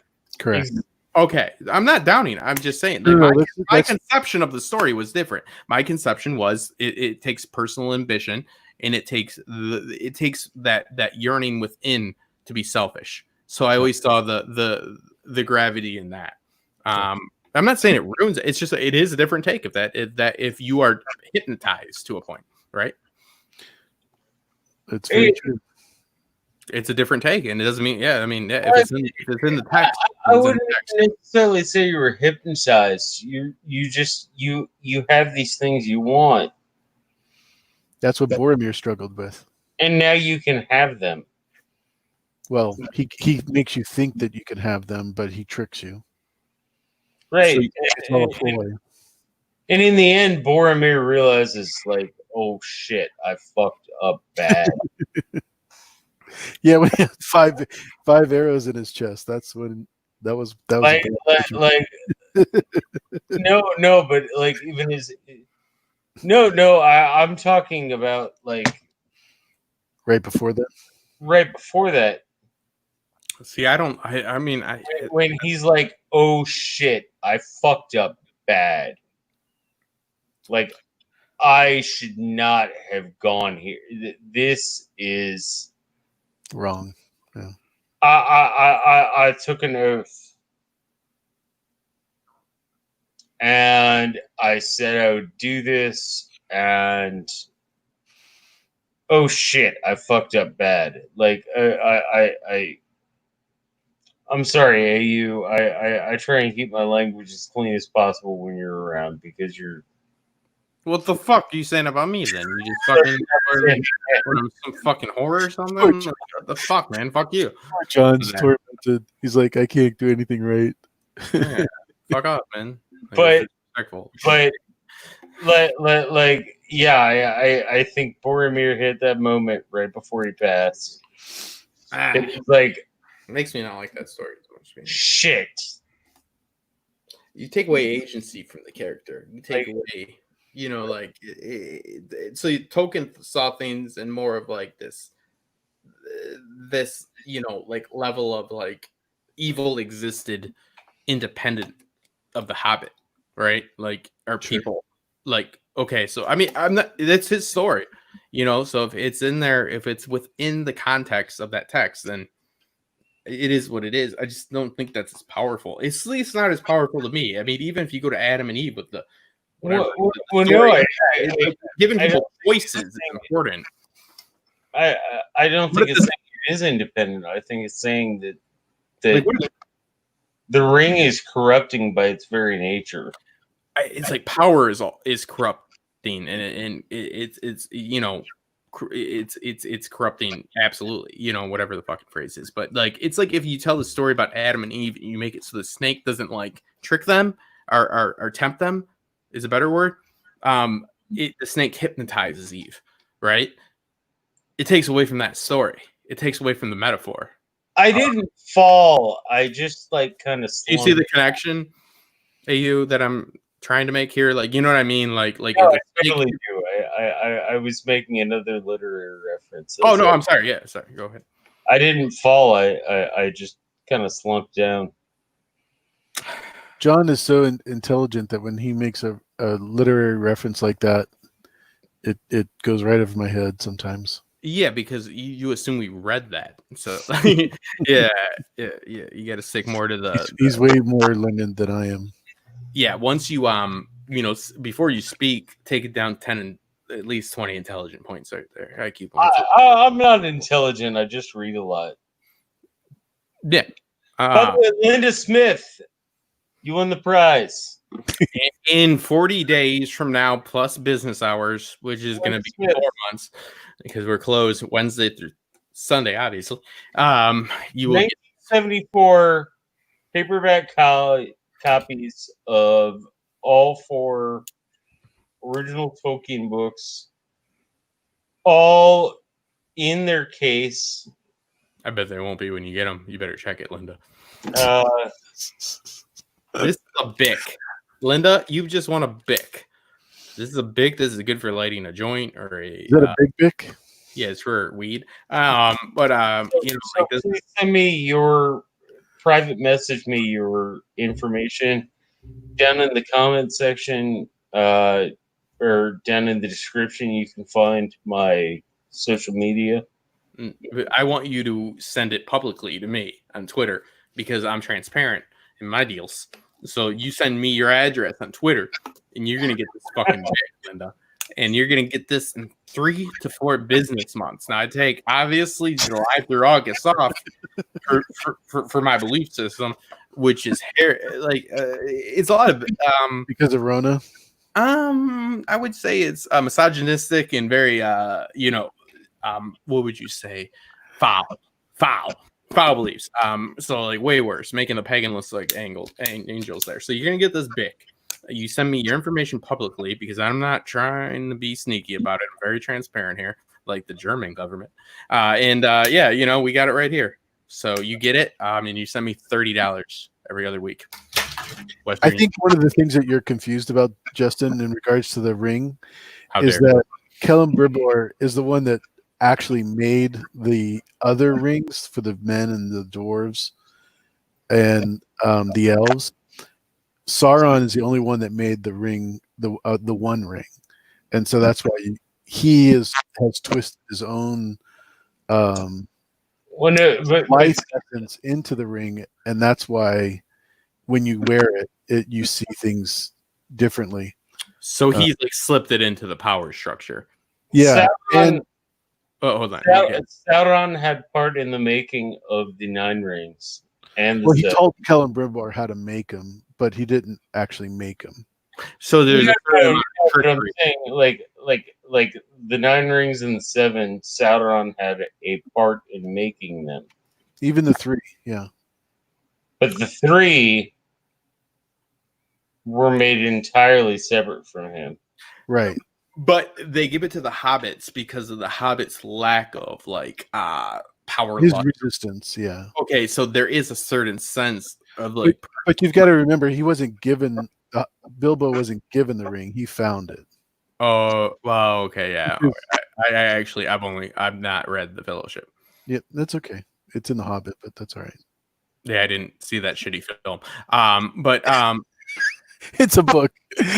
It's a really good book. Shitty film in which I did see it, and they created an antagonist, which was not necessary. No, I'm aware of the structure, but but how does he get the ring then? As someone who is obsessed as I am with these stories, I give the Hobbit films a C+. Out of what? Hepatitis B and A? I mean, it's a shit movie, man. Like, it's a cash grab. It's bad. No, it was really bad because of Del Toro pulling out. He had to. Otherwise, I think it would have been an A+. I've had nothing but success pulling out, and that's all I got to say. It's Peter Jackson doing Peter Jackson, which is fantastical. Did you know New Zealand was New Zealand before Peter Jackson existed? No, I don't believe they even existed. It's like Schrodinger's cat. You know what I mean? Like, New Zealand does not exist until Peter Jackson exists. The Lord of the Rings films, on the other hand, I give an A+.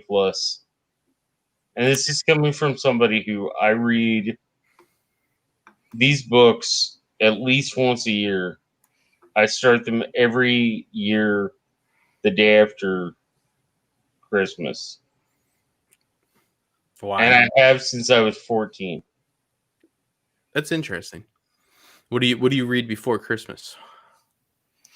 Do you go The Hobbit and then to the Lord of the Rings? No, I usually go straight to the Lord of the Rings. I enjoy The Hobbit, but I find it somewhat childish. Well, yeah, I mean, Tolkien wrote it for his kids. Yeah, right. I've heard that. Whether you went Silmarillion and then Hobbit and then Lord of the Rings, or but the Lord of the Rings I've read every year, once a year since I was 14 years old. So, do you guys think the theologians will dissect George's work as they've dissected Tolkien's? I don't. There's no comparison. There is none, right? Okay, I just wanted to make sure that. Yeah, I hear people say that. I don't see I see Tolkien's like the theology within Tolkien's. You know, like I see the meaning and the purpose for it because it's studied at seminary. You know, I mean, like you know the channel that I forget the name of it. It's been a while. Ryan Reeves. Ryan Reeves is a good one. You know, like and he is a great example of it. So like people speak about George's work in the same sense, and it just for some reason I was like, it doesn't make sense to me. Like, what would you study at seminary about George's work? It's not good or bad. It's just different. It's just like, you know what I mean? Like, what the and George R. R. Martin never wrote anything that Led Zeppelin made songs about. But also there's this battle of like I mean, Tolkien truly believed what he wrote. Like, he believed the scriptures. I believe, you will correct me, and probably John, you'll correct me as well. I mean, like my sense of Tolkien is he believes like in the power in the story, which I can definitely appreciate. But he believes the scriptures were written and thus they happened, right? Like, not the other way around. Like, he believes in what you write will happen, which is true. That is, like, I mean, I don't think it's like true in like a purist sense or whatever. You know what I mean? Like, not like Narnia is not going to happen. Although he did have issues with that, the allegory and all that. Like, but Tolkien truly, like, you have to. I have to respect that. And I'm a fairly spiritual person, contrary to popular belief or religious belief. I have a certain sense of me that really appreciates that type of story. I have a different take on it, but like Tolkien was so adamant about that. What you write is what happens, and it dictates the story of us, and that was so powerful. So his stories do embody. That's why it's so interesting that you just dropped that bomb on me. That it's not the personal evil as much as it is, although it plays in, but it is more so this trickery from this evil source, right? Like, that's very. I mean, that you understand how big of a bomb that is for me. You have to think about an author's influences, and Tolkien was influenced by in a lot of ways. Tolkien was influenced by Tennyson with the Idylls of the King. Well, what speaks volumes about Tolkien is the disparity in the different, like him making CS a believer, like, and then having a big issue with the way in which he believed. So that told me he's a highly religious person. You know what I mean?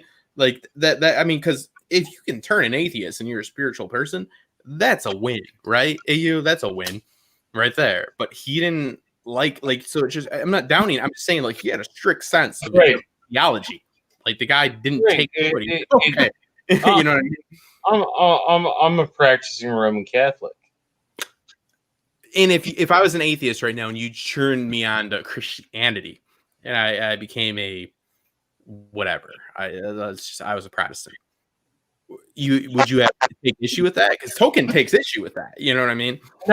Not like I would have 20 years ago, but that has far more to do with being Irish than the drink.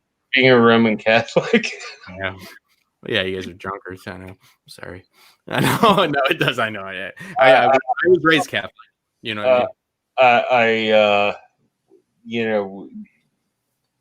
mean? We might exchange nail bombs or something. One of what I found fascinating is that I had this talk with my mother because she taught catechism, and I said that when a Catholic, mass happens, they believe it's not a metaphor. Like, they sell it as a metaphor that they're turning that wafer into the body of Christ. But actually, technically, if you are a true to the doctrine Catholic, you think that is the body of Christ becoming the body of Christ.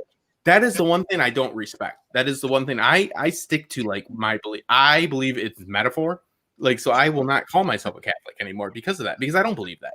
But people will call themselves a Catholic and say it's silly to think that's the body of Christ. No, I'm like, no. Read your doctrine.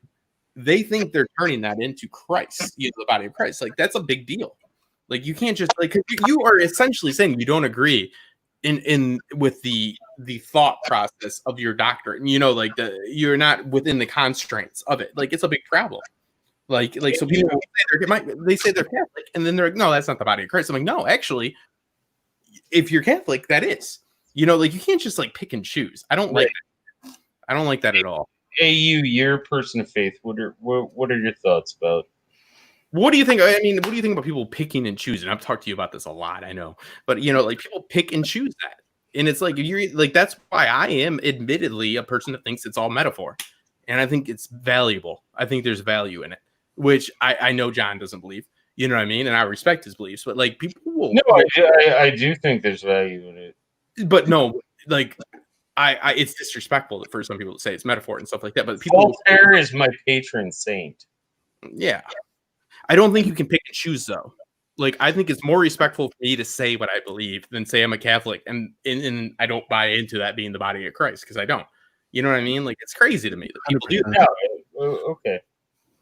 It's Hey, just The problem that what- I have is that people don't take the time to actually study what the word says, because if they did, they'd realize, in the early text, even in the Pentateuch, the Jewish five books, there's specific examples of describing the earth being a sphere and hanging in air, where most people thought the earth was flat, and once you went off the edge of the earth, that was it. You just went into the abyss. So if you read just read Job alone, and you'll find that there is so many examples of actual archaeology and astrology and everything else that you'll see truth enough to keep digging. Yeah, I mean the Dead Sea Scrolls are like the one big connector for me, but I find it to be disrespectful amongst my own family and people I grew up with. They call themselves Catholics when they dismiss those beliefs. You know what I mean? Because it's like, then just call a spade a spade.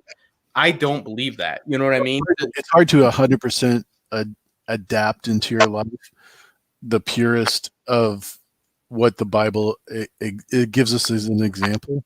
I don't think Jesus came to earth because we were able to do what he did. I think he came to earth to give us an example of what we should strive to be. I just really believe in people not picking and choosing things. Like story means a lot. Like, and I take like scripture as metaphor, and I see value and power in that, and I think that's what a God would do. So it's like I'll just say it is, even though it's not going to be like popular with like a Catholic priest per se. That you know what I mean. But it's like if somebody's going to accept me, they're going to accept me. I find a lot of people just pick and choose their beliefs with that type of stuff, and it's not a pick and choose situation. There is definitely there's a deep level of conceptualization of the text, but there are certain doctrines that state certain things. If you don't believe that, then you don't believe that. You're not that. That's fine. You know what I mean? Like there's a lot of hypocrisy. I don't like that. If one can't keep their mind open, then A, they're an idiot. But B, like you're not going to learn anything that way. Right. Yeah, it's just I don't like when people say, "Oh, well, I don't know that. I don't." It's like, "Oh, but why do you have to put a title on that?" You know what I mean? It's like, then you're not that. I mean, nobody does that with anything else. I'm not a fucking UAW worker. You know what I mean? Like, I'm not just claiming to be one. Like, you don't do that in any other aspect of life, but we tend to do it in our deepest spiritual beliefs, right? We tend to like label and stick to something, but we pick and choose. Like, oh, well, no, none of that is good. That's not a pick and choose situation. Especially if it's like buying a car insurance when you ride a motorcycle that does not insure your motorcycle. And you agree to all this. I mean, it couldn't be more important if you are a true believer, right? You know what I mean? Like stuff like that. Like I find a lot of people buy insurance that does not like actually like adhere to them. And it's insane to me. Like, it's like, oh yeah, I bought into this insurance. I'm like, are you cheating on your wife? Like, yeah, I absolutely am. I'm like, okay. I'm like, well, that's a weird thing to buy into then, man. Like, I don't know. You're kind of signing your fucking like internal. Well, like, that's a carnal temptation. That's as long as we're living in our flesh suits, that's always going to happen. Well, yeah, It's never going to go away. Not without faults, but I don't buy. I will just say that it's like, hey, man, I don't know. I believe in like primal emotion, and feelings, and biology and stuff like that, and probably not meant to be with one person. So I don't know. Other people will be like sticking to their guns and tell me, "No, I won't be listening." They're the worst person I've ever met, which I've met some really bad people, including myself. And I'm like, geez, like you're literally paying for an insurance system that doesn't like apply to you. You know what I mean? Like I don't get that. I guess it's just like something to keep them sane, maybe. But I don't know. I take away story. You have agency over the story as always and stuff like that. But I find it interesting And both of you guys have been enlightening to me and stuff like that. Like, if we're going to take power from stories, creation story is a very important story to take power from. You know, if we can improve our lives through A Song of Ice and Fire, which I have, you know, we all have, we've all taken inspiration out of it. Like, you know, these are stories worth reading and taking, but it's like, don't tie yourself to something if that's not something you believe. Like, if you're going to be in the club, be in the club. Well, if you're expecting everybody to be perfect that's a Christian, then you're looking at it the wrong way. No, I don't expect them to be able to. I expect people that, right, John? If they say they're a part of a club and they're aware of the rules of that club and they don't agree with all the rules, don't say you're a part of that club. I'm not expecting people to be perfect. I'm far from it. I'm just saying it's amazing to me the liberties people take, you know, with things like that. They're like, well, I'm a Catholic, but I don't believe in like 80% of the things I understand. You know what I mean? It's like, what? Then you're not just say you're not a Catholic. You know what I mean? Be honest. It's not saying you're a bad person. There's like strict, like, you know, doctrine that like says you don't believe this, so go ahead and go with other, you know. With Christianity, it you know, there's so much of the past 1,000 years. Don't eat fish on Friday or meat on Friday unless you forget. You know what I mean? Like, well, I don't eat any meat on Fridays. I'm just saying. It seems like other people are more. I don't know. There's so much of a pointing a finger. Yeah. In modern American Christianity. And when you're pointing a finger, you know, I mean, this is so true, but there are three fingers pointing back at you. I had one almost cut off, so I almost got out of it. But yeah, you're right. But and it's I just let people do their thing. You know, I know what I believe. I know how I believe it.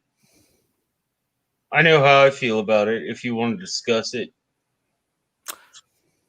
no, I think I'm more than happy to, not publicly, but because I don't think that for me the reason I have my channel, it has nothing to do with expressing my personal religious belief. Oh, yeah, absolutely. Yeah, I'm sorry. Yeah, Tolkien got me down a theologian fucking rabbit. No. And we're talking about Tolkien and his theology, which I'm totally fine with. But what I'm saying is, like, I'm not going to discuss my personal theology with people. I'm not going to discuss my personal politics with people. Yeah, you're a Trump fellow, right? Oh, yeah. You hate that wind and nobody understands it. It's a virus, bacteria. I don't think anybody knows. You know what I mean? These so-called cases. Yeah, no, it's always good to be a Trump fellow. You know what I mean? You marry a hooker 3 times over. Yeah. No, Melania, though. Oh, there has never been a sexier address of COVID. She goes, there is the COVID. I go, I'm listening. I'm listening to you. I'm listening, Melania. She smoking is 21 years old, and that shit passed. Wanna what? Because she withheld. That orange fucker was like, like she goes, I'm not having sex with the Donald, and she had a lawyer do the contract for this because it's definitely contracted sex. Are you intentionally trying to bait me? Well, 100%. If I'm Melania, then it's going to cost you.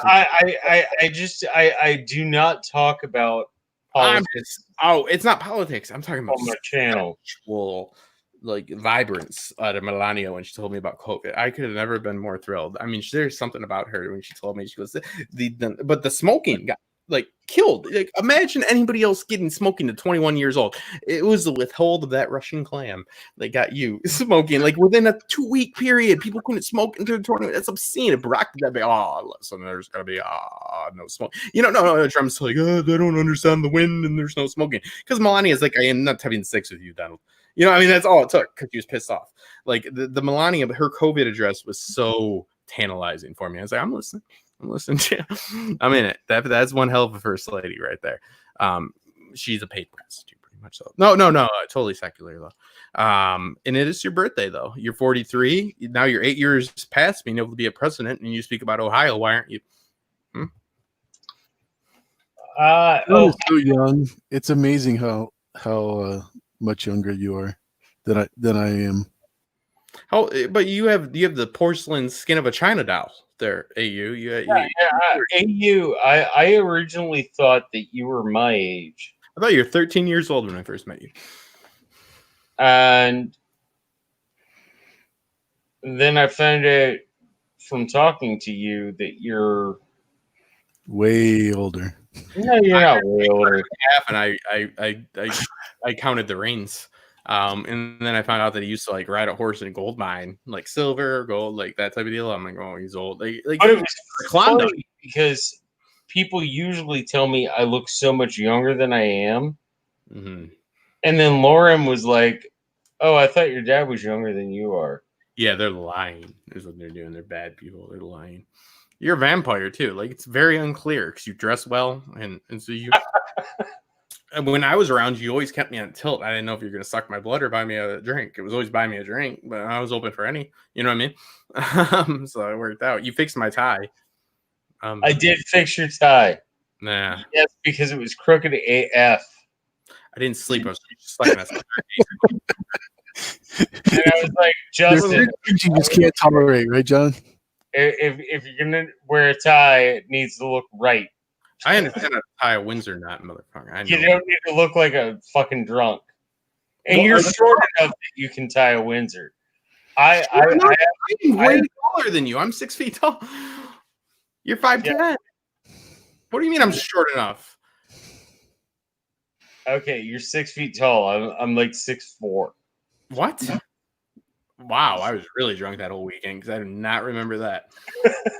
I remember you being drastically smaller than me, and then Johnny just told me he's 5'8", which I don't believe either. Like that's way short. That's Tom Cruise short. You know what I mean? That's like not for that shit. Like I don't. I love Johnny's a wee little thing. Like no, I didn't know, but I remember you was being small and him as my height. I can tuck my best friend in my pocket because he's so small. That's what happened. I was in the pocket. Now I remember. Yeah, that's because my Windsor knot wasn't right because I was stuffed in your shirt pocket. But your Windsor knot was shit. And first off, it wasn't a Windsor knot; it was a straight knot, and it was fine. It just was sweaty because I had to go 13 miles to a Rite Aid. You know all those people they have on those stupid like scooter things, those whatever the fuck they are, like they ride. Yeah, they come up to you like, "Where are you going?" That's their whole job. They don't know where anything's at. So they learn the first half of the job, which is to ask people where they're going, the tourists. The second half is knowing how to get them there. They didn't do the second part. So all these people rode up to me on segways, all these douchebags. They said, "Where are you going?" Because I'm all sweaty, drugged and drunk. You know what I mean? I'm like, well, I'm trying to get the right because I was trying to get like Justin, we didn't drink that entire weekend. Dude, all we did somebody gave me a pill before, like just randomly, and I'm smart enough to know, but I was so drunk. Like they're like, "So your hands stopped shaking." I'm like, "What?" First, I was like, "My hand's shaking." I'm like, "No, it's not." But I'm like, oh, "Okay, I'll just take this pill." Like before the panel, it was really bad. Like it was like, AU. I know you don't drink very much, but seriously, that weekend was like. The amount of alcohol that was consumed was ridiculous. John asked, this is the equivalent to a Taco Bell with a bar, and John is trying to be all like this, like intellectual drinker. Like John knows his liquors, like like he really does, like But like this is not the place to ask this. This is like going to Denny's and being like, "So how did you fry that egg?" You know what I mean? Like we fucking fried it, man.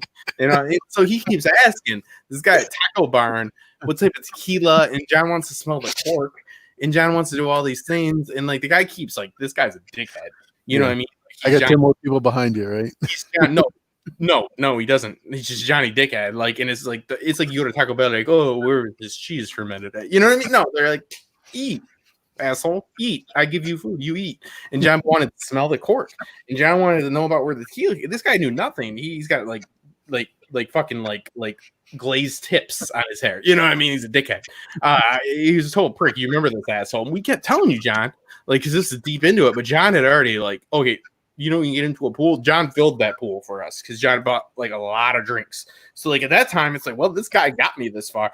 You know what I mean? So like I can't really question what he's doing, but he's literally at Taco Bar and asking about like the fucking like etymology of the fucking liquor. You know what I mean? They're like, dude, like you couldn't have a more idiot college kid, you know what I mean, that doesn't know shit, which rightfully so, because he works at the fucking Taco Bar, and you know, he's like, here's booze, you drink booze, asshole. And John wants to smell the bottle, he wants to taste the cork or something. I don't know, I'm drunk, you know what I mean, like he wants to do crazy shit. This guy's like, no, you can't do that, man. No. And like they don't care. And then he's like, what type of drink do you want? I'm like, I'd like alcohol. I'd like alcohol. You know what I mean? Like this is the type of place we're at. But then we also went to a place where John had to write the assholes question. And they fucked up. They remember that waitress.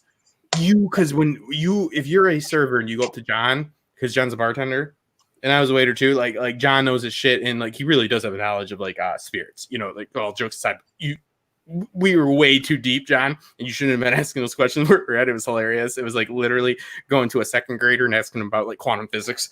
You know what I mean? He's like, oh, bouncy. I don't know, like things are heavy. I don't know, you know what I mean? But we were at this one place, the expensive place, where that one asshole is minus. Yeah, he's an asshole. I don't know. I don't forget his, but this guy bought a lot of booze. I didn't know who he was. Kept buying his booze though. Oh, I remember the asshole, but his name would not be mentioned. He's not an asshole, but he was one of those guys that needs to buy everything. So it's like whatever. You know, like that's like obviously what he states is like worth it.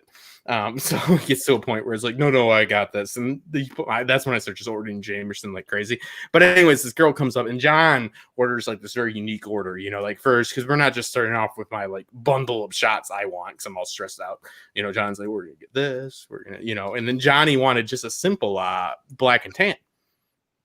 Oh my God, this thing looked like a bottle of piss.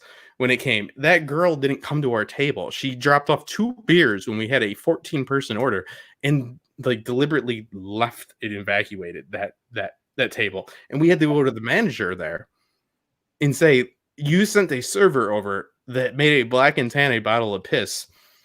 And there was like 14 orders not fulfilled. They're like, oh, I'm like, so you just failed at everything. And John, you dug into them.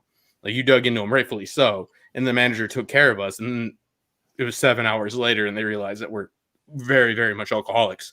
But yeah, it was the bar directly across from the and very well off alcoholics. We were, because it was smart. That was a good point. That was when it was good to have John, because John like let legitimacy behind like our drink orders. I'm like, I just don't need my 18 shots of Jameson. John wants to smell your cork. You know what I mean? Like so there's this sense of like auteur, you know, like this upper echelon that John brings to it, this spice, this credibility, you know, my shaking hand, but not at Taco Bar. And like we had already gone in the sewer and like we're there, you know what I mean? Like we've like lost people that disappeared in Nashville, you know, and John wants to smell the cork at Taco Bar. That's not okay. But, you know, you need John to want to smell the cork at a place where they just fucked up. It is expensive with the guy that drills for oil buying you drinks. I'm like, what do you do? He's like, I drill for oil. I'm like, why the fuck are you at this table? Why are you here? You know what I mean? Like, what are you doing here? Like, it's a weird move, dude. But yeah, no, it was a lot of fun. It was definitely a lot of fun. But no, you did want it. That guy would not give. If I was him, I would have said, John, here's the bottle of this $11 tequila, the whole bottle. Here's the cork. Yeah, there's nothing in it that's authentic. That guy sold tacos for $2. You remember? It was like right off the offset. Yeah. They were not nice, like to begin with. Like they were very rude when we walked up. They didn't care about the service, let alone when I was like, you know, in the like the. Can I just smell the cork to tell if it's a decent tequila? This guy was mad that we came in. Yeah, like he's like, what the fuck do you want with his glazed tips? You know, like he looked like fucking Lance Bass. You know, like he's a dickhead. And nothing against Lance, but yeah. And then you want to smell the cork, and he goes, no. And then he was on a cell phone too, like the whole time he was taking our order too. Like, guy was a dick. Gotta give it back. Yeah, but yeah. And John wanted to smell the cork. I'm like, dude, I wouldn't I don't know what you're gonna smell. It's probably not gonna be good. But then you got to see me be a dick. Oh, you got so mad. You acted like you were like Indiana Jones and it belonged in a museum. Like you were mad. You're like it belongs in a like you were like definitely arguing for like the intellectual or like the credibility of the establishment. You're like, no, I didn't come to the fucking like Lou, you know what I mean? Like the best like fucking museum in France to see nonsense. They're like, no, you came to the taco bar and you're drunk for 3 days. And now you're here. You know what I mean? Yeah, he was a dickhead. 5 days. Oh yeah. It was quite a mess. Were you with us when we went to the pedophile park? It was bad. The pedophile park? It was a Greek like museum, and I pointed to Val from Because of Geek, and I go, look at the, because first off, like it was nothing but dickheads, and then it's my brother, he's a dickhead, but it was a Greek. There's a bunch of Greek like things, and it really was like men with boys. You know what I mean? Like very. I go look at that. I'm not even exaggerating. She was holy shit. No, I went, dude. Yeah, I was like, this is very inappropriate. And the people had reserved space, which drug addicts had conveniently, inconveniently, taken up for the party. And Tarzan wanted to fight all the drug addicts. I said, hold on. I'd like to smell the cork. I didn't go over there, but yeah, no, I was like, let's just leave because there's like a bunch of dudes fucking boys on this building right here, which is weird. They're like, oh, it's Greek mythology. I'm like, yeah, I bet it is. But yeah, it was a bunch of junkies over there. It was the worst place. It was for the Sunday barbecue. You had disappeared because I remember that, and I was sent on a journey to try to find you, and I denied that journey. I said no. Like, John's his own man. He'll be okay. I said, because I don't know where that's going to take me. But that had been after like 5 fucking days. It had been bad. And I never would have got out of the airport if it wasn't for you, my friend. And AU's like, yeah, I would have just been responsible the entire week. And we were responsible. We wanted to smell the cork. Smell the cork. There was no way to be responsible. How many places was there to drink there? And did you ever try to find food? It was very hard. I go, where can I get food? They're like, liquor? I'm like, okay, yes. Like honestly, it was very hard. Like it was very far away to get food. It was like this little gas station-esque place within the convention center in which they made really good hamburgers, but I'd been drinking and eating power bars the whole weekend. You know what I mean? I went back to after I got trapped in the staircase. I remember going back to the Sheraton, and the gift shop was shut down because it was 5:30 in the morning. I was so sweaty because I just walked across the bridge in Nashville. Like I had to walk like 13, 14 miles. I got in a cab. The cab driver denied letting me pay him. He said, "I'll just get you there." I go, it was like a block away. I gave him like $5, and he just wanted me out. They said, you can go in there. They let me in there. They unlocked it for me without the lights on or any of that. I got a whole bunch of power bars and all that. And eventually she came in to make sure, not that I wasn't stealing, that I'd die.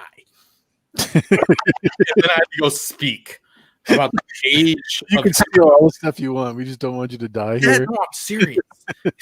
I realized at a certain point at you, I was like, dude, because I was really messed up. Like it had been a crazy night. There was a lot of things ingested. And I was just like in there forever. And there's mugs, which I was just staring at. She's like, yeah. There was the one night. Were you with us? I think it was just Amy and I. We got invited to a party at somebody else's house. Yeah, I went to Tony's. Yeah, you fucked up with that one. No, it wasn't at Tony's house. It was at the. It was at the other. After the VFW hall, you guys went one way and I went the other way. Yeah, and got invited there, and I'm like, well, I was invited here, and then it's like, yeah, I feel very uncomfortable because I was invited here by somebody who isn't even staying here. Mm-hmm. Well, I was under the understanding that the cork would be there for you to smell, so I led you there. I said there would be a cork there. No, I remember because you wanted a dinner because you got because Johnny, what you have to understand about John on his birthday, because John's a very intellectual guy. He's also kind of a classy guy, but kind of at the wrong points. Like he wanted to have a dinner that night when there's a bunch of parties to go to. Like John wanted to hold his own dinner, and I remember saying that's not a good idea because I got a bunch of places to be, But John, you had your own dinner that night too.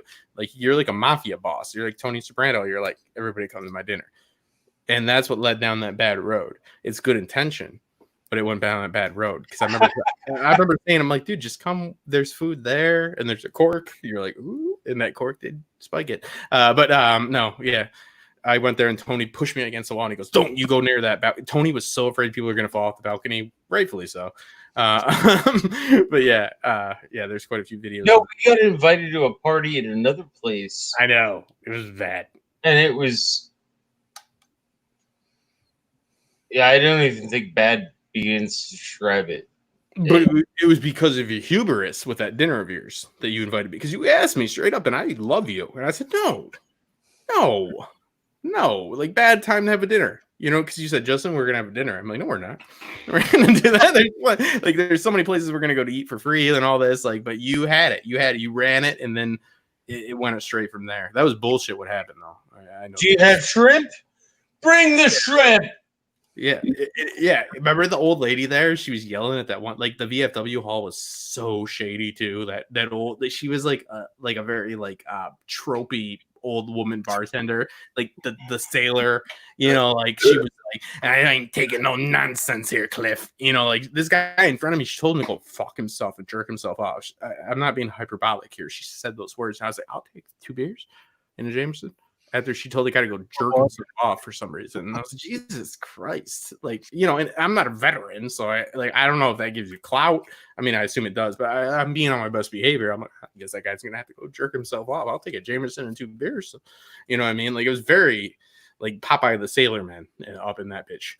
And the line was very long too. It's like they never ever anticipated more than 2 people being there. They're like, and there was 40 people there. So it was a mess. I almost got sober in the line, which is a big mistake. You know what I mean? I've been drinking all week and I'm like, I'm about to get sober. John, thank God, I had a cork and got me right. It came up, he's like sniff like a popper. But yeah, remember that? I also had a flask. I think you hit the flask a couple of times. I got in a big speech with this 2 people I've never seen before, but they've commented on my videos, and they're a husband and wife want to start a podcast, and I just gave them this big diatribe of this nonsense about how to start a podcast. And I talked to them the whole time, and I realized I just spent my whole time here. And then I ran over to Robert and questioned him about the UK government for about that, and then moved on from there. But no, the cons are a hell of a time. I'm so happy that they moved it again. They moved it because I was like, nobody's going to go this summer. I can't afford that. I can't book a plane ticket 2 weeks beforehand. You know what I mean? That's crazy. How much is that? Who the fuck wants to be in Dallas in July? It was Orlando. And nobody ever wants to be in Florida. Yeah, Orlando. Well, next year it's going to be in Orlando. It will be. But it's more it was a smart choice because if they were, people though, I talked to people in Canada that had already booked their plane ticket ahead of time. You know what I mean? They're already fucked. I go I can't do if I'm going 4 months in advance. Yeah. I'm not booking a plane ticket before. I can't afford it. You know what I mean? I really can't. I can't buy. You know how much a plane ticket from North Carolina to Florida costs a month out? It's obscene. It's way too much. You know what I mean? Nothing I can justify. And good luck doing a fucking GoFundMe, which is not okay anyway. You know what I mean? In these times to go to a fucking con. I know there's a global pandemic happening, but I'd like to go get drunk with some friends over here and talk about a stroll that's not on anymore. So give me money. Yeah, to go to this. No, you can't. Yeah, and that's the thing. That's with my channel. I mean, that's why once I start my Patreon up, all the money's going to go to the Fender Music Fund, which I just bought. Which I means a lot to me because what they do is and let me get it straight right now. I'm a Gibson fan. I'm not a Fender fan. So what's wrong with the Gibson fun? Nothing's wrong with the Gibson. They don't have a music fund. Fender does. They're not charitable. I don't know. Seems kind of like, I don't know, like lacking of depth to me. This is a Ibanez, and I support them because they do things. My niece plays. Oh, you have an Ibanez acoustic? Yeah. Oh God, I've got a bit of a hard on right now. It's a parlor guitar because I got small hands. It's a parlor guitar. Well, I got small hands, so. And my girlfriend, I get my finger sliced with a knife, so I can't bend it all the way. So I can't bar my chords anymore. It happens. Happens to the best of us. So the tendon was cut. They found it, so I can't bend it. I can't put the pressure on and bar it. So I thought a parlor guitar would allow me to do that. Fun fact, no, it does not. That's why I learned how to play left-handed. Whatever, Jimi Hendrix. Whatever. But no, music is important. I mean, everything. The arts are definitely important. My niece has been doing a lot. She was just in Frozen. She played a troll. You know, and I mean, I think it's way more accepted now. The arts are way more like being in plays when I was in high school was not like the cool thing to do, you know. So I think that like people are really like finding like with YouTube and all that, the artistic side of people is way more it's way more overt, you know what I mean? It's way more like people think it's cool. Like being a nerd is not a down thing anymore. Like being artistic is not a down thing, which is good because people have the ability to do what we're doing right now and bullshit online, you know, but they do it before they're all fucking drunk and stupid. No, see, like when I was a kid, I was 15 and I got a fake ID that said I was 21. And it wasn't so I could drink. Oh, so you could vote? So I could hang out at jazz clubs. I mean, what else? I don't get it. And then, like, once I was there, I was like, oh, well, hey, you know, I might as well. Okay. So the causality ended at the bar. Okay. But like, the original purpose was so I could hang out at jazz clubs. And it's so funny because, like, I met so many cool cats. I thought I was going to make the joke cool cats. But who wanted to hang out because they knew I played keys. And I actually played a few shows with them at clubs that I was not legally allowed to be in. But you was a scat cat. But I was a scat cat. My nickname was Skinny White. Incredibly inappropriate, but it makes sense. I'm sorry, I had to laugh at that one. They probably said, "You know how to play the raw notes." You're like, "I sure do." Oh no, it was hilarious because it was like, "Hey, give it up for Skinny White Boy over here." No, that's John playing the keys. Well, you gotta play those pearly whites. You know what I mean? No, there's quite a few jazz clubs in Detroit, and I had a lot of fun going to them. They're a different vibe. Like there's a more respectful vibe there. There's like a more intimate vibe there. Like the people that are there, they're there for a reason. Like because they really like it. Are they confused like I was? You know what I mean? Like, but no, that's definitely cool because it's like it's just a whole new world. It's like, hey, here's music, and here's how we do music. You know what I mean? Separates it. But yeah, no, they're but you're an Irish guy, so I mean, like, yeah, you probably definitely got your fake ID to go to a jazz club, not to blame your liver or anything like that. Yeah, you're like, oh, they give me an idea. I need to vote. I do, you know. I know they're I need to go to the jazz clubs.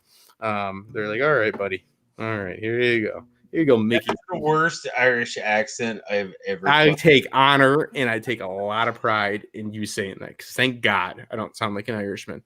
You know what I mean? Thank God for that. So go to the fucking jazz clubs. I mean, if you want to check out some good music things, go to the fucking jazz clubs. I need whiskey. I do. What you doing there, darling? Yeah, I need whiskey. You're pushing too much on your vowels. Oh no, my bowels or no, they don't work because of my alcoholism, which I've acquired by being a filthy Irishman. Yeah, no, I mean it's not to be like totally like discriminate or anything, but no, you know what I mean. Like your liver's fucked. No, but it is what it is. Going off diet and You. So, what is it? did you ever have a fake ID?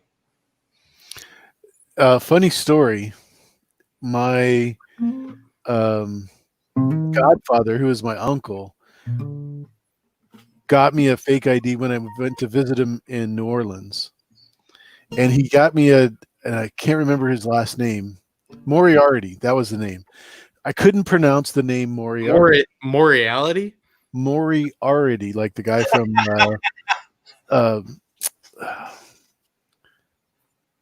No, I think AU can pronounce morality. yes. But I just thought he tried to slip in that Sherlock Holmes, that's what it was. Morality. Well, last name Morality. So I couldn't pronounce it. So I just prayed that nobody would card me, and nobody carded me. So it was New Orleans. So you're under the sea, under the sea, under the sea. This was way before they knew. Under the sea. They knew. They knew. We built the wall, but we under the sea. Yeah, they knew. This was when Lesat was still there. So yeah, they said it'd be fine, man. No, they said it was great because I was probably 15, 16 maybe. No, I was 16 because I could drive, but I couldn't drink. I bet you were driving homeless people to like shelters and stuff at that time. Like no dignity that I did not appreciate whatsoever. Like shit. Freezing nights is not going on anymore because it's obviously not freezing. So Mule is the greatest human being who ever. No, I don't like it. Yeah, I agree. I agree. I don't like it one bit. Misguided. You're not the pops. I mean, you make me feel like an absolute cunt. Well, if you were to see me in New Orleans during the time I was there with my godfather, you would have not. Speaking of jazz clubs, the American Room in New Orleans was just phenomenal. You just see the greatest bands, greatest artists.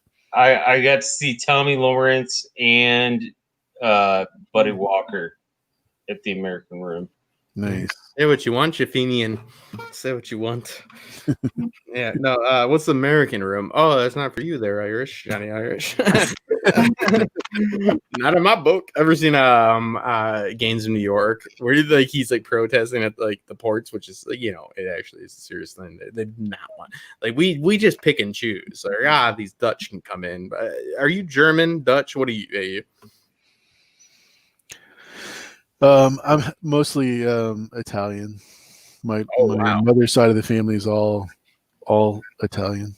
I'm from Tuscany, my family. I'm white Irish trash. Okay, we know about that there, Johnny Irish. Well, yeah, we gave him some potatoes. He made liquor out of it, I'll tell you. Just tie a fucking potato and a beer to the back of a car and drive down the road. You can get all the Irish out of your neighborhood. Yeah. So they start procreating, I'll tell you. You guys got to you guys get to see my dad today. I'm gonna have to go back and check that out. I don't accept that. I don't buy that as canon. I think that you were born out of primordial potatoes, my Irish friend. So yeah, my origin story for you is John Baptiste spawned from an Irish Greenland out of pure primordial potato fields. And he wasn't the spawn of Lestat. And you think that's even better than like a defrocked monk? I don't know. I mean, like a defrocked monk is a pretty good story. Ireland is full of so much superstition and mythology that you just gotta wonder what the fuck was happening. The more folklore I see, the more bullshit like America's folklore. It's all bull. It's all bad. You know what I mean? It's good because of all the bad. Like folklore is never good. It's like, okay, so we did a bunch of fucked up stuff. Like the story of St. Patrick. That's the weird. snakes out of Ireland. They needed to get out of there. Maybe I don't know what Oh, happened. that's the one that pisses us off the most. What pisses you off the most is not having that booze to drink, my friend. But why does that make you the maddest? So St. Patrick was an English person, Oh, I like that. I like that. and he was traveling in Ireland as a soldier, Oh, I get it now. Yeah. and was but he was a very devout Christian, Not a Catholic. and not a Catholic. Catholic, we're fucking Christians, okay? We are. Yeah, but the Catholics will know the danger of that snake. In which they rid you fucking And trust. back then, that was the only option you had. Right. It was either that or death, right? Oh, yeah, well, sorry that we offered you paradise on a fucking stick, you son of a bitch. But yeah, no, St. Patrick got that snake out of there because he knows it's a sneaky little snake, and he knows. But you Protestants are like, oh, it'll be fine with our unorthodox masses, all that. I don't like it. Do you know where that reference comes from? Which one? St. Patrick getting all the snakes out of Ireland. I don't. Irish monks show up throughout history in unprecedented places. It comes from killing off all of the Irish pagans. Oh, because snakes were holy to them. Yeah. Well, they had their. I mean, it's folklore, so we just do what you do. Jenny, like all American folklore is terrible. It's all bad. What are you talking about? Babe in the Blue Ox? Mm. Gotta love that. Why is George Washington virtuous for cutting down a cherry tree? I just vandalized this lot, Mom. He had to chew it down with his wooden teeth. That's why. No, teeth from slaves, and that's a fact. And he was very overt about it, and it's terrible. But why is it virtuous to cut a cherry tree down? He's like, because he told everybody. So he's like, hey, I just committed fucking, larceny. I just, fucking went and cut a cherry tree down on a lot that I don't know. They're like, well, you're a great mom, there, George. No bullshit, dude. All the stories suck. Johnny Appleseed, that dude's banging some drugs, and he's getting a lot of people pregnant. Like that. Oh, Johnny Appleseed. I think that Johnny Appleseed is like your crackhead friend. I would say he's a fertile fella. Oh my god. Good old Johnny Appleseed. He just walked around like, oh, hey. He's like, oh, hey, you got a baby in you? He's like, no, you do. I'm Johnny Appleseed. Yeah, but Johnny never stayed around to take care of those trees. And then he's like, you got a quarter? You got a quarter, man? I remember a time where we're like, hey, Indians, go to those mountains. And then some dickhead that was incorrect said, there's gold in those mountains. Hey, you know about this? Time to do it. And Grant was like, hey, why not? Maybe I guess you guys can't go there. They're like, why? He's like, shut the fuck up.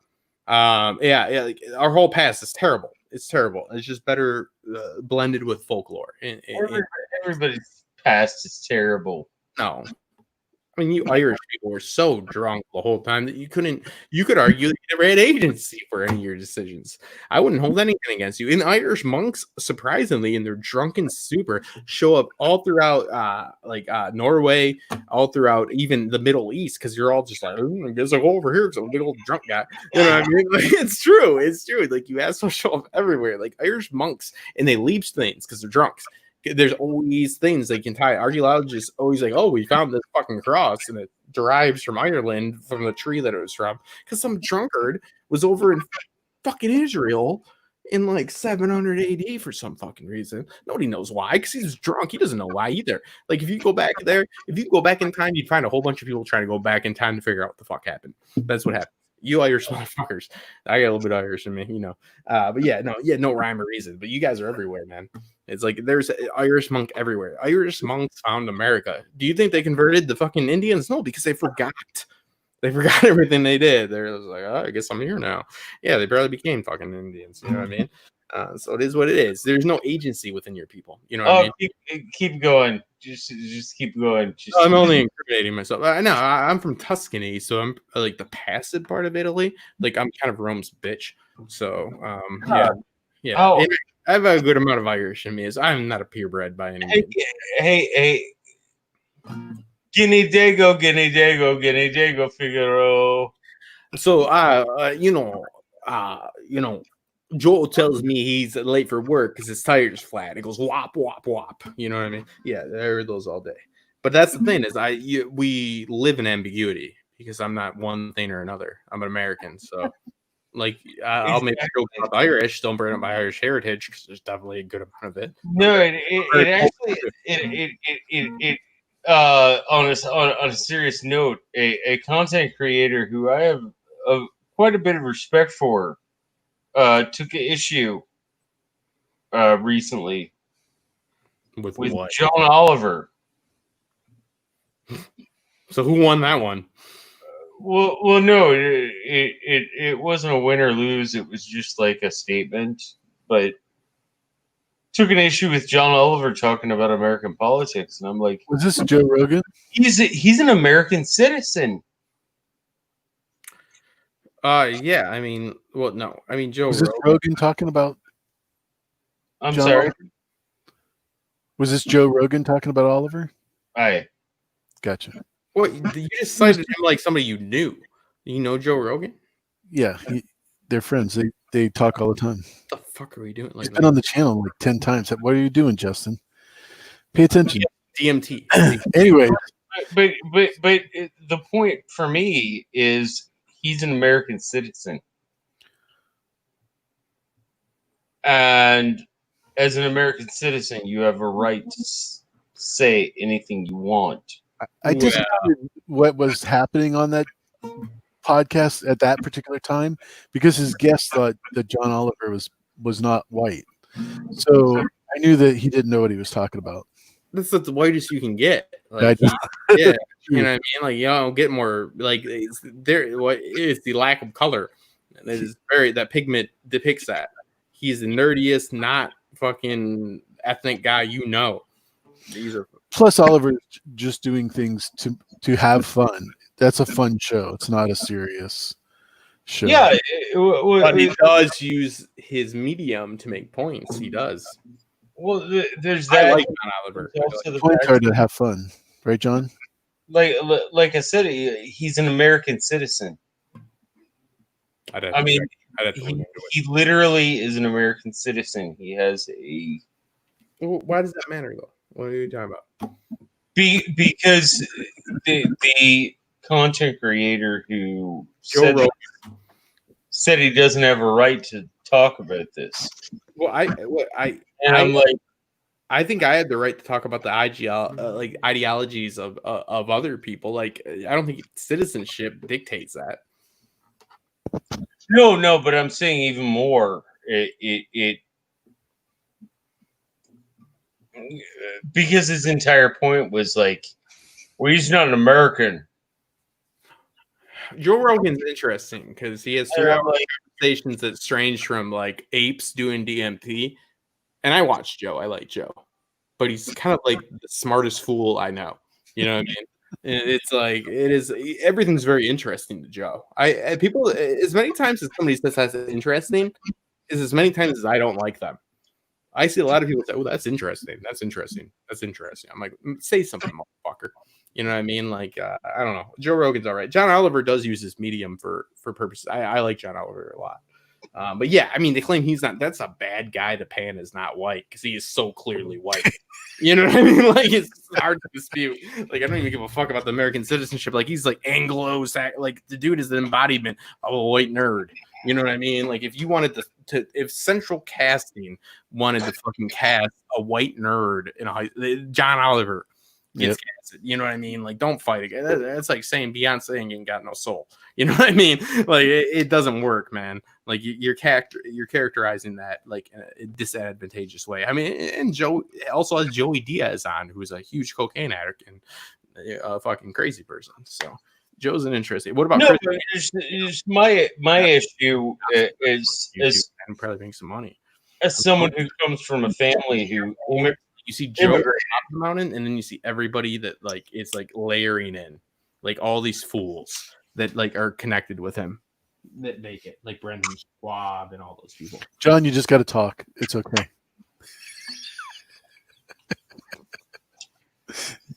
Well, no, I don't like to cut people off. No, you invited me, so it's not But no, it's my issue as somebody who comes from a family that's immigrated is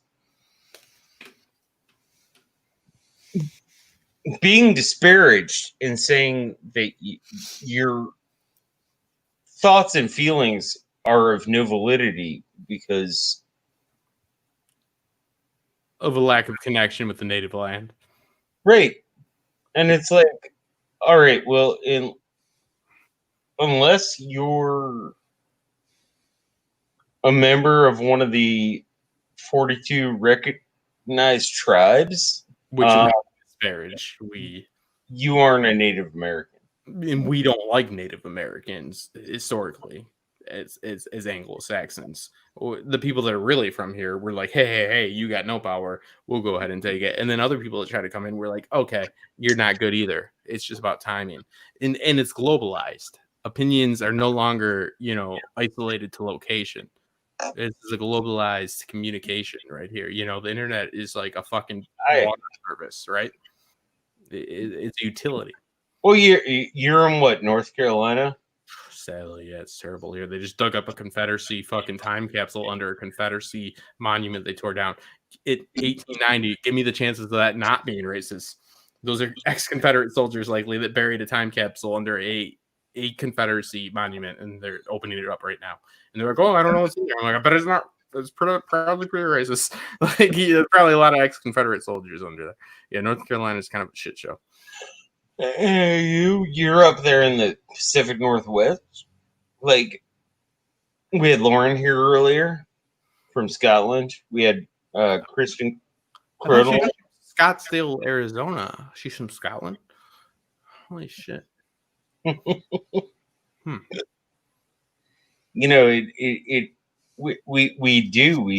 have a global community now, and we need to just be cool with it and accept it. Well, if people were ever going to be cool, they would have started a long time ago, in my opinion. Yeah, people are shit. Got to start now. I agree. I'm not an optimist. I'm more of the place. Nobody likes to hear that they're wrong. That's the big problem. A lot of people with my same beliefs yell at other people. It's not the way to go about it, in my opinion. No, I mean, that's the biggest reason that with my channel, personally, I'm always like, don't bring up politics. But you got that fake ID to vote for Nader back in 94. So, you know what I mean? Like, you're kind of a polarizing figure within the political community. You're like, seatbelts forever. Yeah, you're a Naderator. Got it. No, I agree. Yeah, no, I don't buy into, like, Justin on Twitter is Justin for the channel because that's what it's meant. It's a medium for that. But it's tough these days, man.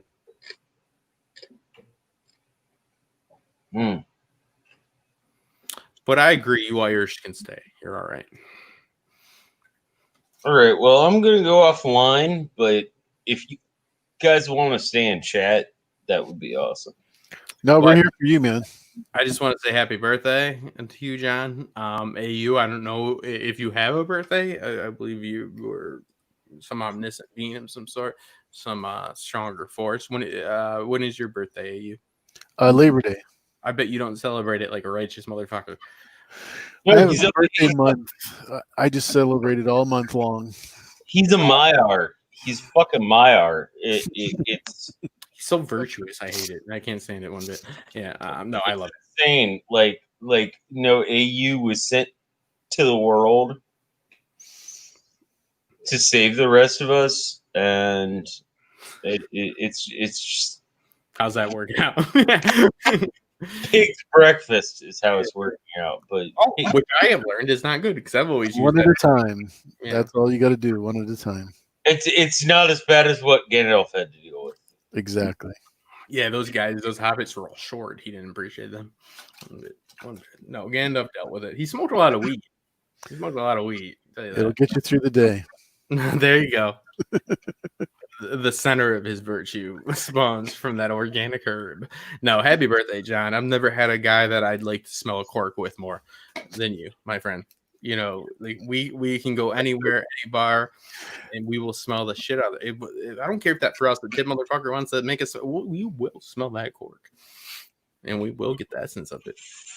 And we'll God tell bless you, John. Have a great day. Enjoy your time. Yeah, and Recover quickly. he's Irish, so you know his liver is probably like fucking huge. all right, I'm gonna pop off on that, and if you guys want to keep talking, It's like Samwell when he gets at the Citadel and they lift it. Sign of a transitory pleasure, right here. Yeah, it's like 80 pounds. Yeah, no, he's good. John, Enough. thanks for the invite. Good to see you, Justin. no, thank you for coming on because it was so good to see you. Same here. Ooh, there's Irish people in the chat. I didn't mean any of that.